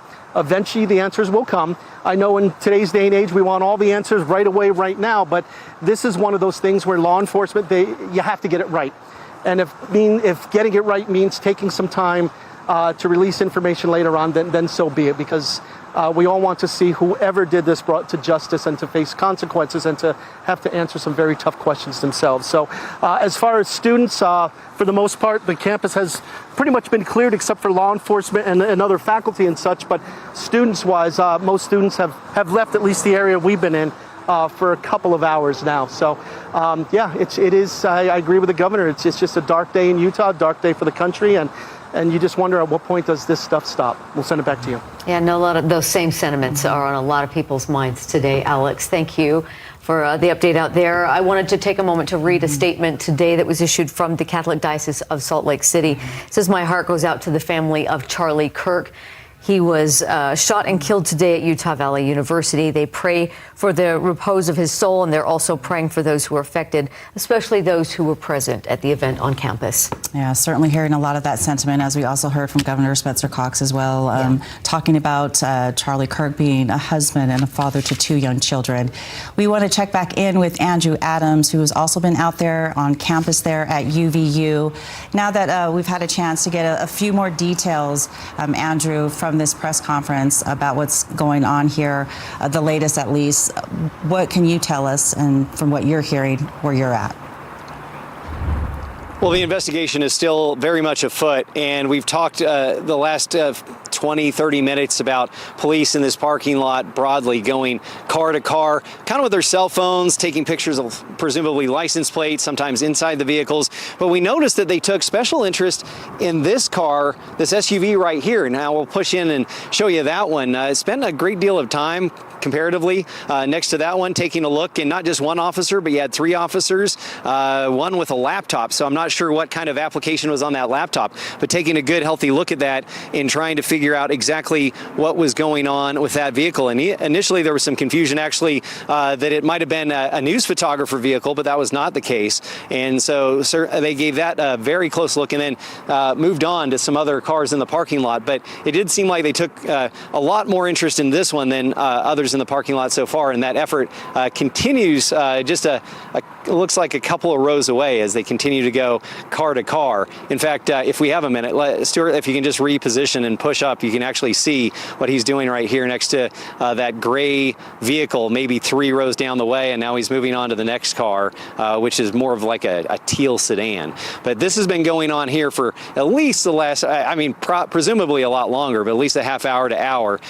Police officers going car to car, now stopping up behind a blue car next to it, basically documenting what's going on in this parking lot. Perhaps that helps the investigation at some point. We'll push it back to the studio. All right, Andrew, thank you. We appreciate your update. This is an active investigation. We are going to take a 1-minute break and come back to start from the top with all that we know on KSL News live at 5. For temperature, warmer than normal. Whether it's sunny out, pushing closer to the low 90s, or a storm is moving in. In St. George, it's pretty overcast. KSL weather specialists are working for you. Forecast today does call for cloud cover with the latest changes. High pressure to the north moves off to the west. What to expect for the day. 93 to 88. And what's ahead in the forecast. Friday, we get a little bit more moisture. Stay with KSL. I believe you. Good answer. On air, online, and on the KSL weather app.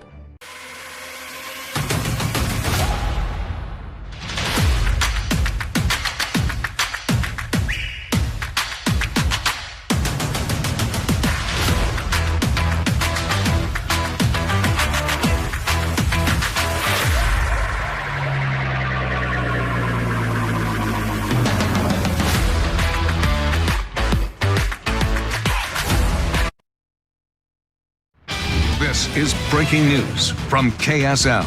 It was pretty terrifying. Probably the scariest thing I've ever been a part of. And we just ended up turning and running. There was just crowds of people screaming, and then just like shooter, gun. So I was in a room fairly close to where it happened, and then some people just ran in and yelled active shooter, so we all just got out. This is a dark day for our state. It's a tragic day for our nation. And I want to be very clear that this is a political assassination. Conservative activist Charlie Kirk is dead after he was shot in the neck at a speaking event at Utah Valley University in Orem. Kirk was speaking in Orem during the noon hour when an unknown suspect shot him in the neck. At around 2:45, President Donald Trump confirmed on his Truth Social account that Kirk had died. Reaction and condolences have been pouring in all afternoon from around the state and across the country. I'm just really shocked about what happened. I may not agree with Charlie Kirk, but no one deserves to be executed like that. We have live team coverage from Orem right now. We've been talking to dozens of students on UVU campus, police, politicians, and attendees there. What many people witnessed today is disturbing. Here is one firsthand account from an eyewitness. I was working my way up to the stand to ask Charlie some questions. At that moment that the shot rang out, I look over and I see Charlie Kirk slump over for just a split second, and the crowd just pushes back. There's a huge stampede pushing back. People are jumping into the fountain. A person of interest is in custody. Anyone who saw a shooter, no one saw a shooter, or at least reports seeing that, or anything else important. But if they do have information, there is a tip line, and law enforcement definitely wants to hear from you right now. That tip line is fbi.gov/Utah Valley shooting. The website is there on your screen, fbi.gov/Utah Valley shooting. News specialist Alex Cabrero joins me live from Utah Valley University campus. Alex, you've been there all afternoon. You talked to students, staff, even your niece who was there. Sum up what you've heard today. It's been 4.5 hours now since this shooting happened, but I think the shock waves and the effects from this, what happened at just after 12:30 today, that's going to be felt for quite some time. Still a lot of shock, still a lot of just people saying they don't believe exactly what happened, that it actually happened. Now, when it happened, there was one single shot from what we heard from Utah Department of Public Safety. There was just one single shot, and immediately people started running away from the scene. People heard active shooter. People heard the word gun. People heard the word shooting. People started running. There were a few people who froze thinking, is this really happening? Did this really happen? And was this some kind of a stunt? Maybe was it part of the show? Not realizing that it did in fact happen. We spoke with several people, with students, and even people who came here who weren't students but wanted to be a part of all of this. Not just because maybe they agreed with him, even if they disagreed with him, they wanted to hear what Charlie Kirk had to say. That's part of listening to both sides. When this happened, they said they can't believe what happened right in front of their eyes. And I pray for everybody that was here to witness this. It's awful, and I don't understand why we can't have something like this that is truly innocent. You know, there were the non-believers, the ones that didn't like him, and that's fine. But to shoot him, he doesn't deserve this. And that's something we have heard time and time again from several people, that no matter if you disagree with Charlie Kirk, if you agree with Charlie Kirk, if you don't have a position, that something like this shouldn't happen, especially on a college campus where it is encouraged to have different ideas and different thoughts and different ideologies. It remains to be seen exactly what happened, what the motive was. We are still hearing words that, is there a person of interest in custody? We hear yes, but is it the shooter? We don't know that for sure at this point, but certainly we will get more answers on that in due time. And a big part of what we're hearing again from Governor Spencer Cox is that this was a political assassination, something we've seen far too often in the past few years in the United States. He says we don't have the answers on how to bring us all together, but that's certainly something he would like to see happen, as well as pretty much everybody here I've spoken with today. For Live at 5, I'm Alex Cabrera. Yes, Alex, thank you. Very much a fluid investigation still going forward now. Let's go live now to news specialist Sarah Martin. She is at the Timpanogos Hospital, where Charlie Kirk was transported after the shooting. And this event has obviously had a broad effect on hospital operations there. Sarah? Absolutely. Timpanogos Regional Hospital canceled, closed for the day. All appointments following Charlie Kirk being brought here. Entrances, exits are closed. Anybody coming to the hospital was turned away unless they were arriving in an ambulance, which we've been here for almost 3 hours now, has not happened. So those ambulances being rerouted to other hospitals. A growing crowd behind me. You can see people are coming here to the place where they know he was taken so they can show that their respects. They can show their love and support for Charlie Kirk and for his family who remain. Right here with me, a young woman named Lauren. Hi, Lauren. Thank you so much for being here. Lauren was there today at UVU and decided to come here this evening and show up to show her support. Lauren, how are you doing this afternoon? What did you experience today? Yeah, so me and my sister, we're Charlie Kirk fans, so we're super excited to go. And just going to his thing, just in the beginning of the first, you could just feel his spirit, and he was so happy. And it's sad and just wrong, completely wrong for someone to get killed for their beliefs of their rights and stuff like that. So after that happening, my sister and I were in the third and fourth of the row or whatever, and I didn't see it, thank goodness, but just hearing that shot, it was sort of unbelieving, how could this happen in Orem or Utah. And so it's happening to anyone, that's just wrong. And so we just evacuated and got out, and there was no direction helping us and stuff. And just after this, it's been really hurtful, and I was just down looking through different reels of just how some people are taking this as a joke, and they don't care that this man this who's a human has those rights just died of this. But afterwards, when we were going through, we decided we wanted to come to here and support Charlie Kirk. We made a poster up for his family, and just being here, it's made me feel more peace and more calm, just being with people here, knowing that there's still good in this world, and that there's still humanity that cares for this man, because he truly, anyone losing that life or whatever is wrong. And I just feel so bad for his family, and just they're in our thoughts and prayers, and just to help them for that. So really healing for you to come here after this traumatic event, for you to come and be with others, be with like-minded people and people who are also supporting. No, yeah, for sure, which I wouldn't expect, because most of it I go to these scenes, I feel I would feel I don't know, uncomfortable. Everyone's been so nice, and just just feeling super that comfort, and there's that healing through it. Moving forward, what about Charlie will you take forward with you? Yeah, so even though this was my first day meeting Charlie, just I've always wanted to know him, and to me, just seeing him today, just so happy and sharing his connection with Christ, that's I really connect with him. I love his politics too, but just his with Christ. So what I really want to take from this today is to always stand up for your beliefs, and just to know we should, as people, we should feel safe to say our beliefs and our rights, no matter what religion or what we believe in. And so he's just an example, a man for me to be courageous and brave, and to always defend what you believe is right. Lauren, thank you so much for chatting with us. A current student at UVU studying to be a therapist here. A growing crowd behind me here at Timpanogos Regional Hospital to say goodbye to the late Charlie Kirk. We'll be here all evening speaking with more people coming to pay their respects. Reporting live, I'm Sarah Martin, KSL 5 News. All right, Sarah, we appreciate you out there. Thank you. Let's continue our team coverage now with news specialist Andrew Adams. Andrew, I know you are from Utah County. This hits close to home. And all afternoon, we have been hearing from witnesses talking about some things no one should have to see. It's been hard. It has been hard and really inconceivable in a place like this. Not just the fact that Orem and Provo, very safe area, but on top of that, just how politically conservative Utah County tends to be. And then this happens here. I think that multiple people today have taken note of that.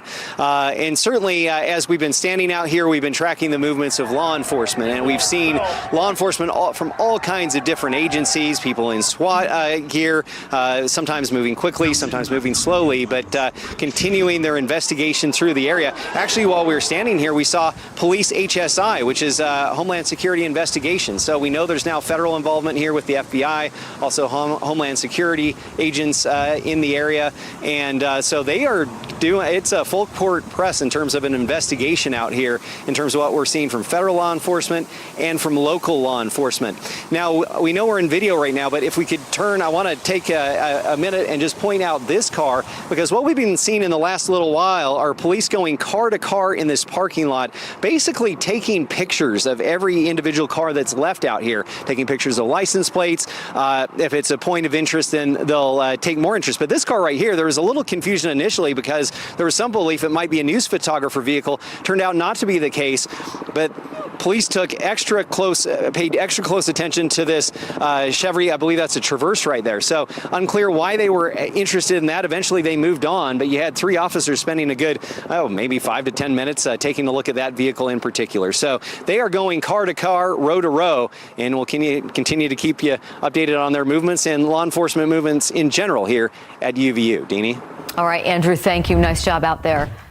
Now let's continue our coverage with Daniel Woodruff, who is live outside the campus of Utah Valley University. Daniel, I know you too are also very familiar with this area of our state, and I think it's safe to say that no one would anticipate this kind of violence on UVU's campus. Yeah, Deanie, they call this Happy Valley for a reason. I grew up in Provo, just a few miles to the east from here at Utah Valley University, and this is just a shocking day, as people have told us over and over and over. Now, some significant news coming out in just the last little bit. As a result of the shooting, Utah Valley University here will be closed until Monday. All classes, all administrative operations, all events are canceled until Monday. I wanted to read a short bit of what Utah Valley University put out. They said, "Our hearts go out to his family, Charlie Kirk, as we grieve with our students, faculty, and staff who bore witness to this unspeakable tragedy. UVU campuses will be closed from September 11th through the 14th. And that's really one of the major effects of today's shooting, not only for Charlie Kirk and his family, but there were thousands, we've been told, of people that were in this area who watched the shooting happen, some of them describing the chaotic aftermath to us earlier today. I was in a room fairly close to where it happened, and then some people just ran in and yelled active shooter, so we all just got out. I just started booking it. My friend threw her drink, and we just got out of there like as fast as we could. It was terrifying. None of us knew what was going on. And that was really the sentiment. Nobody knew what was happening at first. One witness described it as like a firecracker, and then about 3 seconds of confusion, and then noticing what had happened, and then just running. In fact, I interviewed 3 people who told me that they left the place where Charlie Kirk was speaking, ran through the UVU fountain on the west side of campus, literally running for their lives. They didn't know if it was an active shooting situation where others would get shot. In this case, of course, only Charlie Kirk was shot, as the news conference that just wrapped up a little bit ago revealed that this was apparently a political assassination with one target, and that was Charlie Kirk, and 1 shot was fired. Certainly a lot of emotions here on UVU campus today, a lot of tears we saw, a lot of sadness, and a very somber feeling, an eerie feeling right now. It's a quiet campus that is going to be closed until Monday. Daniel Woodruff, live at 5. Yeah, Daniel, those emotions you describe are so understandable and so obvious in the video as you watch those poor students. Thank you for that report. The governor, along with local, state, and federal police, just wrapped up a news conference on this shooting. News specialist Dan Rascone attended that conference and joins me now. Dan, they were able to shed some light on several key parts of this investigation. Yeah, that's correct, Deanie. We did hear some key parts there of the investigation, as you mentioned, as far as what the governor had to say, and also with the Department of Public Safety and also the FBI, all inside this auditorium just about an hour ago or so. But again, still a lot of unanswered questions out there, but we do know this in regards to what has happened here. The governor kind of summed it up really well when he said this is a very dark day in Utah, a very dark day in the nation here as to what happened here. We heard this a little bit, 1 shot, 1 victim. They believe that the shooter was up on the roof. We've been seeing some of the video being coming in to the station and other places of possibly somebody up on the roof there of this event. We're talking about an event here that had about 3,000 people or so, according to the UVU police chief. He's saying they had as many as 6 officers here at this event, and some others in plain clothing out in the crowd there. Also, you had Charlie Kirk's personal security that was there. But again, as you could see from the video that we've been unfortunately having to see there about him getting shot, None of those securities were right next to him necessarily. They were kind of on his side there. But that one shot being fired, and then he drops down to the ground, and then there's ultimate chaos as people are running and trying to get out of that area, because this is a fear that students are growing up in this day and age, as far as on campus of schools and universities. When shots ring out, you run. And that's kind of what happened there. And so this is the case here, and this is what the governor had to say in regards to what happened here at UVU today. That is foundational to the formation of our country, to our most basic constitutional rights. And when someone takes the life of a person because of their ideas or their ideals, then that very constitutional foundation is threatened. And the governor did say in regards to the death penalty here in Utah, he's saying we do have the death penalty. And so that is something they will be looking at. But again, as far as having the actual shooter in custody right now, that's the question that we have posed to them, trying to clarify all of that. They said they do have a person of interest in custody right now, and they are still out there canvassing the area. They're still going to each of the buildings, making sure every inch of this campus is looked at to make sure there's not somebody else out there that's involved. But again, one shooter, unfortunately one victim here, and that victim has passed away.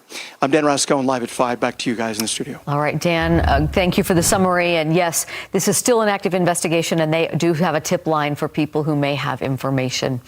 Let's go now live to Jody Reynosa. Jody, you've been on the ground there all afternoon, talking to people, and we could hear the shock and the disbelief by what they've seen today.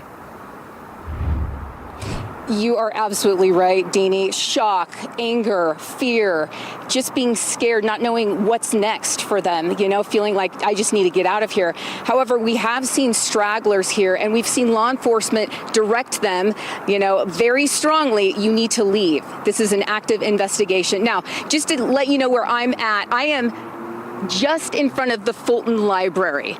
And beyond that is the Liberal Arts Building. And then that's where the venue is, behind the Liberal Arts Building. Now, along with all of those feelings that the students are feeling, that, Utah County, Utah, the nation is feeling right now, there's some irony in this as well. I mean, if you take a look right back here behind me, you see Utah County official ballot box.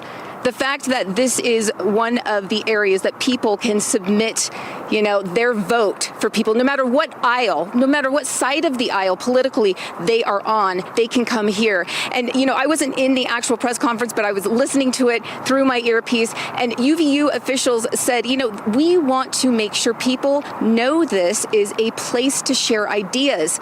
So this has been an awful day for them. It's being coined a dark and tragic day for the entire nation. The other aspect of irony is September is Constitutional Month.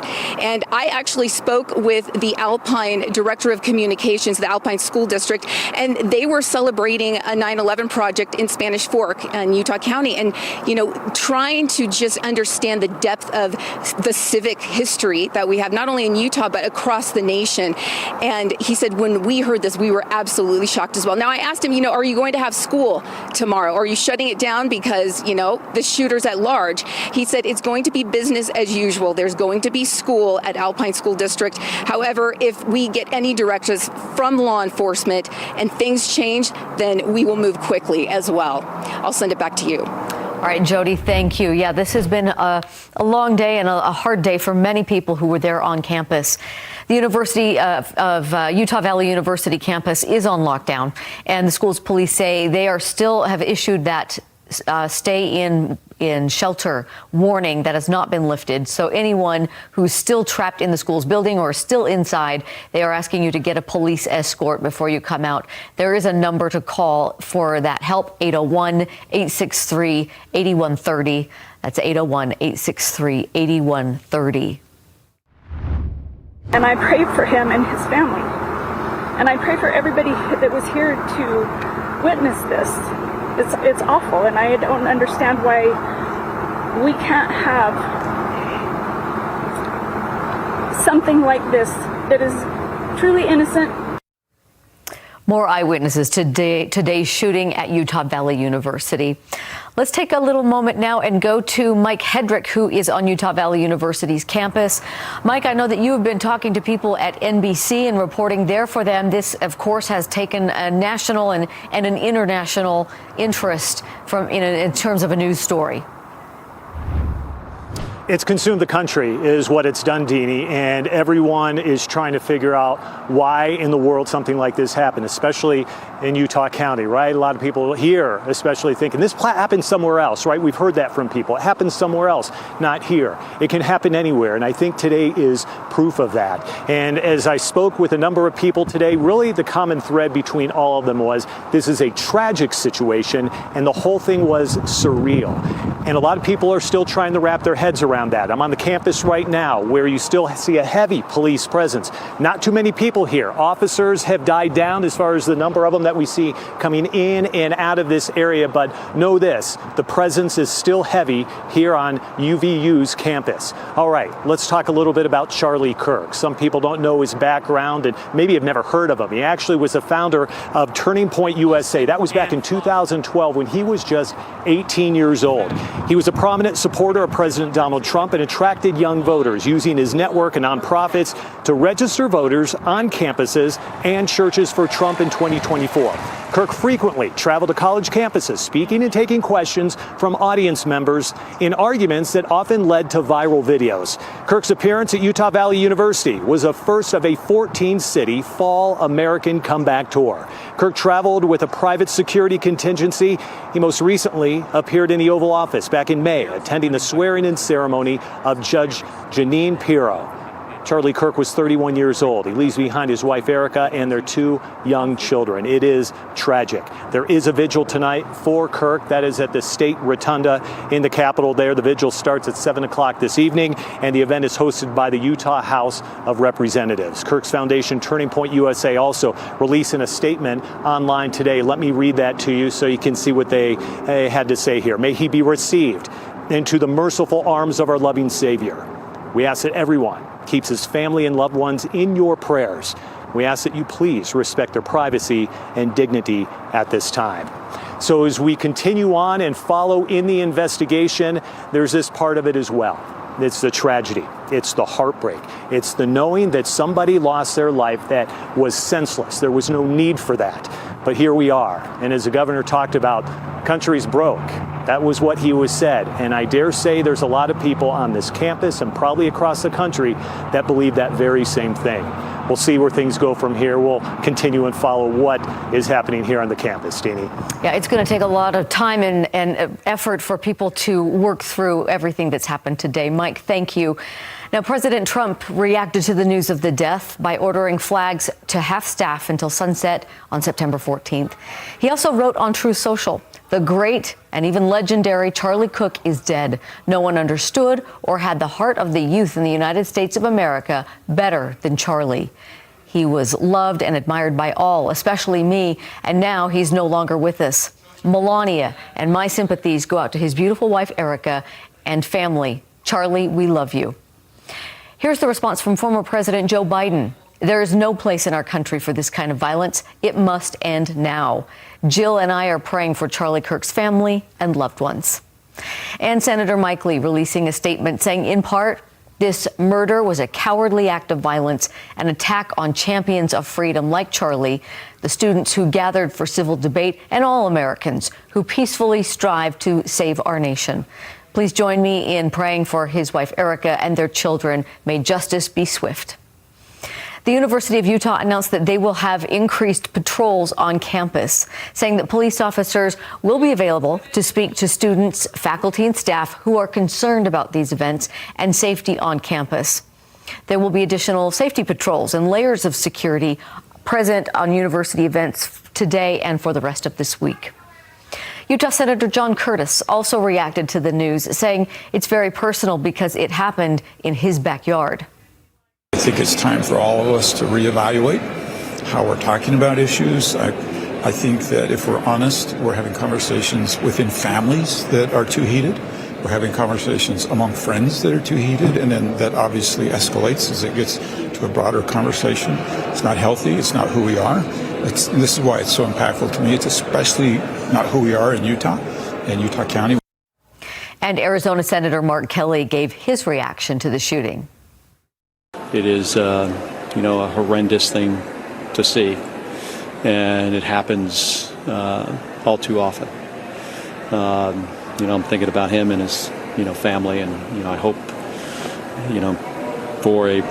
they makes a recovery from this. Senator Kelly knows firsthand how a shooting affects a family. Back in 2011, his wife, Representative Gabrielle Giffords, was shot in the head while at a political event in Arizona. She survived. We'll have much more live team coverage of Charlie Kirk's death and the search for the suspect in this shooting coming up at 6 o'clock. Thanks for joining us. This has been a tough day. We appreciate you being with us, and we're working together. All the latest information, we will have that coming up at 6 o'clock. In the meantime, download the KSL Plus app to get breaking news updates on this situation sent straight to you. We're live in Orem with more on the shooting when we come back.